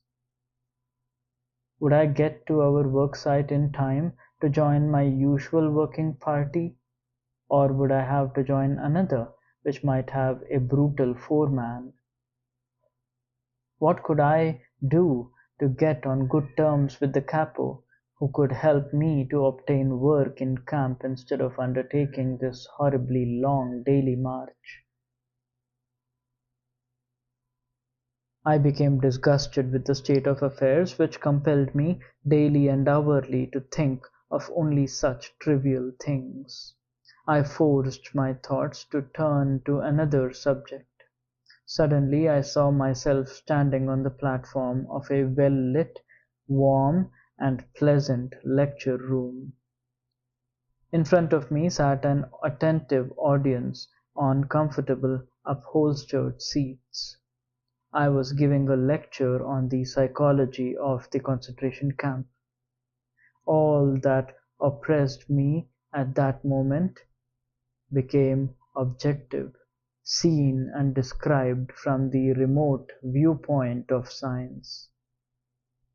By this method I succeeded somehow in rising above the situation, above the sufferings of the moment, and I observed them as if they were already of the past. Both I and my troubles became the object of an interesting psycho-scientific study undertaken by myself. What does Spinoza say in his Ethics? Affectus. Qui passio est, desinit esse passio, simulatic ius clarum et distinctem forum animus ideum. Emotion which is suffering ceases to be suffering as soon as we form a clear and precise picture of it. The prisoner who had lost faith in the future, his future was doomed. With his loss of belief in future, he also lost his spiritual hold. He let himself decline and became subject to mental and physical decay. Usually this happened quite suddenly, in the form of a crisis, the symptoms of which were familiar to the experienced camp inmate. We all feared this moment, not for ourselves, which would have been pointless, but for our friends. Usually it began with the prisoner refusing one morning to get dressed and wash, or to go out on the parade grounds. No entreaties, no blows, no threats had any effect. He just lay there, hardly moving. If this crisis was brought about by an illness, he refused to be taken to the sick bay or to do anything to help himself. He simply gave up. There he remained, lying in his own excreta, and nothing bothered him any more. I once had a dramatic demonstration of the close link between the loss of faith in the future and this dangerous giving up. My senior block warden, a fairly well-known composer and librettist, confided in me one day, quote, "I would like to tell you something, doctor. I have had a strange dream. A voice told me that I could wish for something, that I should only say what I wanted to know, and all my questions would be answered. What do you think I asked? That I would like to know when the war would be over for me. You know what I mean, doctor? For me. I wanted to know when our camp would be liberated and our sufferings come to an end." End quote. "And when did you have this dream?" I asked. "In February 1945, he answered. It was the beginning of March. What did your dream voice answer? Furtively he whispered to me, March 30th. When F told me about his dream, he was still full of hope and convinced that the voice of his dream would be right. But as the promised day drew nearer, the war news which reached our camp made it appear very unlikely that we would be free on the promised date. On March 29th, F suddenly became ill and ran a high temperature. On March 30th, the day his prophecy had told him that the war and suffering would be over for him, he became delirious and lost consciousness. On March 31st, he was dead. To all outward appearances, he had died of typhus. Those who know how close the connection is between the state of mind of a man, his courage and hope, or lack of them, and the state of immunity of his body, will understand that the sudden loss of hope and courage can have a deadly effect. The ultimate cause of my friend's death was that the expected liberation did not come, and he was severely disappointed. This suddenly lowered his body's resistance against the latent typhus infection. His faith in the future and his will to live had become paralyzed, and his body fell victim to illness. And thus the voice of his dream was right after all. The observations of this one case and the conclusion drawn from them are in accordance with something that was drawn to my attention by the chief doctor of our concentration camp. The death rate in the week between Christmas 1944 and New Year's 1945 increased in camp beyond all previous experience. In his opinion, the explanation for this increase did not lie in the harder working conditions or the deterioration of our food supplies or a change of weather or new epidemics. It was simply that the majority of the prisoners had lived in the naive hope that they would be home again by Christmas. As the time drew near and there was no encouraging news, the prisoners lost courage, and disappointment overcame them. This had a dangerous influence on their powers of resistance, and a great number of them died. As we said before, any attempt to restore a man's inner strength in the camp had first to succeed in showing him some future goal. Nietzsche's words, quote, "He who has a why to live for can bear with almost any how," end quote, could be the guiding motto for all psychotherapeutic and psychohygienic efforts regarding prisoners. Whenever there was an opportunity for it, one had to give them a why, an aim for their lives, in order to strengthen them to bear the terrible how of their existence. Woe to him who saw no more sense in his life, no aim, no purpose, and therefore no point in carrying on. He was soon lost. The typical reply with which such a man rejected all encouraging arguments was, "I have nothing to expect from life any more." What sort of answer can one give to that? What was really needed was a fundamental change in our attitude towards life. We had to learn ourselves, and furthermore, we had to teach the despairing men that it did not really matter what we expected from life, but rather what life expected from us. We need to stop asking about the meaning of life, and instead to think of ourselves as those who are being questioned by life. Daily and hourly, our answer must consist not in talk and meditation, but in right action, in the right conduct.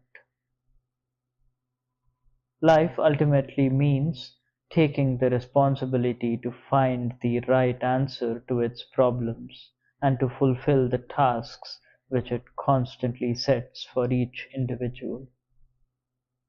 These tasks, and therefore the meaning of life, differ from man to man and from moment to moment. Thus, it is impossible to define the meaning of life in a general way. Questions about meaning of life can never be answered by sweeping statements. Life does not mean something vague, but something very real and concrete, just as life's tasks are also very real and concrete. They form man's destiny, which is different and unique for each individual. No man and no destiny can be compared with any other man or any other destiny.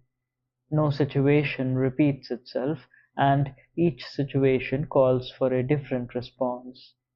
Sometimes the situation in which a man finds himself may require him to shape his own fate by action. At other times, it is more advantageous for him to make use of an opportunity for contemplation and to realize assets in this way. Sometimes man may be required to simply accept fate, to bear his cross. Every situation is distinguished by its uniqueness, and there is always only one right answer to the problem posed by the situation at hand. When a man finds that it is his destiny to suffer, He will have to accept his suffering as his task, his single and unique task. He will have to acknowledge the fact that even in suffering he is unique and alone in the universe. No one can relieve him of his suffering or suffer in his place. His unique opportunity lies in the way in which he bears his burden. For us, prisoners, these thoughts were not speculations far removed from reality. They were the only thoughts that could be of help to us. They kept us from despair, even when there seemed to be no chance of coming out of it alive.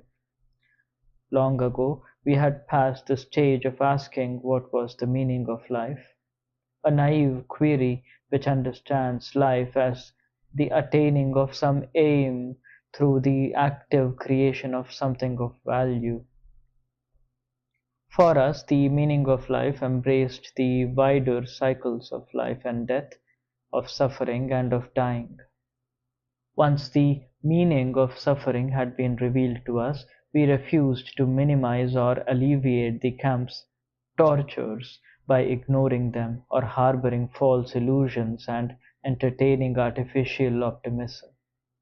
Suffering had become a task on which we did not want to turn our backs.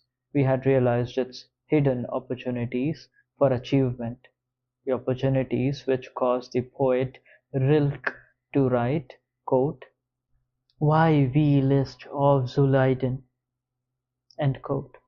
How much suffering there is to get through.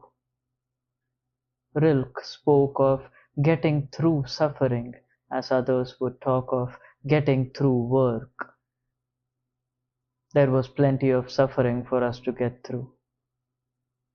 Therefore, it was necessary to face up to the full amount of suffering, trying to keep moments of weakness and furtive tears to a minimum. But there was no need to be ashamed of tears, for tears bore witness that a man had the greatest of courage, the courage to suffer. Only very few realized that. Shamefacedly, some confessed occasionally that they had wept, like the comrade who answered my question of how he had gotten over his edema by confessing, "I have wept it out of my system." The tender beginnings of a psychotherapy or psychohygiene were, when they were possible at all in the camp, either individual or collective in nature. Individual psychotherapeutic attempts were often a kind of life-saving procedure. These efforts were usually concerned with the prevention of suicides. A very strict camp ruling forbade any efforts to save a man who attempted suicide. It was forbidden, for example, to cut down a man who was trying to hang himself. Therefore, it was all important to prevent these attempts from occurring. I remember two cases of would-be suicide which bore a striking similarity to each other. Both men had talked of their intentions to commit suicide. Both used the typical argument. They had nothing more to expect from life. In both cases, it was a question of getting them to realize that life was still expecting something from them. Something in the future was expected of them. We found, in fact, that for the one it was his child whom he adored and who was waiting for him in a foreign country. For the other it was a thing, not a person. This man was a scientist and had written a series of books which still needed to be finished. His work could not be done by anyone else, any more than another person could have take the place of the father in his child's affections. This uniqueness and singleness which distinguishes each individual and gives a meaning to his existence has a bearing on creative work as much as it does on human love. When the impossibility of replacing a person is realized, it allows the responsibility which a man has for his existence and its continuance to appear in all its magnitude. A man who becomes conscious of the responsibility he bears toward a human being who affectionately waits for him, or to an unfinished work, he will never be able to throw away his life. He knows the why for his existence, and will be able to bear almost any how. The opportunities for collective psychotherapy were naturally limited in camp. The right example was more effective than words could ever be. A senior block warden, who did not side with the authorities, had, by his just and encouraging behavior, 1,000 opportunities to exert a far-reaching moral influence on those under his jurisdiction. The immediate influence of behavior is always more effective than that of words. But, at times, a word was effective too, when mental receptiveness had been intensified by some outer circumstances. I remember an incident when there was occasion for psychotherapeutic work on the inmates of a whole hut, due to an intensification of their receptiveness because of a certain external situation. It had been a bad day. On parade, an announcement had been made about the many actions that would, from then on, be regarded as sabotage, and therefore punishable by immediate death by hanging. Among these were crimes such as cutting small strips from our old blankets in order to improvise ankle supports, and very minor thefts. A few days previously, a semi-starved prisoner had broken into the potato store to steal a few pounds of potatoes. The theft had been discovered, and some prisoners had recognized the burglar. When the camp authorities heard about it, they ordered that the guilty man be given up to them, or the whole camp would starve for a day. Naturally, the 2,500 men preferred to fast. On the evening of this day of fasting, we lay in our earthen huts in a very low mood. Very little was said, and every word sounded irritable. Then, to make matters even worse, the light went out. Tempers reached their lowest ebb. But our senior block warden was a wise man.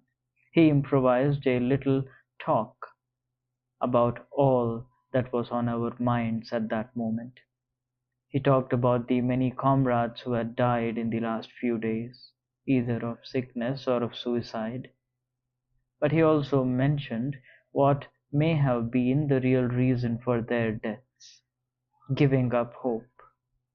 He maintained that there should be some way of preventing possible future victims from reaching this extreme state, and it was to me that the warden pointed to give this advice.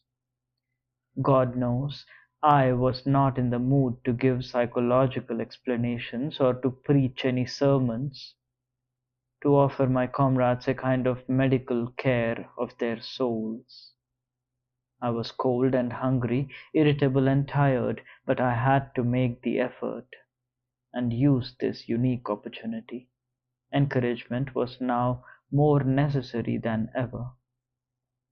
So I began by mentioning the most trivial of comforts first. I said that even in this Europe, in the sixth winter of the Second World War, our situation was not the most terrible we could think of. I said that each of us had to ask himself what irreplaceable losses he had suffered up to then. I speculated that for most of them these losses had really been few. Whoever was still alive had reason for hope. Health, family, happiness, professional abilities, fortune, position in society All these were things that could be achieved again or restored. After all, we still had our bones intact. Whatever we had gone through could still be an asset to us in the future. And I quoted from Nietzsche, quote, "Was mich nicht umbringt, macht mich stärker." That which does not kill me makes me stronger. Then I spoke about the future. I said that to the impartial, the future must seem hopeless. I agreed that each of us could guess for himself how small were his chances of survival.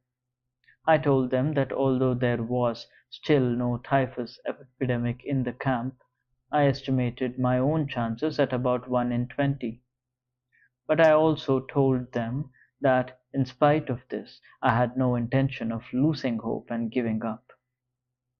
For no man knew what the future would bring, much less the next hour. Even if we could not expect any sensational military events in the next few days, who knew better than we, with our experiences of camps, how great chances sometimes opened up? Quite suddenly, at least for the individual. For instance, one might be attached unexpectedly to a special group with exceptionally good working conditions. For this was the kind of thing which constituted the luck of the prisoner. But I did not only talk of the future and the veil which was drawn over it. I also mentioned the past, all its joys, and how its light shone even in the present darkness. Again I quoted a poet, to avoid sounding like a preacher myself, who had written, quote, "Was du erblest, kann nie mat verwelt der Robben." What you have experienced, no power on earth can take from you. Not only our experiences, but all we have done, whatever great thoughts we may have had, and all we have suffered, all this is not lost. Though it is past, we have brought it into being. Having been is also a kind of being, and perhaps the surest kind. Then I spoke of the many opportunities of giving life a meaning. I told my comrades, who lay motionless, although occasionally a sigh could be heard, that human life under any circumstances never ceases to have a meaning, and that this infinite meaning of life includes suffering and dying, privation and death. I asked the poor creatures who listened to me attentively in the darkness of the hut to face up to the seriousness of our position. They must not lose hope, but should keep their courage in the certainty that the hopelessness of our struggle did not detract from its dignity and its meaning. I said that someone looks down on each of us in difficult hours, a friend, a wife, somebody alive or dead, or a God, and he would not expect us to disappoint him. He would hope to find us suffering proudly, not miserably, knowing how to die. And finally, I spoke of our sacrifice, which had meaning in every case. It was in the nature of this sacrifice that it should appear to be pointless in the normal world, the world of material success. But in reality, our sacrifice did have a meaning. Those of us who had any religious faith, I said frankly, could understand without difficulty. I told them of a comrade who, on his arrival in camp, had tried to make a pact with heaven, that his suffering and death should save the human being he loved from a painful end. For this man, suffering and death were meaningful. His was a sacrifice of the deepest significance. He did not want to die for nothing. None of us wanted that. The purpose of my words was to find a full meaning in our life, then and there, in that hut and in that practically hopeless situation. I saw that my efforts had been successful. When the electric bulb flared up again, I saw the miserable figures of my friends limping toward me to thank me with tears in their eyes. But I have to confess here that only too rarely had I the inner strength to make contact with my companions in suffering, and that I must have missed many opportunities for doing so. We now come to the third stage of a prisoner's mental reactions, the psychology of the prisoner after his liberation. But prior to that, we shall consider a question which the psychologist is asked frequently, especially when he has personal knowledge of these matters. What can you tell us about the psychological makeup of the camp guards? How is it possible that men of flesh and blood could treat others as so many prisoners say they have been treated? Having once heard these accounts and having come to believe that the things did happen, one is bound to ask how, psychologically, they could happen. To answer this question without going into great detail, a few things must be pointed out. First, among the guards, there were some sadists, sadists in the purest clinical sense. Second, these sadists were always selected when a really severe detachment of guards was needed.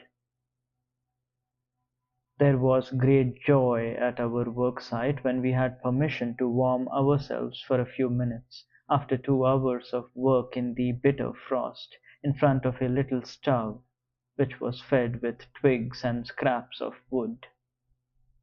But there were always some foremen who found a great pleasure in taking this comfort from us.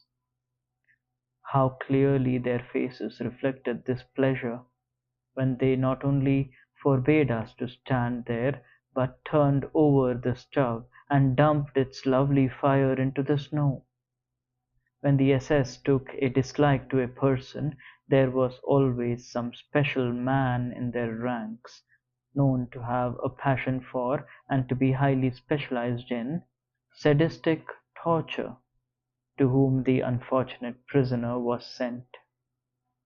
Third, the feelings of the majority of the guards had been dulled by the number of years in which, in ever increasing doses, they had witnessed the brutal methods of the camp. These morally and mentally hardened men, at least, refused to take active part in sadistic measures, but they did not prevent others from carrying them out. Fourth, it must be stated that even among the guards there were some who took pity on us. I shall only mention the commander of the camp, from which I was liberated. It was found after liberation, only the camp doctor, a prisoner himself, had known of it previously, that this man had paid no small sum of money from his own pocket in order to purchase medicines for his prisoners from the nearest market town. But the senior camp warden, a prisoner himself, was harder than any of the SS guards. He beat the other prisoners at every slightest opportunity, while the camp commander, to my knowledge, never once lifted his hand against any of us. It is apparent that the mere knowledge That a man was either a camp guard or a prisoner tells us almost nothing. Human kindness can be found in all groups, even those which as a whole it would be easy to condemn. The boundaries between groups overlapped, and we must not try to simplify matters by saying that these men were angels and those were devils. Certainly it was a considerable achievement for a guard or foreman to be kind to the prisoners in spite of all the camp's influences. And on the other hand, the baseness of a prisoner who treated his own companions badly was exceptionally contemptible. Obviously, the prisoners found the lack of character in such men especially upsetting, while they were profoundly moved by the smallest kindness received from any of the guards. I remember how one day a foreman secretly gave me a piece of bread, which I knew he must have saved from his breakfast ration. It was far more than the small piece of bread which moved me to tears at that time. It was the human something which this man also gave to me, the word and look which accompanied the gift. From all this we may learn that there are two races of men in this world, but only these two, the race of the decent man and the race of the indecent man. Both are found everywhere. They penetrate into all groups of society. No group consists entirely of decent or indecent people. In this sense, no group is of pure race, and therefore one occasionally found a decent fellow among the camp guards. Life in a concentration camp tore open the human soul and exposed its depths. Is it surprising that in those depths we again found only human qualities, which in their very nature were a mixture of good and evil? The rift dividing good from evil, which goes through all human beings, reaches into the lowest depths and becomes apparent even on the bottom of the abyss which is laid open by the concentration camp. And now to the last chapter in the psychology of a concentration camp, the psychology of the prisoner who has been released.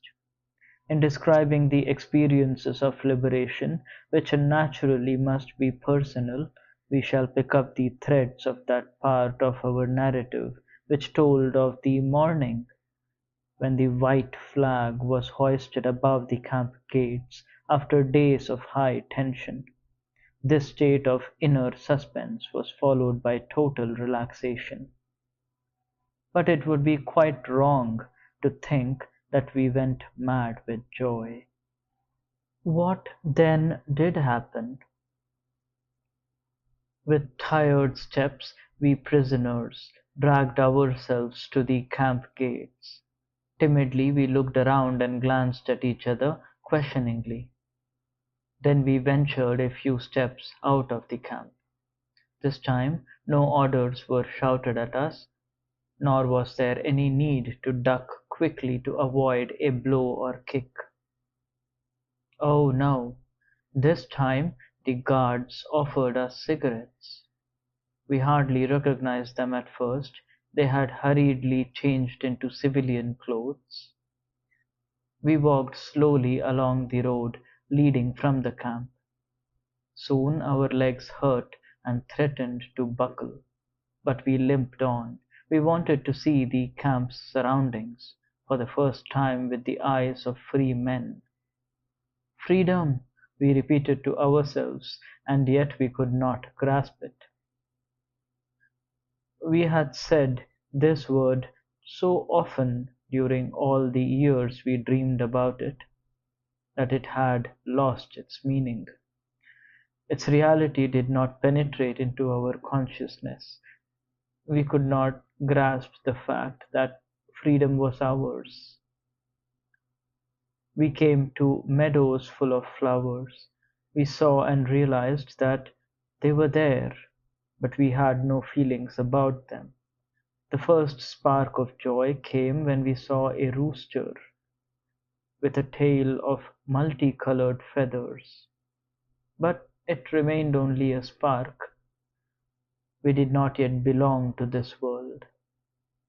In the evening, when we all met again in our hut, one said secretly to the other, "Tell me, were you pleased today?" And the other replied, feeling ashamed, as he did not know that we all felt similarly, "Truthfully, no." We had literally lost the ability to feel pleased and had to relearn it slowly. Psychologically, what was happening to the liberated prisoners could be called depersonalization. Everything appeared unreal, unlikely, as in a dream. We could not believe it was true. How often in the past years we have been deceived by dreams. We dreamt that the day of liberation had come, that we had been set free, had returned home, greeted our friends, embraced our wives, sat down at the table and started to tell of all the things we had gone through, even of how we had often seen the day of liberation in our dreams. And then a whistle shrilled in our ears, the signal to get up, and our dreams of freedom came to an end. And now the dream had come true, but could we truly believe in it? The body has fewer inhibitions than the mind. It made good use of the new freedom from the first moment on. It began to eat ravenously for hours and days, even half the night. It is amazing what quantities one can eat. And when one of the prisoners was invited out by a friendly farmer in the neighborhood, he ate and then drank coffee which loosened his tongue, and he then began to talk, often for hours. The pressure which had been on his mind for years was released at last. Hearing him talk, one got the impression that he had to talk, that his desire to speak was irresistible. I have known people who have been under heavy pressure only for a short time, for example, through a cross-examination by the Gestapo, to have similar reactions. Many days passed until not only the tongue was loosened, but something within oneself as well. Then feelings suddenly broke through the strange fetters which had restrained it. One day, a few days after the liberation, I walked through the country past flowering meadows for miles and miles toward the market town near the camp. Larks rose to the sky, and I could hear their joyous song. There was no one to be seen for miles around. There was nothing but the wide earth and sky and the lark's jubilation and the freedom of space. I stopped, looked around and up to the sky, and then I went down on my knees. At that moment there was very little I knew of myself or of the world, but I had one sentence in mind, always the same. I called to the Lord from my narrow prison, and he answered me in the freedom of space. How long I knelt there and repeated this sentence, memory can no longer recall. But I know that on that day, in that hour, my new life started. Step for step, I progressed until I again became a human being. The way that led from the acute mental tension of the last days in camp, from that war of nerves to mental peace was certainly not free from obstacles. It would be an error to think that a liberated prisoner was not in need of spiritual care anymore. We have to consider that a man who has been under such enormous mental pressure for such a long time is naturally in some danger after his liberation, especially since the pressure was released quite suddenly. This danger, in the sense of psychological hygiene, is the psychological counterpart of the bends. Just as the physical health of the caisson worker would be endangered if he left his diver's chamber suddenly, where he is under enormous atmospheric pressure, so the man who has suddenly been liberated from mental pressure can suffer damage to his moral and spiritual health. During this psychological phase, one observed that people with natures of a more primitive kind could not escape the influences of the brutality which had surrounded them in camp life. Now being free, they thought they could use their freedom licentiously and ruthlessly. The only thing that had changed for them was that they were now the oppressors instead of the oppressed. They became instigators, not objects of willful force and injustice. They justified their behavior by their own terrible experiences. This was often revealed in apparently insignificant events. A friend was walking across a field with me toward the camp when suddenly we came to a field of green crops. Automatically I avoided it, but he drew his arm through mine and dragged me through it. I stammered something about not treading down the young crops. He became annoyed, gave me an angry look, and shouted, "You don't say! And hasn't enough been taken from us? My wife and child have been gassed, not to mention everything else, and you would forbid me to tread on a few stalks of oats?" Only slowly could these men be guided back to the commonplace truth that no one has the right to do wrong, not even if wrong has been done to them. We had to strive to lead them back to this truth, or the consequences would have been much worse than the loss of a few thousand stalks of oats.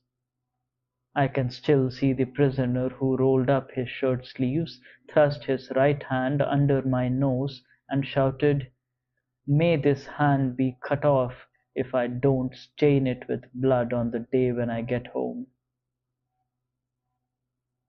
I want to emphasize that the man who said these words was not a bad fellow.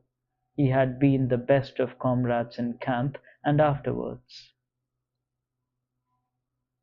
Apart from the moral deformity resulting from the sudden release of mental pressure, there were two other fundamental experiences which threatened to damage the character of the liberated prisoner: bitterness and disillusionment when he returned to his former life. Bitterness was caused by a number of things he came up against in his former hometown.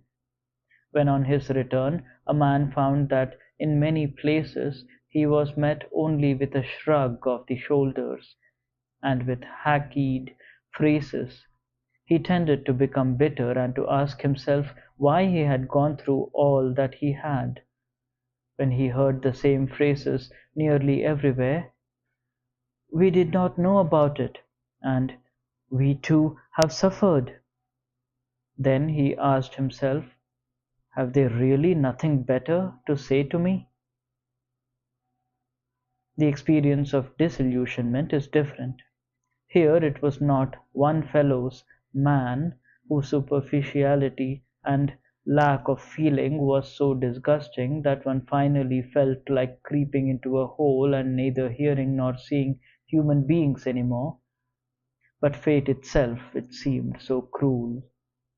A man who for years had thought he had reached the absolute limit of all possible suffering now found that suffering has no limits, and that he could suffer still more and still more intensely.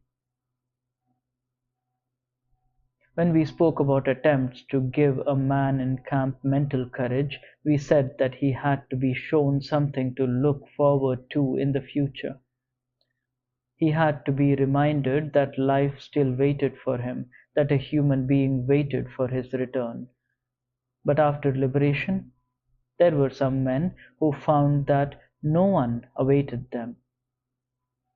Woe to him who found that the person whose memory alone had given him courage in camp did not exist anymore.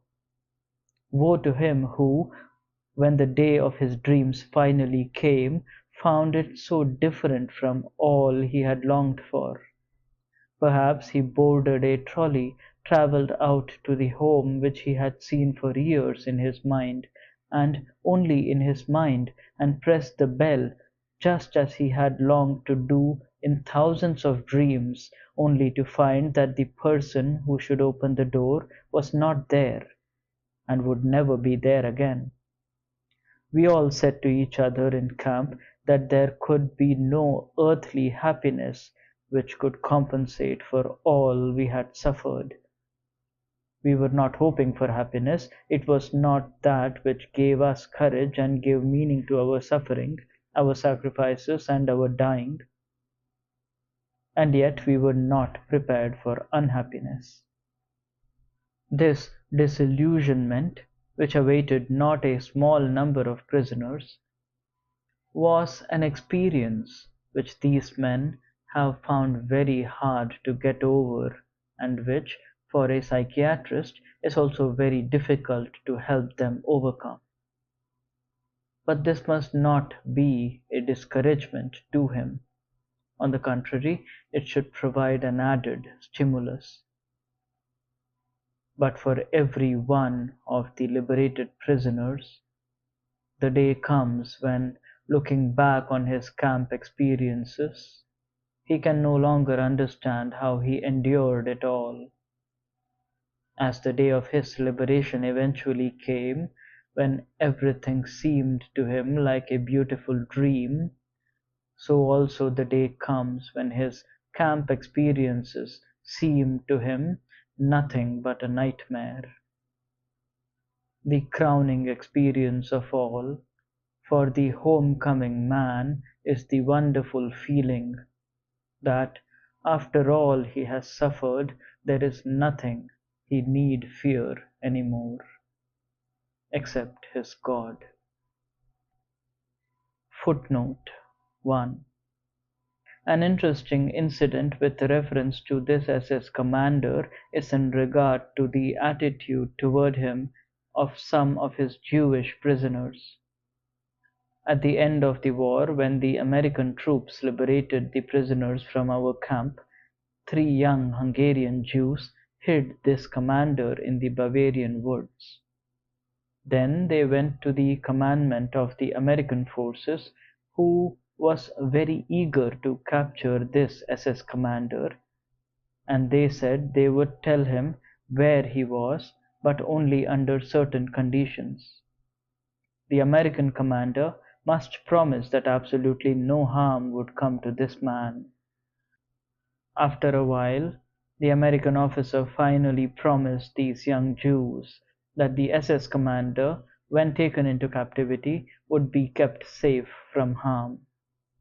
Not only did the American officer keep his promise, but, as a matter of fact, the former SS commander of this concentration camp was, in a sense, restored to his command, for he supervised the collection of clothing among the nearby Bavarian villages, and its distribution to all of us, who at that time still wore the clothes we had inherited from other inmates of Camp Auschwitz, who were not as fortunate as we, having been sent to the gas chamber immediately upon their arrival at the railway station. End of part 1.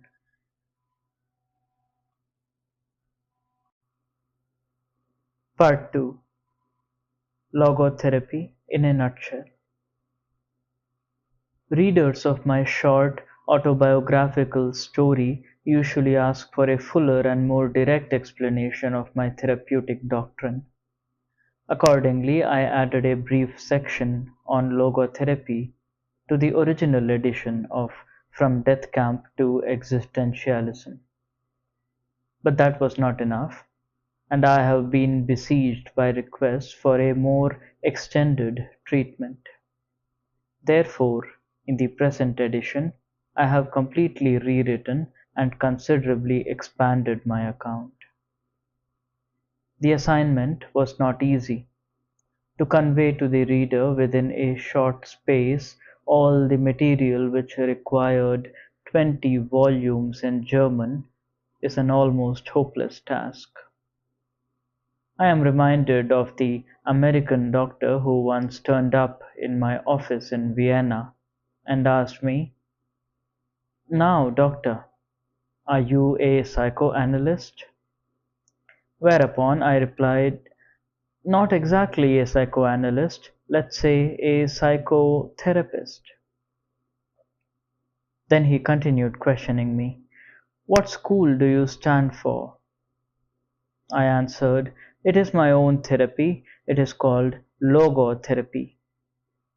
He asked, "Can you tell me in one sentence what is meant by logotherapy? At least, what is the difference between psychoanalysis and logotherapy?" "Yes," I said, "but in the first place, can you tell me in one sentence what you think the essence of psychoanalysis is?" This was his answer.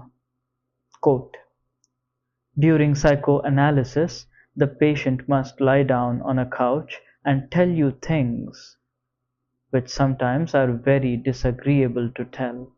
End quote. Whereupon I immediately retorted with the following improvisation.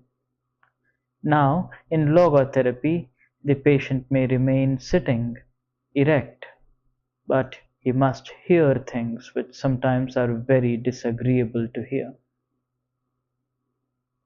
This part, which has been revised and updated, first appeared as Basic Concepts of Logotherapy in the 1962 edition of Man's Search for Meaning. Of course, this was meant facetiously and not as a capsule version of logotherapy. However, there is something in it, inasmuch as logotherapy, in comparison with psychoanalysis, is a method less retrospective and less introspective.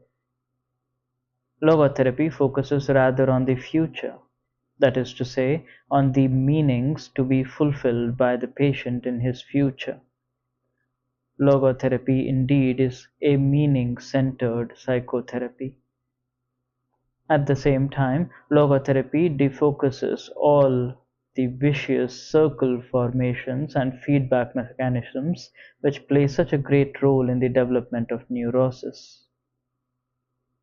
Thus, the typical self-centeredness of the neurotic is broken up instead of being continually fostered and reinforced. To be sure, this kind of statement is an oversimplification, yet in logotherapy, the patient is actually confronted with and reoriented toward the meaning of his life, and to make him aware of this meaning can contribute much to his ability to overcome his neurosis. Let me explain why I have employed the term logotherapy as the name for my theory. Logos is a Greek word which denotes meaning. Logotherapy, or as it has been called by some authors, the Third Viennese School of Psychotherapy, focuses on the meaning of human existence as well as on man's search for such a meaning. According to logotherapy, this striving to find a meaning in one's life is the primary motivational force in man. That is why I speak of a will to meaning, in contrast to the pleasure principle, or as we could also term it, the will to pleasure, on which Freudian psychoanalysis is centered, as well as in contrast to the will to power, on which Adlerian psychology, using the term striving for superiority, is focused. The will to meaning. Man's search for meaning is the primary motivation in his life and not a secondary rationalization of instinctual drives. This meaning is unique and specific in that it must be and can be fulfilled by him alone. Only then does it achieve a significance which will satisfy his own will to meaning. There are some authors who contend that meanings and values are nothing but defense mechanisms, reaction formations, and sublimations. But as for myself, I would not be willing to live merely for the sake of my defense mechanisms, nor would I be ready to die merely for the sake of my reaction formations. Man, however, is able to live and even to die for the sake of his ideals and values. A public opinion poll was conducted a few years ago in France. The results showed that 89% of the people polled admitted that man needs something for the sake of which to live.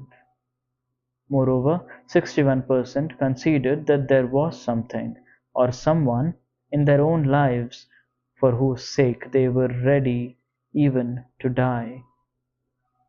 I repeated this poll at my hospital department in Vienna among both the patients and the personnel, and the outcome was practically the same as among the thousands of people screened in France. The difference was only 2%. Another statistical survey of 7,948 students at 48 colleges was conducted by social scientists from Johns Hopkins University. Their preliminary report is part of a 2-year study sponsored by the National Institute of Mental Health, asked what they considered very important to them now. 16% of the students checked making a lot of money. 78% said their first goal was finding a purpose and meaning to my life.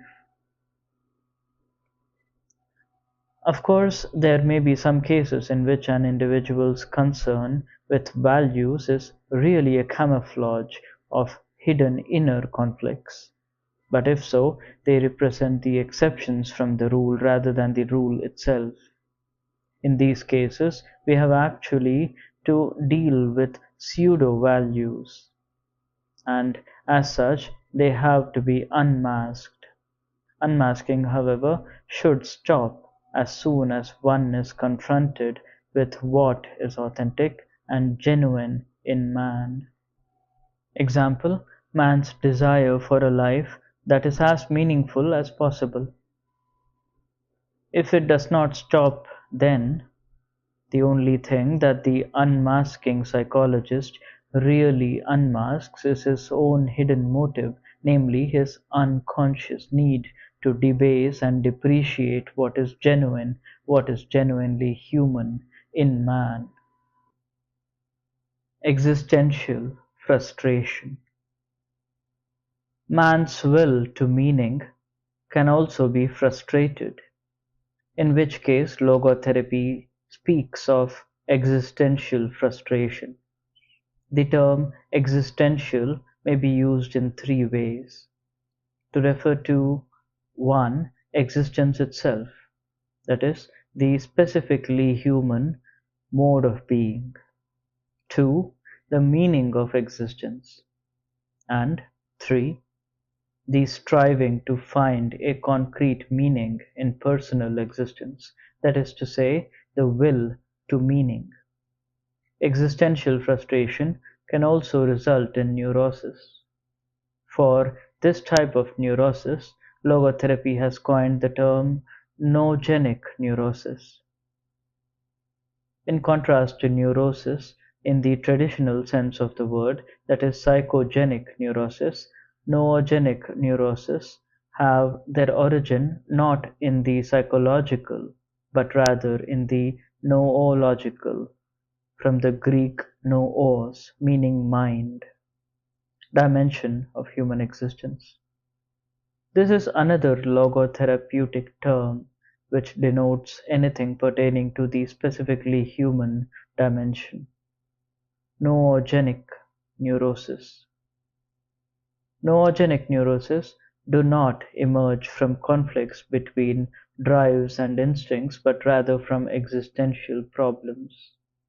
Among such problems, the frustration of the will to meaning plays a large role. It is obvious that in noogenic cases, the appropriate and adequate therapy is not psychotherapy in general, but rather logotherapy, a therapy that is which dares to enter the specifically human dimension. Let me quote the following instance.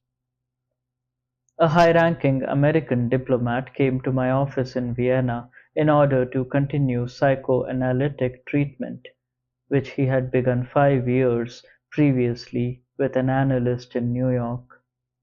At the outset, I asked him why he thought he should be analyzed, why his analysis had been started in the first place. It turned out that the patient was discontented with his career and found it most difficult to comply with American foreign policy. His analyst, however, had told him again and again that he should try to reconcile himself with his father, because the government of the US, as well as his superiors, were nothing but father images, and consequently his dissatisfaction with his job was due to the hatred he unconsciously harbored toward his father. Through an analysis lasting 5 years, the patient had been prompted more and more to accept his analyst's interpretations, until he finally was unable to see the forest of reality for the trees of symbols and images. After a few interviews, it was clear that his will to meaning was frustrated by his vocation, and he actually longed to be engaged in some other kind of work. As there was no reason for not giving up his profession and embarking on a different one, he did so with most gratifying results. He has remained contented in his new occupation for over 5 years, as he recently reported. I doubt that in this case I was dealing with a neurotic condition at all, and that is why I thought that he did not need any psychotherapy, nor even logotherapy, for the simple reason that he was not actually a patient. Not every conflict is necessarily neurotic. Some amount of conflict is normal and healthy. In a similar sense, suffering is not always a pathological phenomenon. Rather than being a symptom of neurosis, suffering may well be a human achievement, especially if the suffering grows out of existential frustration. I would strictly deny that one's search for a meaning to his existence, or even his doubt of it, in every case is derived from or results in any disease. Existential frustration is in itself neither pathological nor pathogenic. A man's concern, even his despair over the worthwhileness of life, is an existential distress, but by no means a mental disease. It may well be that interpreting the first in terms of the latter motivates a doctor to bury his patient's existential despair under a heap of tranquilizing drugs. It is his task, rather, to pilot the patient through his existential crises of growth and development. Logotherapy regards its assignment as that of assisting the patient to find meaning in his life. Inasmuch as logotherapy makes him aware of the hidden logos of his existence, it is an analytical process. To this extent, logotherapy resembles psychoanalysis. However, in logotherapy's attempt to make something conscious again, it does not restrict its activity to instinctual facts within the individual's unconscious, but also cares for existential realities, such as the potential meaning of his existence to be fulfilled, as well as his will to meaning. An analysis, however, even when it refrains from including the noological dimension in its therapeutic process, tries to make the patient aware of what he actually longs for in the depth of his being. Logotherapy derives from psychoanalysis insofar as it considers man a being whose main concern consists in fulfilling a meaning, rather than in the mere gratification and satisfaction of drives and instincts, or in merely reconciling the conflicting claims of id, ego, and superego, or in the mere adaptation and adjustment to society and environment. No dynamics. To be sure, man's search for meaning may arouse inner tension rather than inner equilibrium. However, precisely such tension is an indispensable prerequisite of mental health. There is nothing in the world, I venture to say, that would so effectively help one to survive even the worst conditions as the knowledge that there is a meaning in one's life. There is much wisdom in the words of Nietzsche. Quote, "He who has a why to live for can bear almost any how." End quote. I can see in these words a motto which holds true for any psychotherapy. In the Nazi concentration camps, one could have witnessed that those who knew that there was a task waiting for them to fulfill were most apt to survive. The same conclusion has since been reached by other authors of books on concentration camps and also by psychiatric investigations into Japanese, North Korean, and North Vietnamese prisoner of war camps. As for myself, when I was taken to the concentration camp of Auschwitz, a manuscript of mine ready for publication was confiscated. Certainly my deep desire to write this manuscript anew helped me survive the rigors of the camp I was in. For instance, when in a camp in Bavaria I fell ill with typhus fever, I jotted down on little scraps of paper many notes intended to enable me to rewrite the manuscript, should I live to the day of liberation.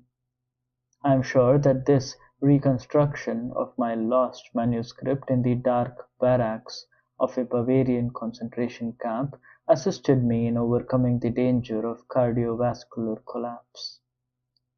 Thus, it can be seen that mental health is based on a certain degree of tension. The tension between what one has already achieved and what one still ought to accomplish, or the gap between what one is and what one should be. Such a tension is inherent in the human being and therefore is indispensable to mental well-being.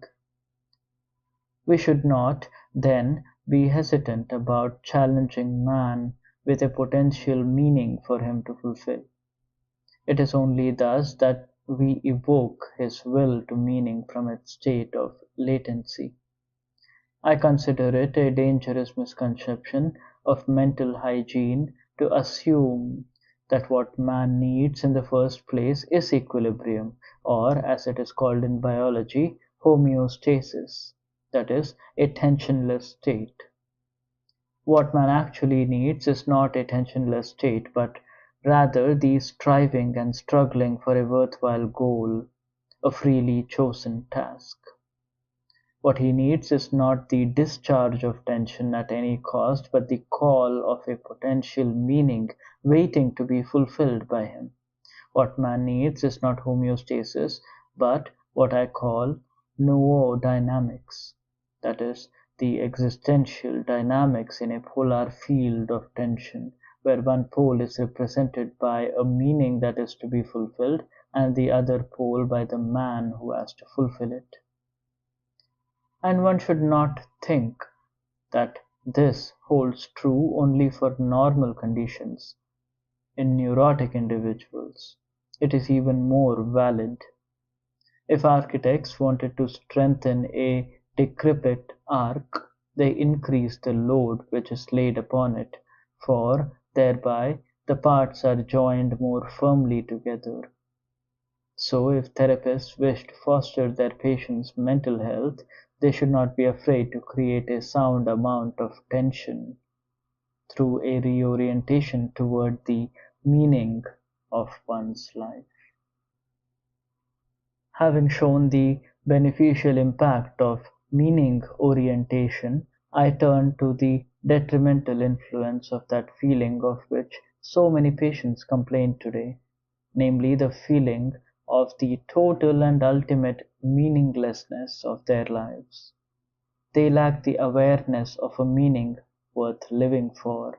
They are haunted by the experiences of their inner emptiness, a void within themselves. They are caught in that situation which I have called the existential vacuum. The existential vacuum is a widespread phenomenon of the 20th century. This is understandable. It may be due to a twofold loss which man has had to undergo since he became a truly human being. At the beginning of human history, man lost some of the basic animal instincts in which an animal's behavior is embedded and by which it is secured. Such security, like paradise, is closed to man forever. Man has to make choices. In addition to this, however, man has suffered another loss in his more recent development, inasmuch as the traditions which buttressed his behavior and now are rapidly diminishing. No instinct tells him what he has to do, and no tradition tells him what he ought to do. Sometimes he does not even know what he wishes to do. Instead, he either wishes to do what other people do, conformism, or he does what other people wish him to do, totalitarianism. A statistical survey recently revealed that among my European students, 25% showed a more or less marked degree of existential vacuum. Among my American students, it was not 25 but 60%. The existential vacuum manifests itself mainly in a state of boredom. Now we can understand Schopenhauer when he said that mankind was apparently doomed to vacillate eternally between the two extremes of distress and boredom. In actual fact, boredom is now causing and certain bringing to psychiatrists more problems to solve than distress. And these problems are growing increasingly crucial, for progressive automation will probably lead an enormous increase in the leisure hours available to the average worker. The pity of it is that many of these will not know what to do with all their newly acquired free time. Let us consider, for instance, Sunday neurosis, that kind of depression which afflicts people who become aware of the lack of content in their lives when the rush of the busy week is over and the void within themselves becomes manifest. Not a few cases of suicide can be tracked back to this existential vacuum. Such widespread phenomena as depression, aggression, and the addiction that are not understandable unless we recognize the existential vacuum underlying them. This is also true of the crises of pensioners and aging people. Moreover, there are various marks and guises under which the existential vacuum appears.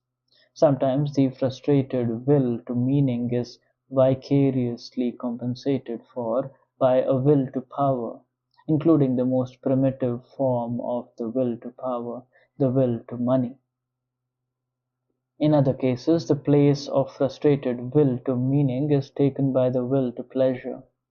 This is why existential frustration often eventuates in sexual compensation. We can observe in such cases that the sexual libido becomes rampant in existential vacuum. An analogous event occurs in neurotic cases.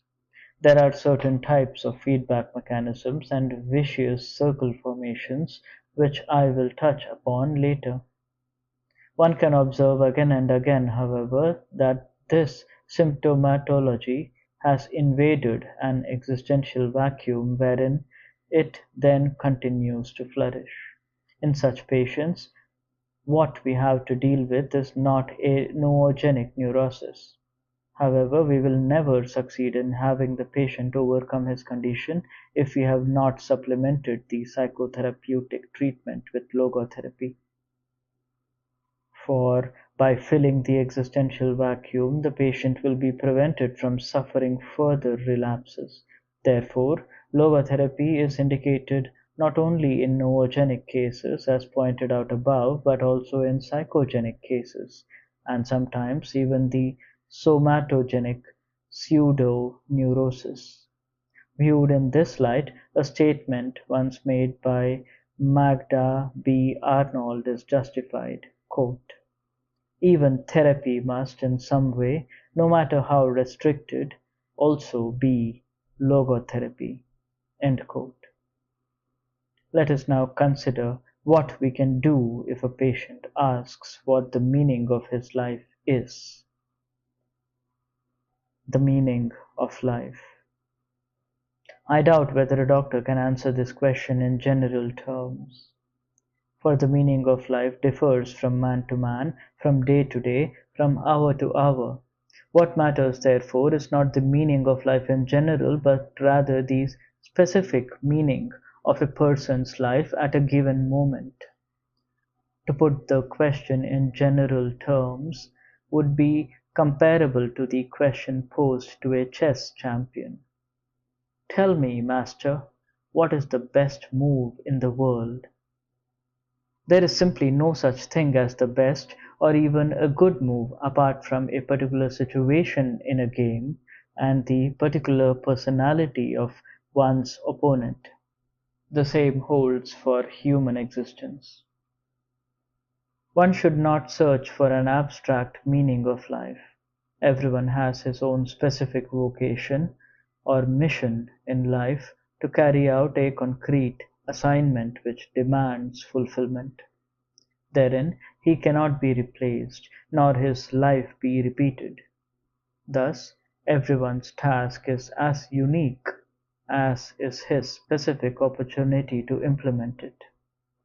As each situation in life represents a challenge to man and presents a problem for him to solve, the question of the meaning of life may actually be reversed. Ultimately, man should not ask what the meaning of his life is, but rather he must recognize that it is he who is asked. In a word, each man is questioned by life, and he can only answer to life by answering for his own life. To life, he can only respond by being responsible. Thus, logotherapy sees in responsibleness the very essence of human existence. The essence of existence. This emphasis on responsibleness is reflected in the categorical imperative of logotherapy, which is, live as if you were living already for the second time, and as if you had acted the first time as wrongly as you are about to act now. It seems to me that there is nothing which would stimulate a man's sense of responsibleness more than this maxim, which invites him to imagine first that the present is past, and second, that the past may yet be changed and amended. Such a precept confronts him with life's finiteness, as well as the finality of what he makes out of both his life and himself. Logotherapy tries to make the patient fully aware of his own responsibleness. Therefore, it must leave to him the option for what, or to whom he understands himself to be responsible.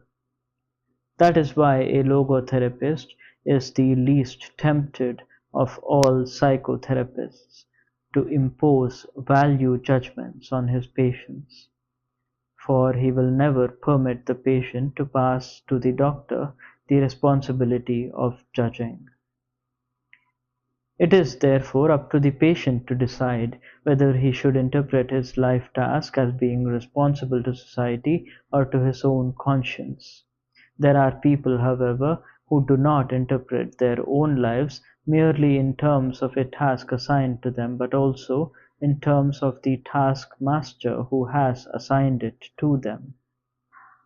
Logotherapy is neither teaching nor preaching. It is as far removed from logical reasoning as it is from moral exhortation. To put it figuratively, the role played by a logotherapist is that of an eye specialist rather than that of a painter. A painter tries to convey to us a picture of the world as he sees it. An ophthalmologist tries to enable us to see the world as it really is. The logotherapist's role consists of widening and broadening this visual field of the patient so that the whole spectrum of potential meaning becomes conscious and visible to him. By declaring that man is responsible and must actualize the potential meaning of his life, I wish to stress that the true meaning of life is to be discovered in the world rather than within man or his own psyche, as though it were a closed system. I have termed this constitutive characteristic the self-transcendence of human existence. It denotes the fact that being human always points and is directed to something or someone other than oneself, be it a meaning to fulfill or another human being to encounter.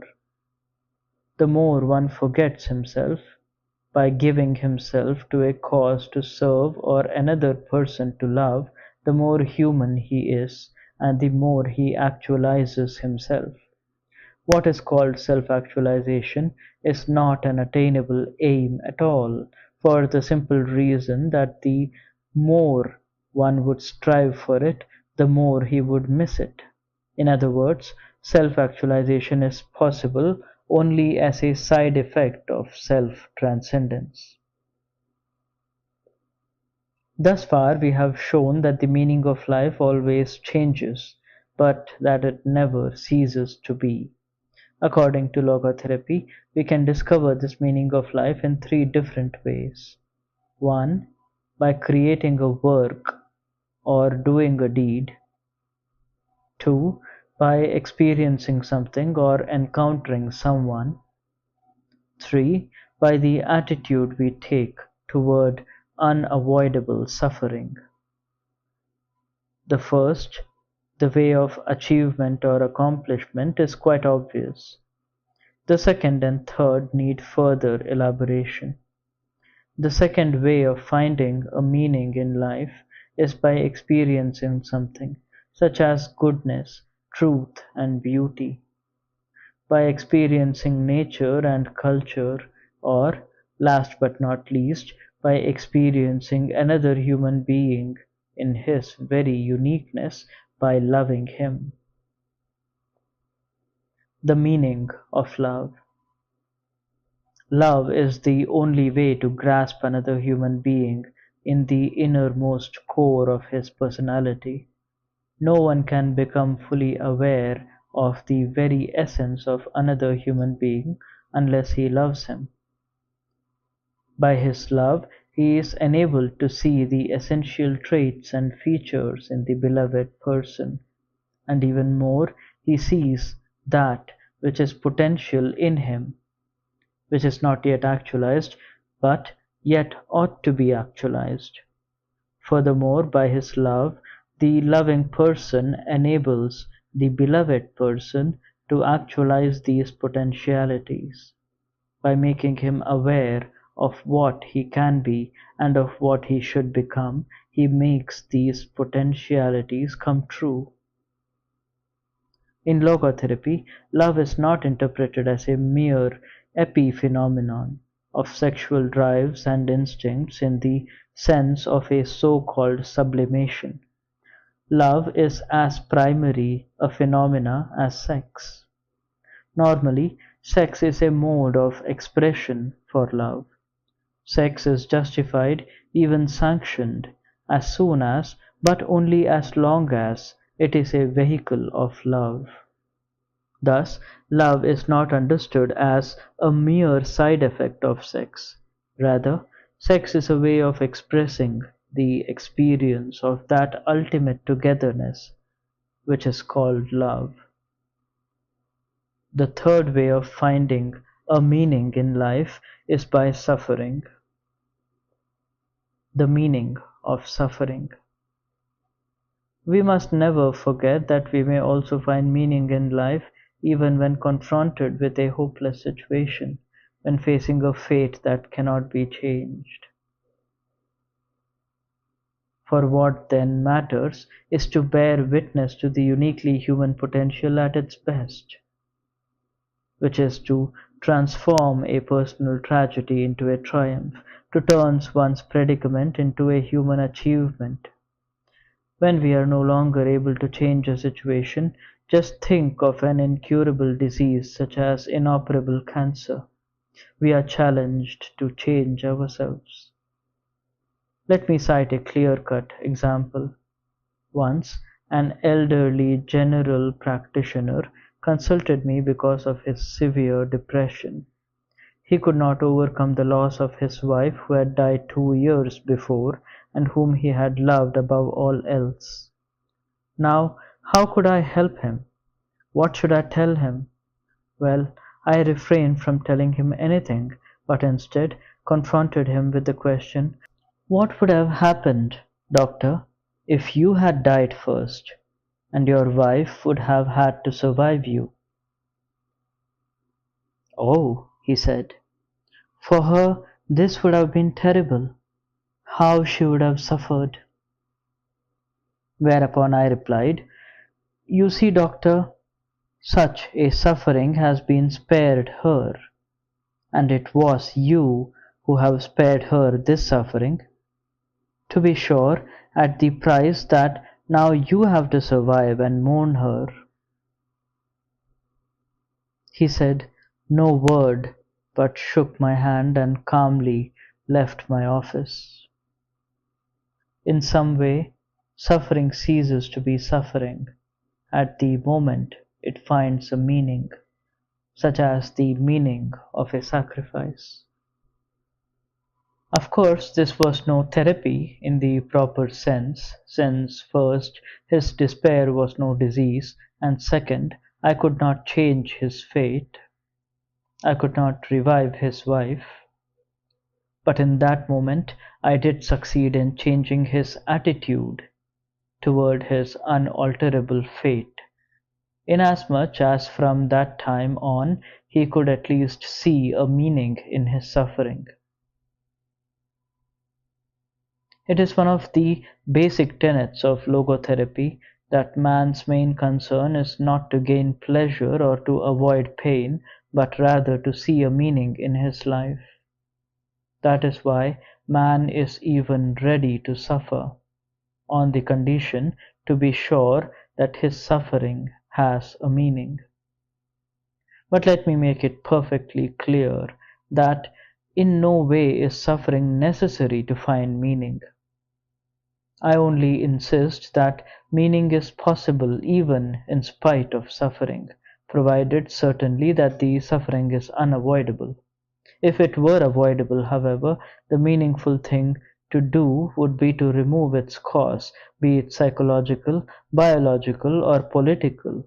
To suffer unnecessarily is a masochistic rather than heroic. Edith Weisskopf Joelson, before her death a professor of psychology at the University of Georgia, contended in her article on logotherapy that, quote, our current mental hygiene philosophy stresses the idea that people ought to be happy, that unhappiness is a symptom of maladjustment.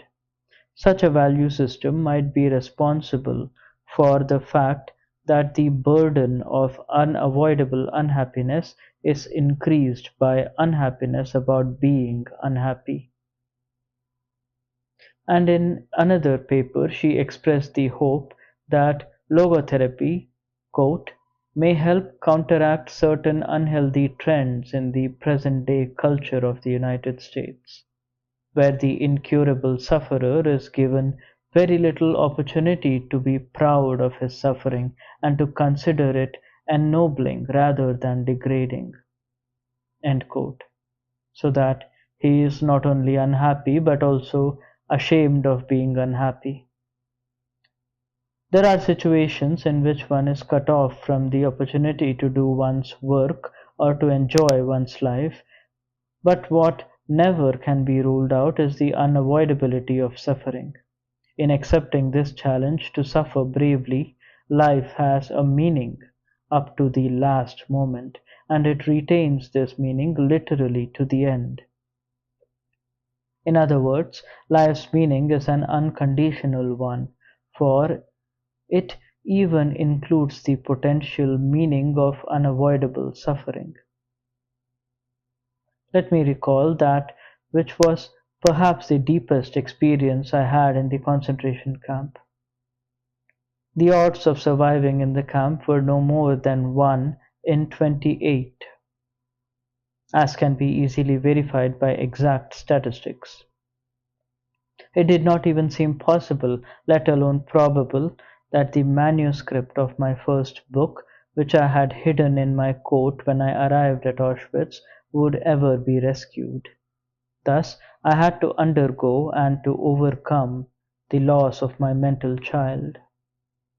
And now it seemed as if nothing and no one would survive me, neither a physical nor a mental child of my own. So I found myself confronted with the question whether under such circumstances my life was ultimately void of any meaning. Not yet did I notice that an answer to this question, with which I was wrestling so passionately, was already in store for me, and that soon thereafter this answer would be given to me. This was the case when I had to surrender my clothes and in turn inherited the worn out rags of an inmate who had already been sent to the gas chamber immediately after his arrival at the Auschwitz railway station. Instead of the many pages of my manuscript, I found in a pocket of the newly acquired coat one single torn page out of a Hebrew prayer book containing the most important Jewish prayer, Shema Yisrael. How should I have interpreted such a coincidence other than as a challenge to live my thoughts instead of merely putting them on paper? A bit later, I remember it seemed to me that I would die in the near future. In this critical situation, however, my concern was different from that of most of my comrades. Their question was, will we survive the camp? For, if not, all this suffering has no meaning. The question which beset me was, Has all this suffering, this dying around us, a meaning? For if not, then ultimately there is no meaning to survival. For a life whose meaning depends upon such a happenstance as whether one escapes or not, ultimately would not be worth living at all. Metaclinical problems. More and more, a psychiatrist is approached today by patients who confront him with human problems rather than neurotic symptoms. Some of the people who nowadays call on a psychiatrist would have seen a pastor, priest, or rabbi in former days. Now, they often refuse to be handed over to a clergyman and instead confront the doctor with questions such as, "What is the meaning of my life?" A logodrama. I should like to cite the following instance. Once, the mother of a boy who had died at the age of 11 years was admitted to my hospital department after a suicide attempt. Dr. Kurt Kokurek invited her to join a therapeutic group, and it happened that I stepped into the room when he was conducting a psychodrama. She was telling her story. At the death of her boy, she was left alone with another, older son who was crippled, suffering from the effects of infantile paralysis. The poor boy had to be moved around in a wheelchair. His mother, however, rebelled against her fate, but when she tried to commit suicide together with him, it was the crippled son who prevented her from doing so. He liked living. For him, life had remained meaningful. Why was it not so for his mother? How could her life still have meaning? And how could we help her to become aware of it? Improvising, I participated in the discussion and questioned another woman in the group. I asked her how old she was, and she answered, 30.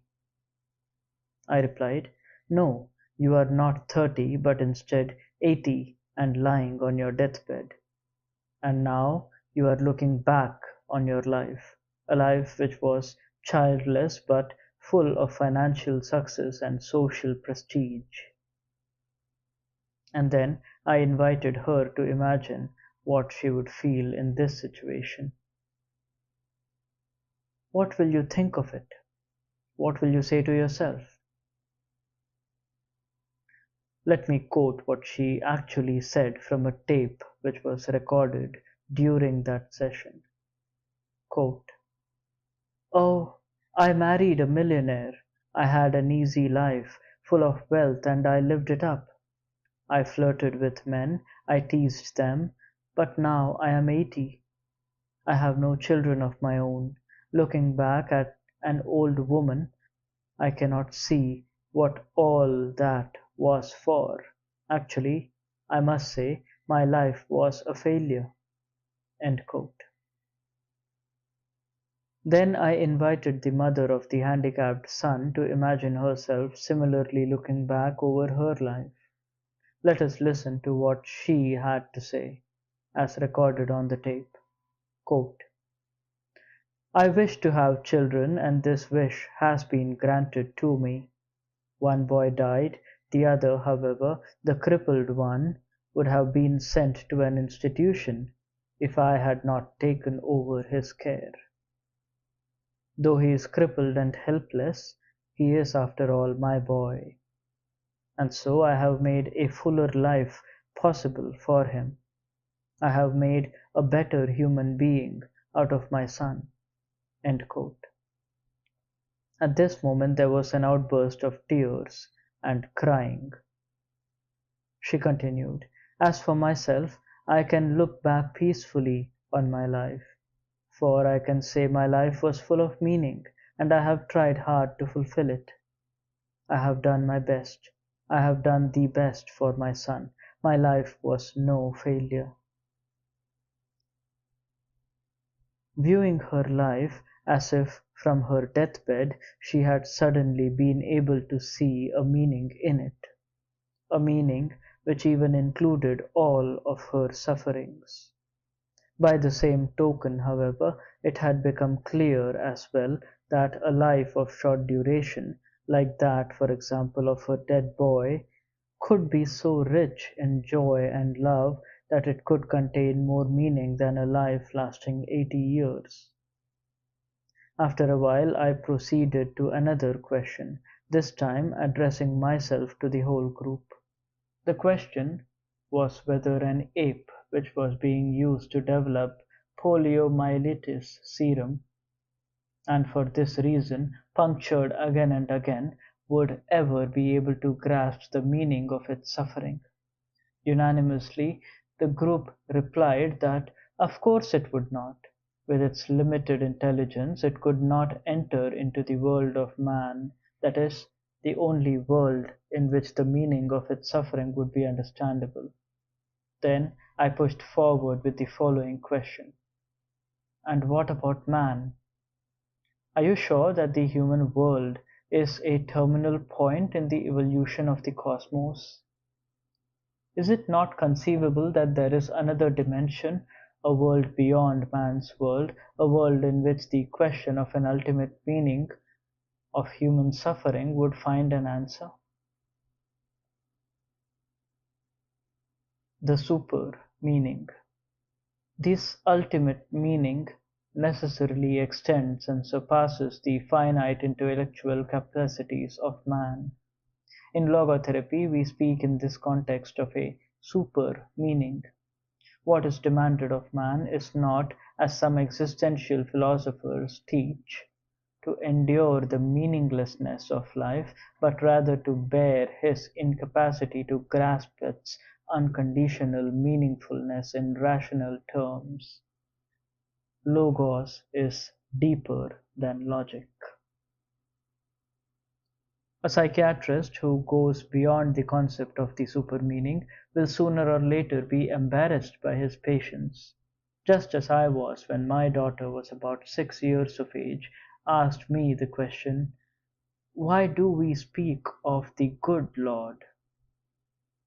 Whereupon I said, "Some weeks ago you were suffering from measles, and then the good Lord sent you full recovery." However, the little girl was not content. She retorted, "Well, but please, Daddy, do not forget. In the first place, He had sent me the measles."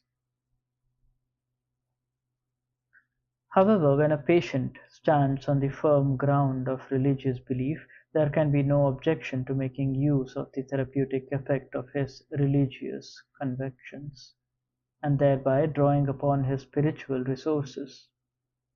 In order to do so, the psychiatrist may put himself in the place of the patient. That is exactly what I did. For instance, when a rabbi from Eastern Europe turned to me and told me his story. He had lost his first wife and their 6 children in the concentration camp of Auschwitz, where they were gassed, and now it turned out that his second wife was sterile. I observed that procreation is not the only meaning of life, for then life in itself would become meaningless, and something which in itself is meaningless cannot be rendered meaningful merely by its perpetuation.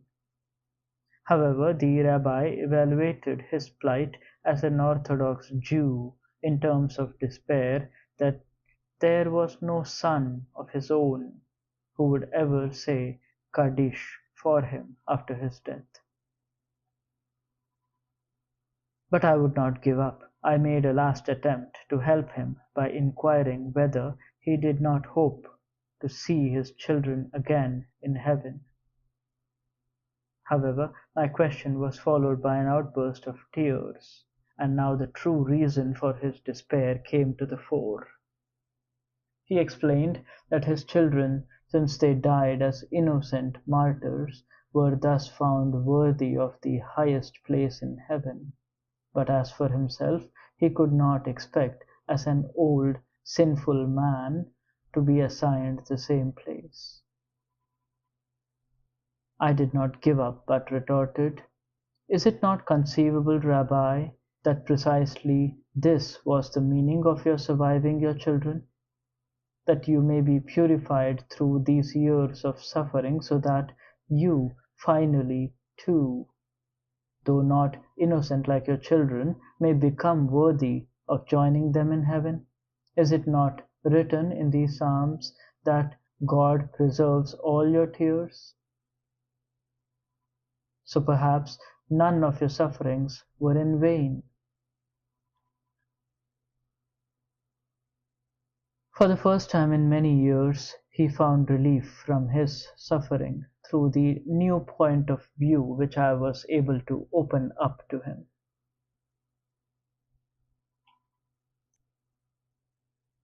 Life's transitoriness. Those things which seem to take meaning away from human life include not only suffering but dying as well. I never tire of saying that the only really transitory aspects of life are the potentialities, but as soon as they are actualized, they are rendered realities at that very moment. They are saved and delivered into the past, wherein they are rescued and preserved from transitoriness. For in the past nothing is irretrievably lost, but everything irrevocably stored. Thus the transitoriness of our existence in no way makes it meaningless, but it does constitute our responsibleness, for everything hinges upon our realizing the essentially transitory possibilities. Man constantly makes his choice concerning the mass of present potentialities. Which of these will be condemned to non-being and which will be actualized? Which choice will be made an actuality once and forever, an immoral footprint in the sands of time? At any moment, man must decide for better or for worse what will be the monument of his existence. Usually, to be sure, man considers only the stubble field of transitoriness and overlooks the full granaries of the past, wherein he had salvaged once and for all his deeds, his joys, and also his sufferings. Nothing can be undone and nothing can be done away with. I should say, having been is the surest kind of being.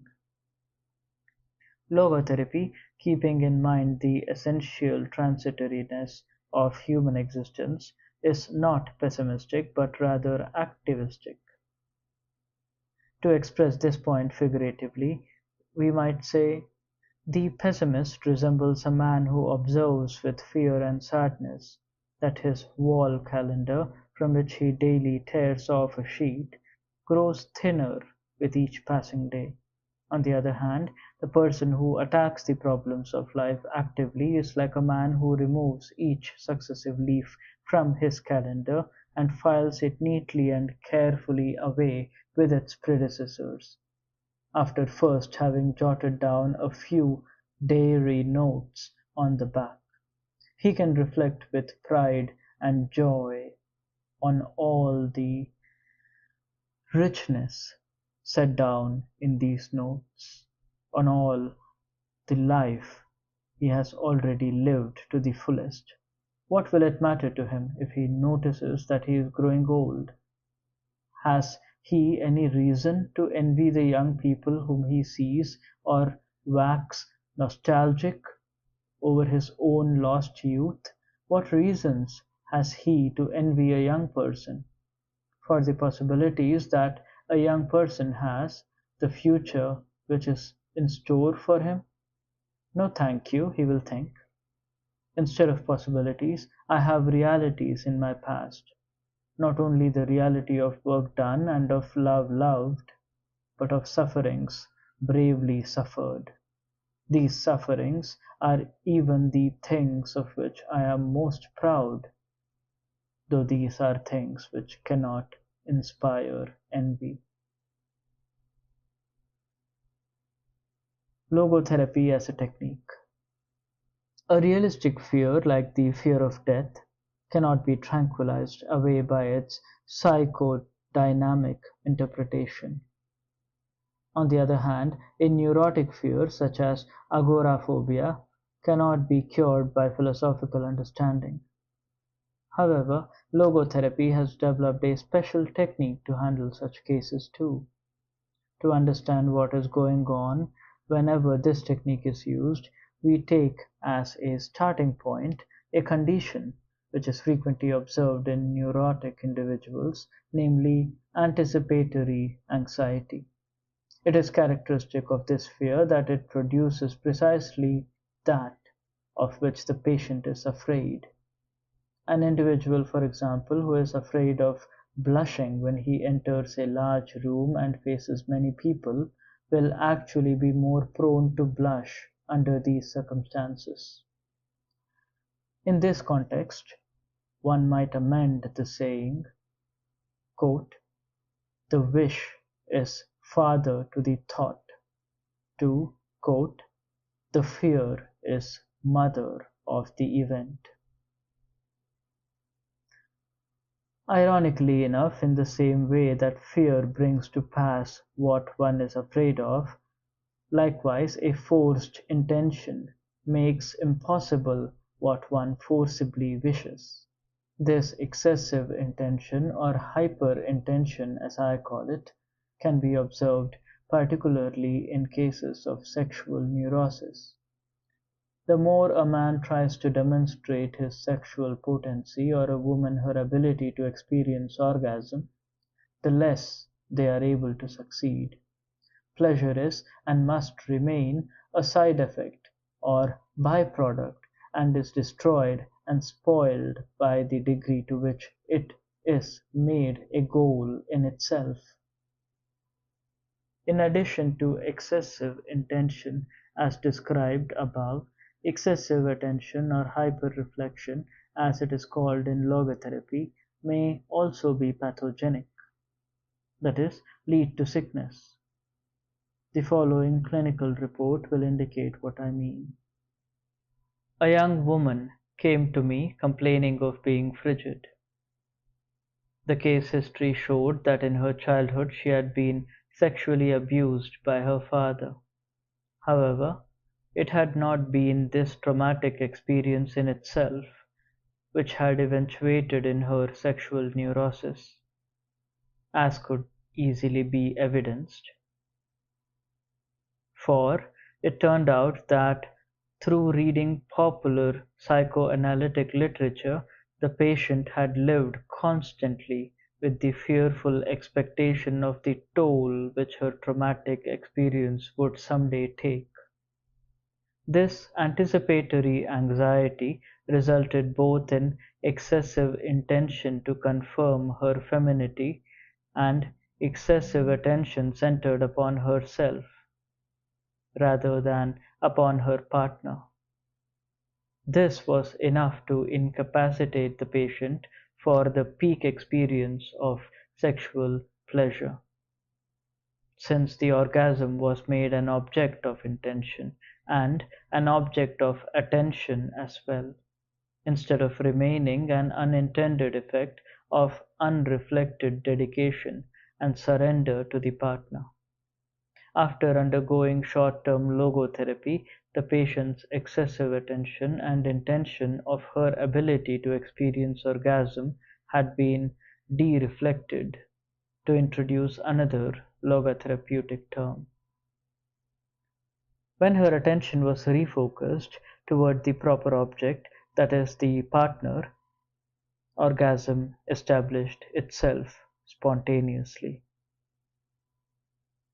Logotherapy bases its technique called paradoxical intention of the twofold fact that fear brings about that which one is afraid of, and that hyperintention makes impossible what one wishes. In German, I described paradoxical intention as early as 1939. In this approach, the phobic patient is invited to intend, even if only for a moment, precisely that which he fears. Let me recall a case. A young physician consulted me because of his fear of perspiring. Whenever he expected an outbreak of perspiration, this anticipatory anxiety was enough to precipitate excessive sweating. In order to cut this circle formation, I advised the patient, in the event that sweating should occur, to resolve deliberately to show people how much he could sweat. A week later, he returned to report that whenever he met anyone who triggered his anticipatory anxiety, he said to himself, I only sweat out a quart before, but now I'm going to pour at least 10 quarts.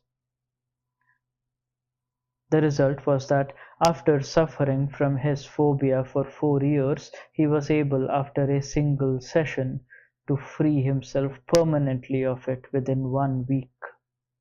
The reader will note that this procedure consists of a reversal of the patient's attitude, inasmuch as his fear is replaced by a paradoxical wish. By this treatment, the wind is taken out of the sails of the anxiety. Such a procedure, however, must make use of the specifically human capacity for self-detachment inherent in a sense of humor. This basic capacity to detach one from oneself is actualized whenever the logotherapeutic technique called paradoxical intention is applied. At the same time, the patient is enabled to put himself at a distance from his own neurosis. A statement consistent with this is found in Gordon W. Allport's book, The Individual and His Religion. The neurotic who learns to laugh at himself may be on the way to self-management, perhaps to cure. Paradoxical intention is the empirical validation and clinical application of Allport's statement. A few more case reports may serve to clarify this method further.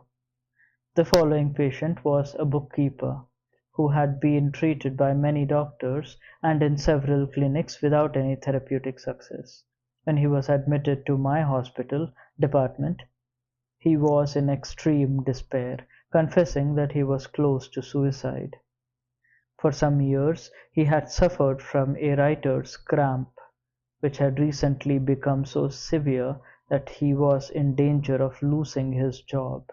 Therefore, only immediate short-term therapy could alleviate the situation. In starting treatment, Dr. Eva Cosdera recommended to the patient that he do just the opposite of what he usually has done, namely, instead of trying to write as neatly and legibly as possible, to write with the worst possible scrawl. He was advised to say to himself, now I will show people what a good scribbler I am. And at the moment in which he deliberately tried to scribble, he was unable to do so. I tried to scrawl but simply could not do it, he said the next day. Within 48 hours, the patient was in his way freed from his writer's cramp and remained free for the observation period after he had been treated. He is a happy man again and fully able to work. A similar case, dealing, however, with speaking rather than writing, was related to me by a colleague in the laryngological department of the Vienna Polyclinic Hospital. It was the most severe case of stuttering he had come across in his many years of practice. Never in his life, as far as the stutterer could remember, had he been free from his speech trouble even for a moment, except once. This happened when he was 12 years old and had hooked a ride on a streetcar. When he was caught by the conductor, he thought that the only way to escape would be to elicit his sympathy, and so he tried to demonstrate that he was just a poor stuttering boy. At that moment when he tried to stutter, he was unable to do it. Without meaning to, he had practiced paradoxical intention, though not for therapeutic purposes.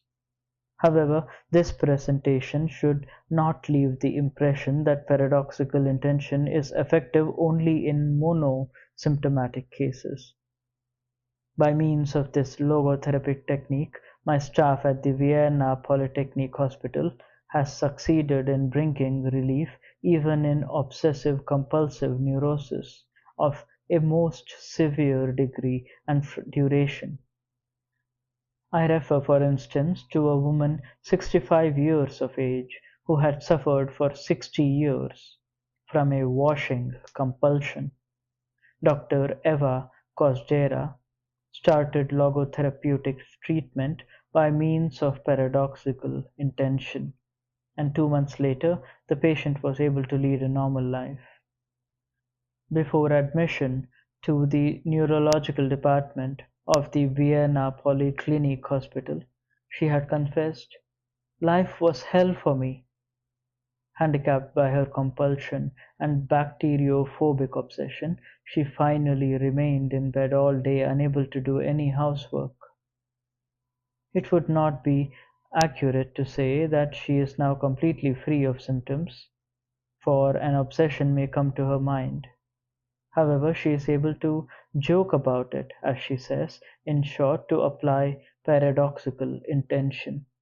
Paradoxical intention can also be applied in cases of sleep disturbance.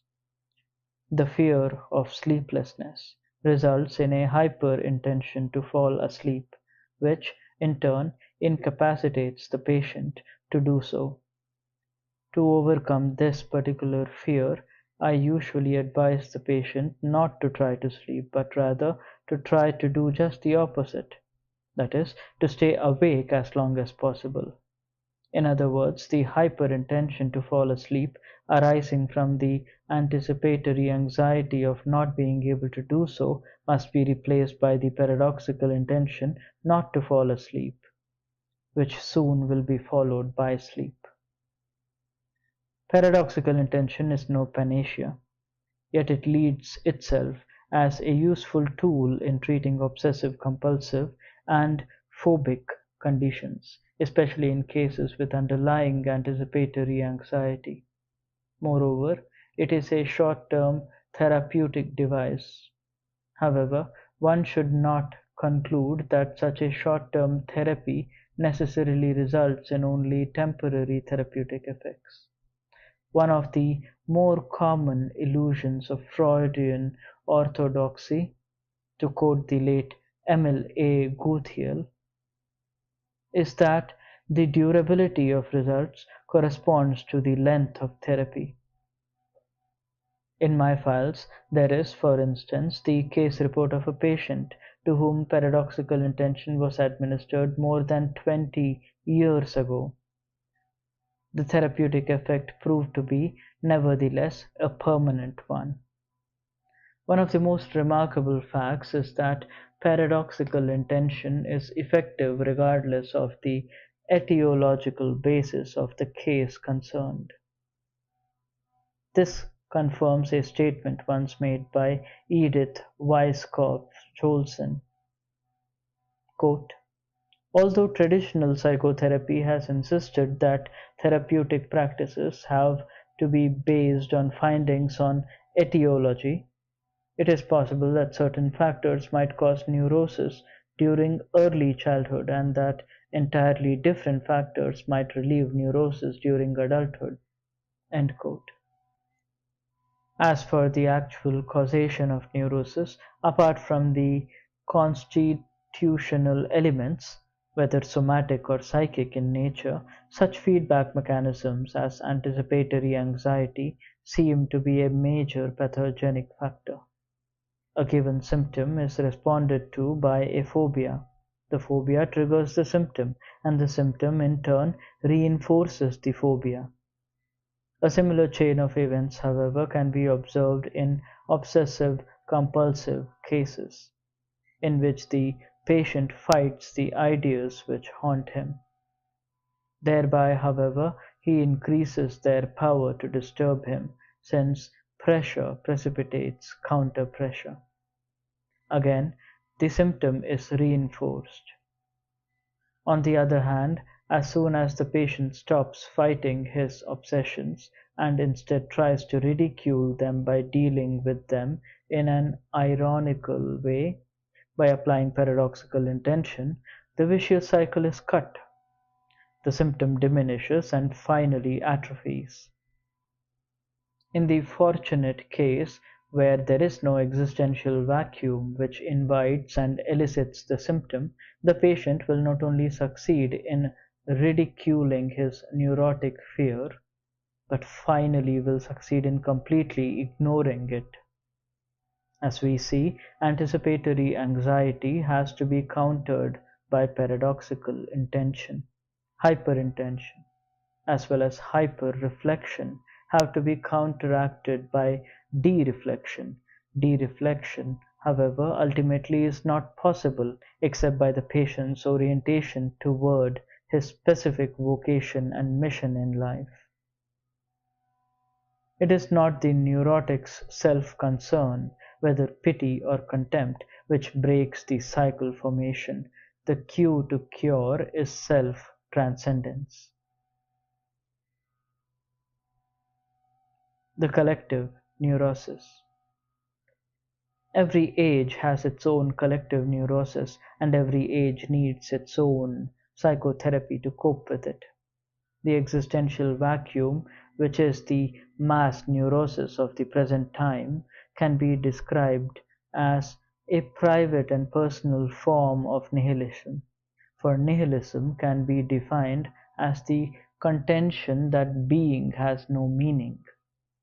As for psychotherapy, however, it will never be able to cope with this state of affairs on a mass scale if it does not keep itself free from the impact and influence of the contemporary trends of a nihilistic philosophy. Otherwise, it represents a symptom of the mass neurosis rather than its possible cure. Psychotherapy would not only reflect a nihilistic philosophy, but also, even though unwillingly and unwittingly, transmit the patient what is actually a caricature rather than a true picture of man. First of all, there is a danger inherent in the teaching of man's nothing butness. The theory that man is nothing but the result of biological, psychological, and sociological conditions, or the product of heredity and environment. Such a view of man makes a neurotic believe that he is prone to believe anyway, namely that he is the pawn and victim of outer influences and inner circumstances. This neurotic fatalism is fostered and strengthened by a psychotherapy which denies that man is free. To be sure, a human being is a finite thing, and his freedom is restricted. It is not freedom from conditions, but it is freedom to take a stand toward the conditions. As I once put it, as a professor in two fields, neurology and psychiatry, I am fully aware of the extent to which man is subject to biological, psychological, and sociological conditions. But in addition to being a professor in two fields, I am a survivor of 4 camps, concentration camps, that is. And as such, I also bear witness to the unexpected extent to which man is capable of defying and braving even the worst conditions conceivable. Critique of pan-determinism. Psychoanalysis has often been blamed for its so-called pansexualism. I, for one, doubt whether this reproach has ever been legitimate. However, there is something which seems to me to be an even more erroneous and dangerous assumption, namely that which I call pan-determinism. By that I mean the view of man which disregards his capacity to take a stand toward any condition whatsoever. Man is not fully conditioned and determined, but rather determines himself whether he gives in to conditions or stands up to them. In other words, man is ultimately self-determining. Man does not simply exist, but always decides what his existence will be, what he will become in the next moment. By the same token, every human being has the freedom to change at any instant. Therefore, we can predict his future only within the large framework of a statistical survey referring to a whole group. The individual personality, however, remains essentially unpredictable. The basis for any predictions would be represented by biological, psychological, or sociological conditions. Yet, one of the main features of human existence is the capacity to rise above such conditions, to grow beyond them. Man is capable of changing the world for the better if possible, and of changing himself for the better if necessary. Let me cite the case of Dr. J. He was the only man I ever encountered in my whole life whom I would dare to call a Mephistophelian being, a satanic figure. At that time he was generally called the mass murderer of Steinhof, the large mental hospital in Vienna. When the Nazis started their euthanasia program, he held all the strings in his hands and was so fanatic in the job assigned to him that he tried not to let one single psychotic individual escape the gas chamber. After the war, when I came back to Vienna, I asked what had happened to Dr. J. He had been imprisoned by the Russians in one of the isolation cells of Steinhof, they told me. The next day, however, the door of his cell stood open and Dr. J was never seen again. Later, I was convinced that, like others, he had, with the help of his comrades, made his way to South America. More recently, however, I was consulted by a former Austrian diplomat who had been imprisoned behind the Iron Curtain for many years, first in Siberia and then in the famous Lubyanka prison in Moscow. While I was examining him neurologically, he suddenly asked me whether I happened to know Dr. J. After my affirmative reply, he continued, quote, I made his acquaintance in Lubyanka. There he died at about the age of 40 from cancer of the urinary bladder.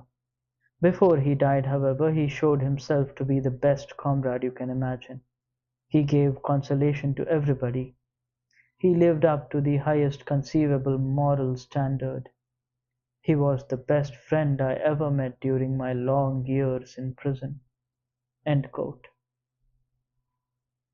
This is the story of Dr. J, the mass murderer of Steinhof. How can we dare to predict the behavior of man? We may predict the movements of a machine, of an automaton. More than this, we may even try to predict the mechanisms or dynamisms of the human psyche as well, but man is more than psyche. Freedom, however, is not the last word. Freedom is only part of the story and half of the truth. Freedom is but the negative aspect of the whole phenomenon, whose positive aspect is responsibleness. In fact, freedom is in danger of degenerating into mere arbitrariness unless it is lived in terms of responsibleness. That is why I recommend that the Statue of Liberty on the East Coast be supplemented by a Statue of Responsibility on the West Coast.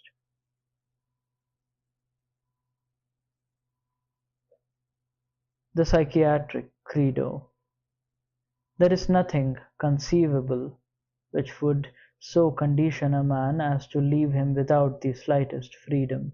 Therefore, a residue of freedom, however limited it may be, is left to man in neurotic and even psychotic cases. Indeed, the innermost core of the patient's personality is not even touched by a psychosis. An incurably psychotic individual may lose his usefulness, but yet retain the dignity of a human being. This is my psychiatric credo. Without it, I should not think it worthwhile to be a psychiatrist. For whose sake? Just for the sake of a damaged brain machine which cannot be repaired? If the patient were not definitely more, euthanasia would be justified. Psychiatry rehumanized. For too long a time, for half a century in fact, psychiatry tried to interpret the human mind merely as a mechanism, and consequently the therapy of mental disease merely in terms of a technique. I believe this dream has been dreamt out. What now begins to loom on the horizon are not the sketches of a psychologized medicine, but rather those of a humanized psychiatry. A doctor, however, who would still interpret his own role mainly as that of a technician, would confess that he sees in his patient nothing more than a machine, instead of seeing the human being behind the disease. A human being is not one thing among others. Things determine each other, but man is ultimately self-determining. What he becomes, within the limits of endowment and environment, he has made out of himself. In the concentration camps, for example, in this living laboratory and on this testing ground, we watched and witnessed some of our comrades behave like swine, while others behaved like saints. Man has both potentialities within himself. Which one is actualized depends on decisions but not on conditions. Our generation is realistic, for we have come to know man as he really is. After all, man is that being who invented the gas chambers of Auschwitz.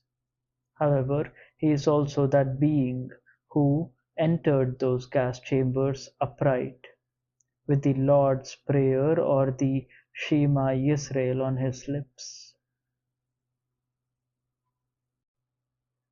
The case for tragic optimism. Let us first ask ourselves what should be understood by a tragic optimism. In brief, it means that one is and remains optimistic in spite of the tragic triad, as it is called in logotherapy, a triad which consists of those aspects of human existence which may be circumscribed by 1. Pain, 2. Guilt, and 3. Death. This chapter, in fact, raises the question, how is it possible to say yes to life in spite of all that? How to pose the question differently, can life retain its potential meaning in spite of its tragic aspects? After all, saying yes to life in spite of everything, to use the phrase in which the title of a German book of mine is couched, presupposes that life is potentially meaningful under any conditions, even those which are most miserable. And this in turn presupposes the human capacity to creatively turn life's negative aspects into something positive or constructive. In other words, what matters is to make the best of any given situation. The best, however, is that which in Latin is called optimum. Hence the reason I speak of tragic optimism. That is, an optimism in the face of tragedy and in view of the human potential which, at its best, always allows for one, turning suffering into a human achievement and accomplishment; two, deriving from guilt the opportunity to change oneself for the better; and three, deriving from life's transitoriness an incentive to take responsible action. This chapter is based on a lecture I presented at the Third World Congress of Logotherapy, Regensburg University, West Germany, June of 1983. It must be kept in mind, however, that optimism is not anything to be commanded or ordered.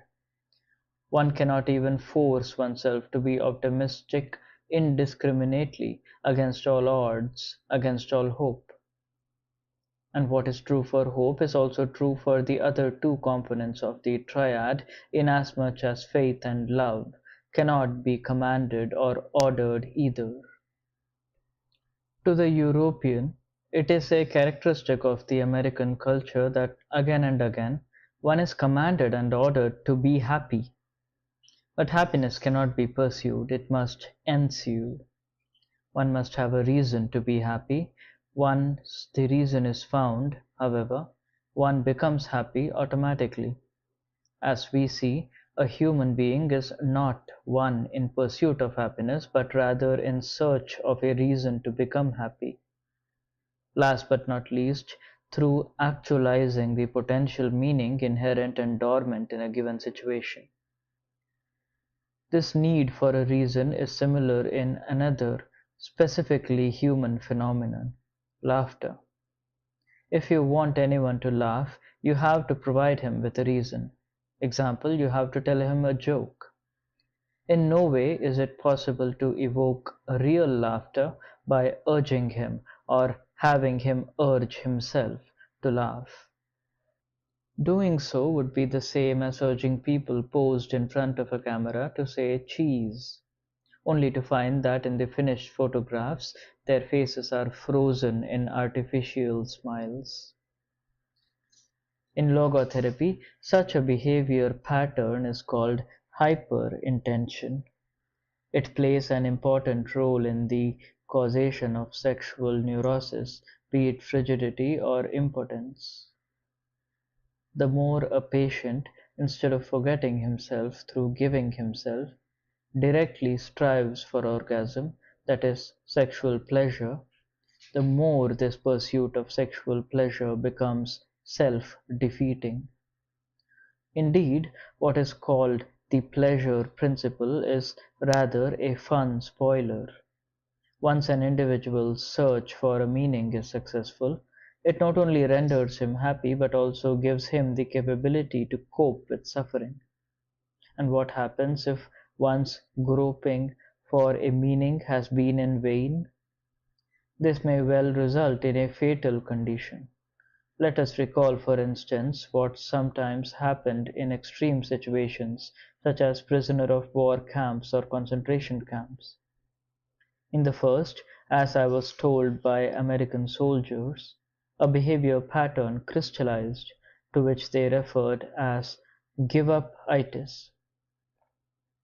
In the concentration camps, this behavior was paralleled by those who, one morning at 5, refused to get up and go to work and instead stayed in the hut on the straw wet with urine and feces. Nothing, neither warnings nor threats, could induce them to change their minds. And then something typical occurred. They took out a cigarette from deep down in a pocket where they had hidden it and started smoking. At that moment we knew that for the next 48 hours or so we would watch them dying. Meaning orientation had subsided, and consequently the seeking of immediate pleasure had taken over. Is this not reminiscent of another parallel, a parallel that confronts us day by day? I think of those youngsters who, on a worldwide scale, refer to themselves as the no future generation. To be sure, it is not just a cigarette to which they resort, it is drugs. In fact, the drug scene is one aspect of a more general mass phenomenon. namely the feeling of meaninglessness resulting from a frustration of our existential needs, which in turn has become a universal phenomenon in our industrial societies. Today, it is not only logotherapists who claim that the feeling of meaninglessness plays an ever increasing role in the etiology of neurosis. As Ivan D. Yalom of Stanford University states in Existential Psychotherapy, quote, of 40 consecutive patients applying for therapy at a psychiatric outpatient clinic, 12, that is 30%, had some major problem involving meaning, as adjusted from self-ratings, therapists, or independent judges. End quote. Thousands of miles east of Palo Alto, the situation differs only by 1%. The most recent pertinent statistics indicate that in Vienna, 29% of the population complain that meaning is missing from their lives. As to the causation of the feeling of meaninglessness, one may say, albeit in an oversimplifying vein, that people have enough to live by but nothing to live for. They have the means but no meaning. To be sure, some do not even have the means. In particular, I think of the mass of people who are today unemployed.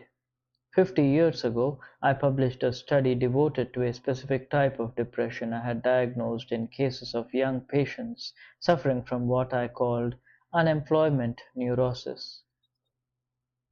And I could show that this neurosis really originated in a twofold erroneous identification. Being jobless was equated with being useless, and being useless was equated with having a meaningless life.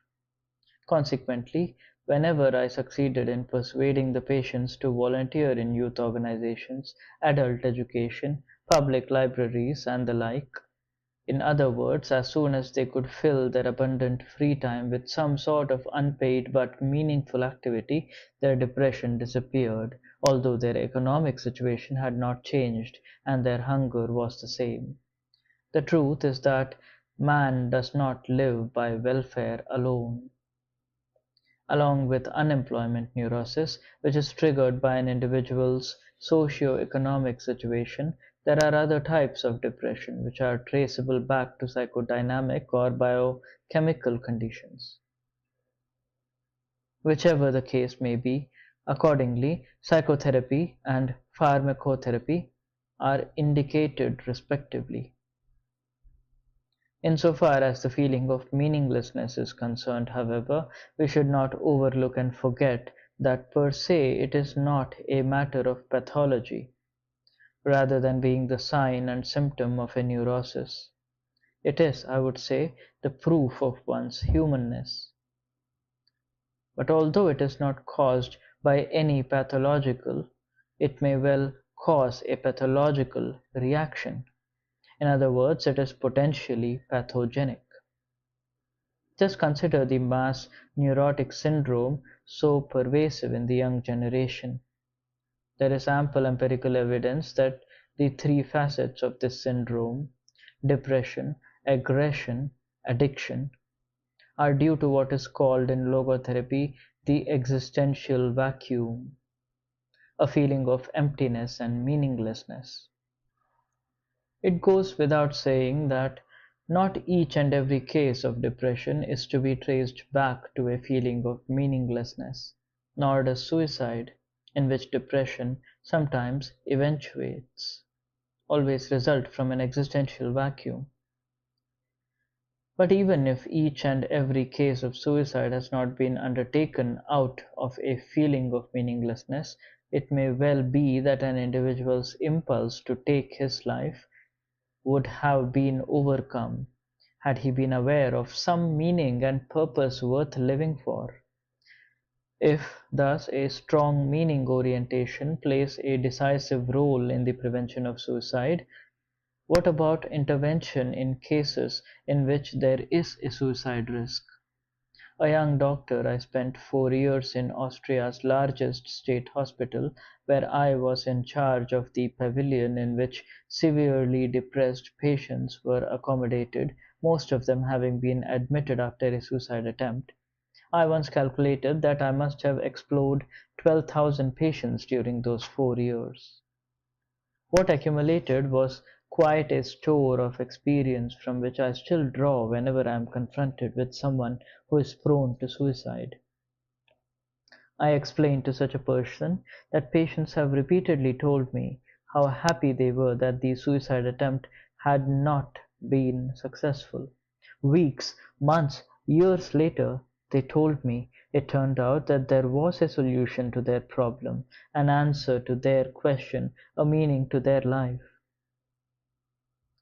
Even if things only take such a good turn in one of 1,000 cases, my explanation continues, who can guarantee that in your case it will not happen one day sooner or later?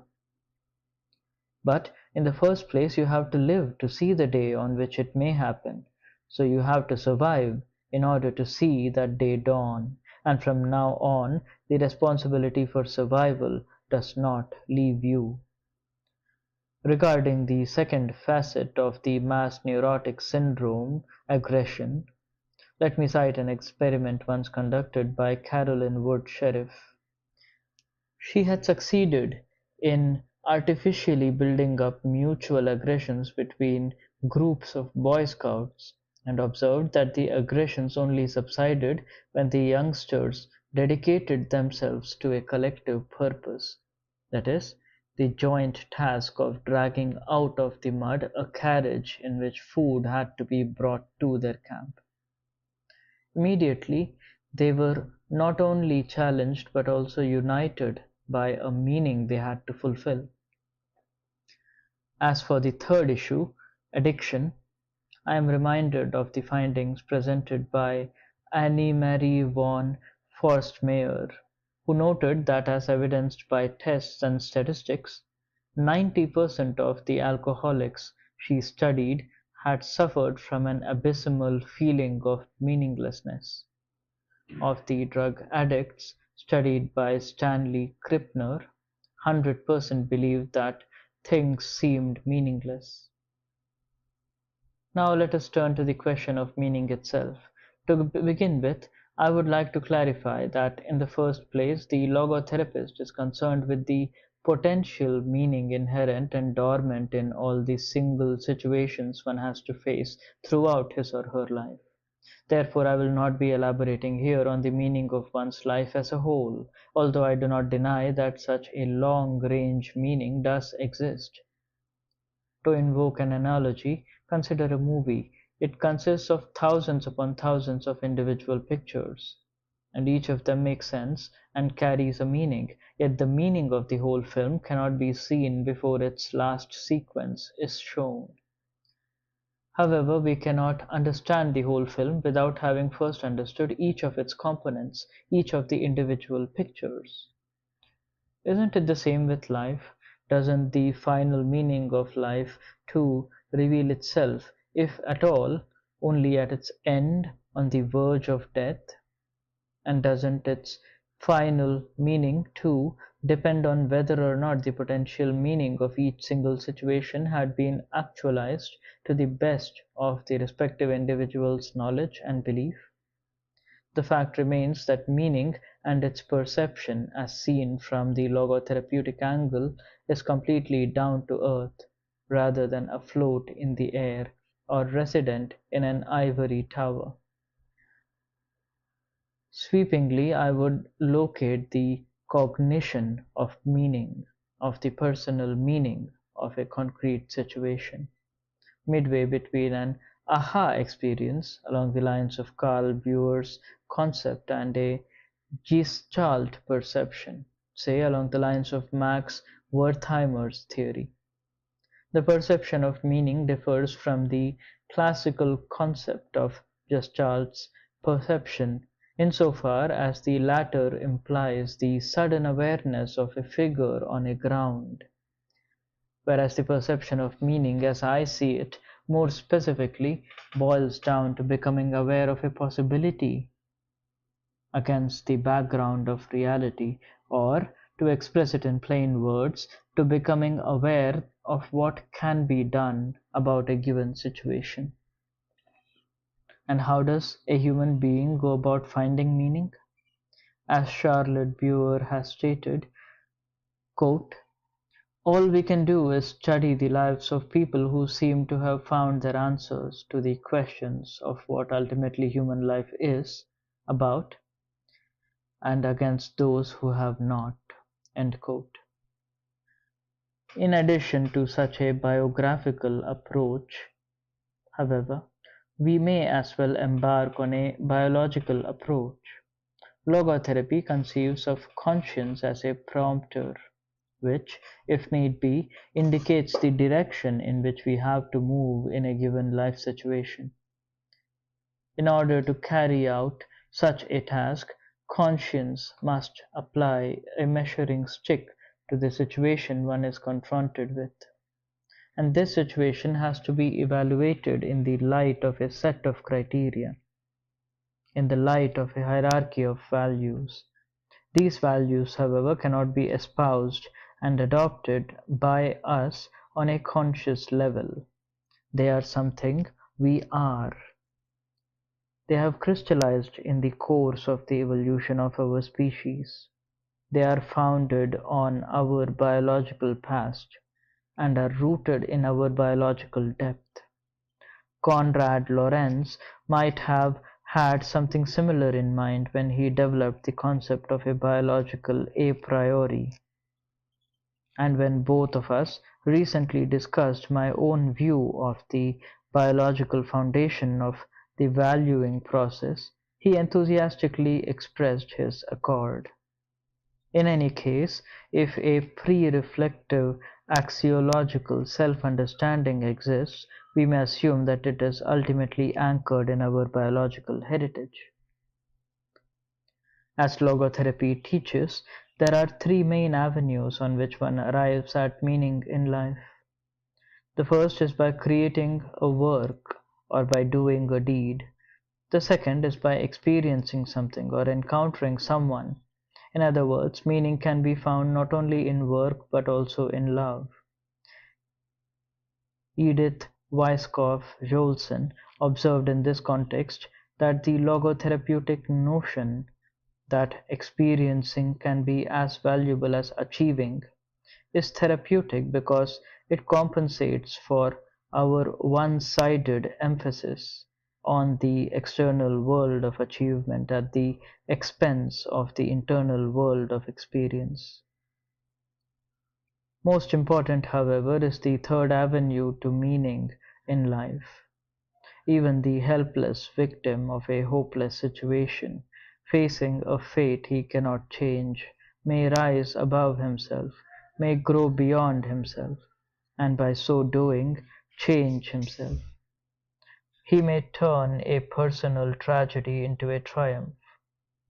Again, it was Edith Weisskopf-Joelson who, as mentioned, once expressed the hope that logotherapy may help counteract certain unhealthy trends in the present-day culture of the United States, where the incurable sufferer is given very little opportunity to be proud of his suffering, and to consider it ennobling rather than degrading, so that he is not only unhappy but also ashamed of being unhappy.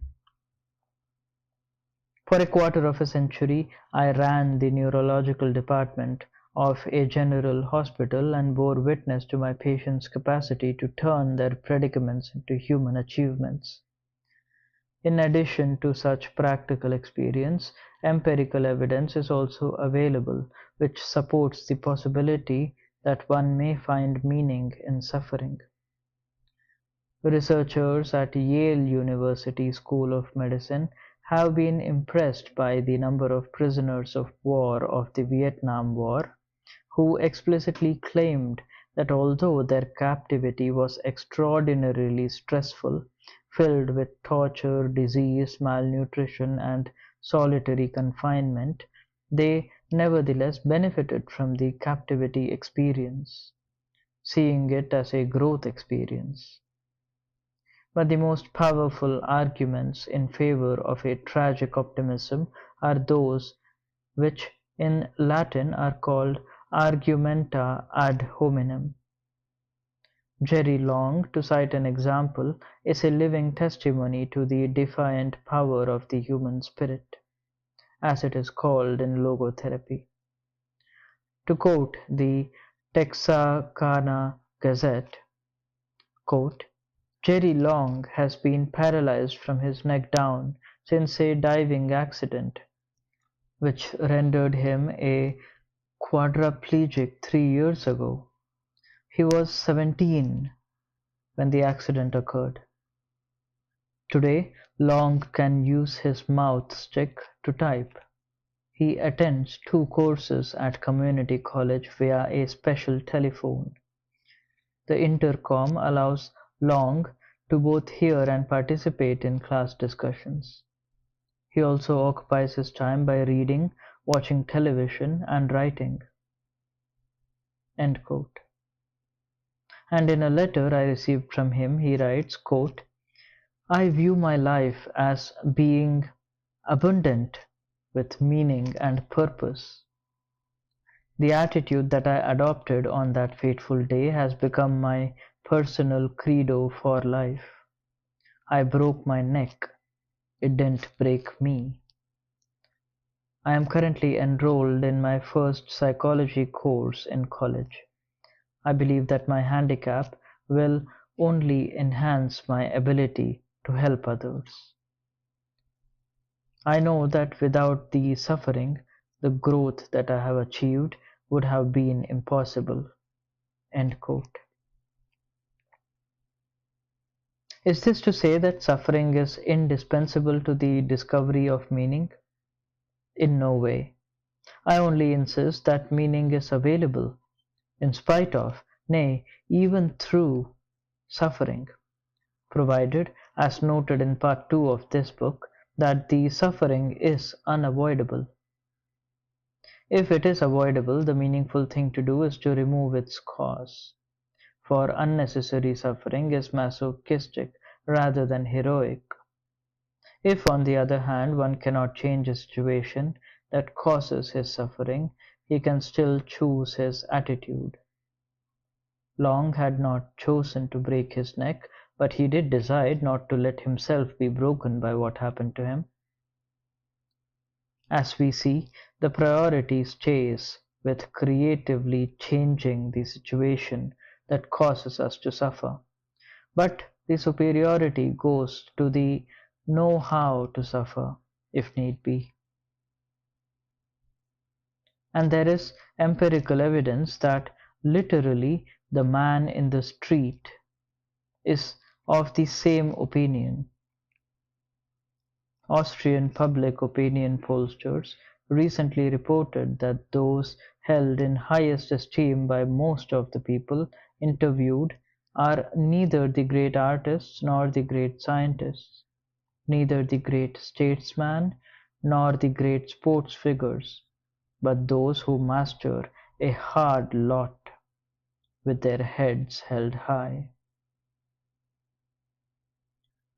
In turning to the second aspect of the tragic triad, namely guilt, I would like to depart from a theological concept that has always been fascinating to me.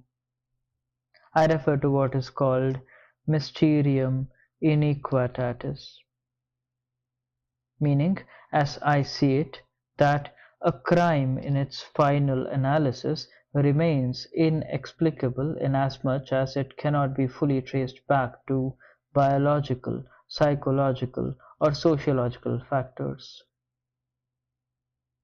Totally explaining one's crime would be tantamount to explaining away his or her guilt, and to seeing in him or her not a free and responsible human being, but a machine to be repaired. Even criminals themselves abhor this treatment and prefer to be held responsible for their deeds. From a convict serving his sentence in an Illinois penitentiary, I received a letter in which he deplored that the criminal never has a chance to explain himself. He is offered a variety of excuses to choose from. Society is blamed, and in many instances the blame is put on the victim. Furthermore, when I addressed the prisoners in San Quentin, I told them that, quote, "You are human beings like me, and as such you were free to commit a crime, to become guilty. Now, however, you are responsible for overcoming guilt by rising above it, by growing beyond yourselves, by changing for the better." They felt understood. And from Frank E.W., an ex-prisoner, I received a note which stated that he had, quote, "started a logotherapy group for ex-felons. We are 27 strong, and the newer ones are staying out of prison through the pure strength of those of us from the original group. Only one returned, and he is now free." End quote. As for the concept of collective guilt, I personally think that it is totally unjustified to hold one person responsible for the behavior of another person or a collective of persons.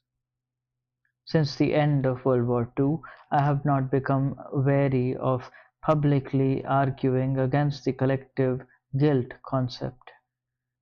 Sometimes, however, it takes a lot of didactic tricks to detach people from their superstitions. An American woman once confronted me with the reproach, "How can you still write some of your books in German, Adolf Hitler's language?" In response, I asked her if she had knives in her kitchen, and when she answered that she did, I acted dismayed and shocked, exclaiming, "How can you still use knives after so many killers have used them to stab and murder their victims?" She stopped objecting to my writing books in German. The third aspect of the tragic triad concerns death, but it concerns life as well, for at any time each of the moments of which life consists is dying, and that moment will never recur. And yet, is not this transitoriness a reminder that challenges us to make the best possible use of each moment of our lives? It certainly is, and hence my imperative. Live as if you were living for the second time, and had acted as wrongly the first time as you are about to act now. In fact, the opportunities to act properly, the potentialities to fulfill a meaning, are affected by the irreversibility of our lives. But also, the potentialities alone are so affected. For as soon as we have used an opportunity and have actualized a potential meaning, we have done so once and for all. We have rescued it into the past wherein it has been safely delivered and deposited. In the past, nothing is irretrievably lost, but rather, on the contrary, everything is irrevocably stored and treasured. To be sure, people tend to see only the stubble fields of transitoriness, but overlook and forget the full granaries of the past into which they have brought the harvest of their lives, the deeds done, the loves loved, and the last but not least, the sufferings they have gone through with courage and dignity. From this one may see that there is no reason to pity old people. Instead, young people should envy them.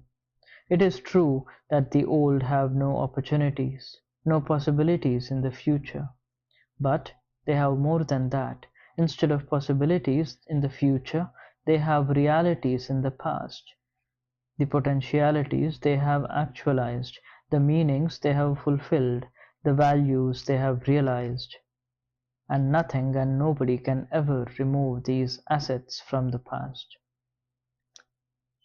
In view of the possibility of finding meaning in suffering, life's meaning is an unconditional one, at least potentially.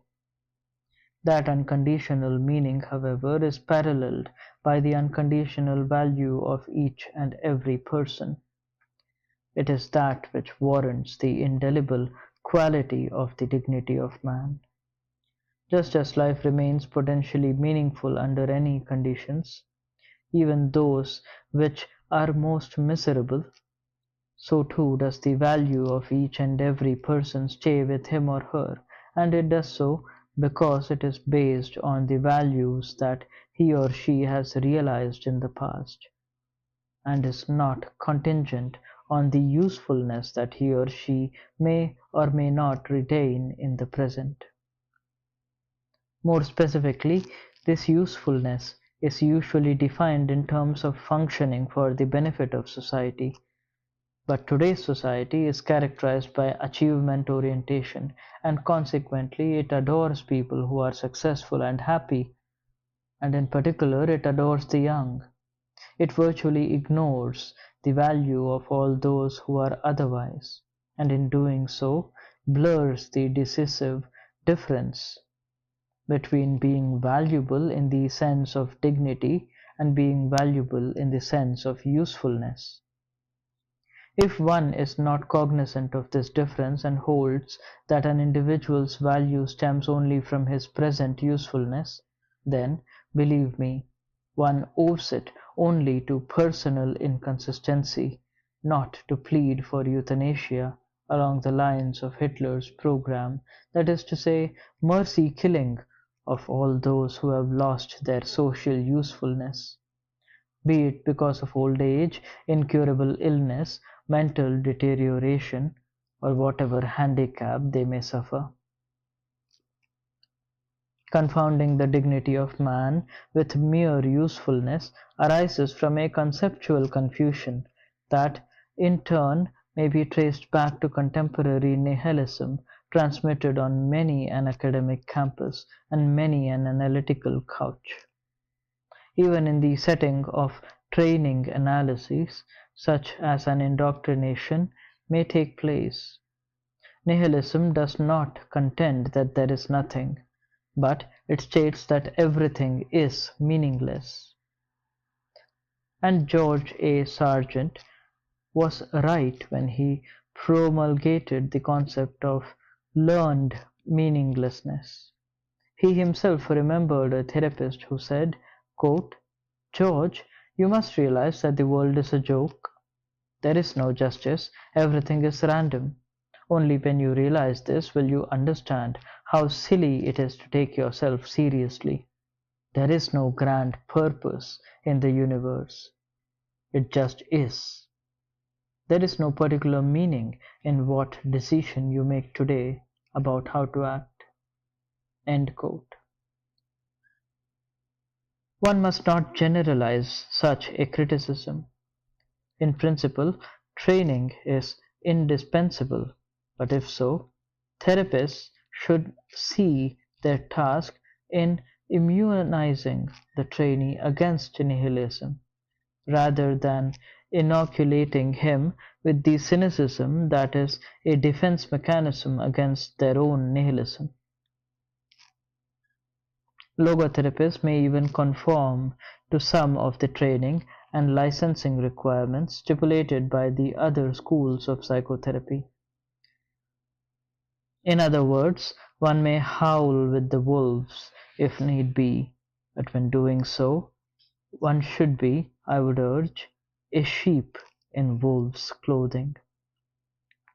There is no need to become untrue to the basic concept of man and the principles of the philosophy of life inherent in logotherapy. Such a loyalty is not hard to maintain in view of the fact that, as Elizabeth S. Lucas once pointed out, throughout the history of psychotherapy, there has never been a school as undogmatic as logotherapy. And at the first World Congress of Logotherapy, San Diego, California, November 6 to 8, 1980, I argued not only for the rehumanization of psychotherapy, but also for what I called the de-gurufication of logotherapy. My interest does not lie in raising parrots that just rehash their master's voice, but rather in passing the torch to independent and innovative and creative spirits. Sigmund Freud once asserted, quote, "Let me attempt to expose a number of the most diverse people uniformly to hunger. With the increase of the imperative urge of hunger, all individual differences will blur, and in their stead will appear the uniform expression of the one unstilled urge." End quote. Thank heaven Sigmund Freud was spared, knowing the concentration comes from the inside. His subjects lay on a couch designed in the plush style of Victorian culture, not in the filth of Auschwitz. There, the individual differences did not blur, but on the contrary, people became more different, people unmasked themselves, both the swine and the saints. And today you need no longer hesitate to use the word saints. Think of Father Maximilian Kolbe, who was starved and finally murdered by an injection of carbolic acid at Auschwitz, and who in 1983 was canonized. You may be prone to blame me for invoking examples that are the exceptions to the rule. Quote, "Sed omnia praeclara tam difficilia quam rara sunt." End quote. Meaning, but everything great is just as difficult to realize as it is rare to find. Reads the last sentence of the Ethics of Spinoza. You may of course ask whether we really need to refer to saints. Wouldn't it suffice just to refer to decent people? It is true that they form a minority. More than that, they always will remain a minority. And yet, I see therein the very challenge to join the minority. For the world is in a bad state, but everything will become still worse unless each of us does his best. So, let us be alert in a twofold sense. Since Auschwitz, we know what man is capable of, and since Hiroshima, we know what is at stake.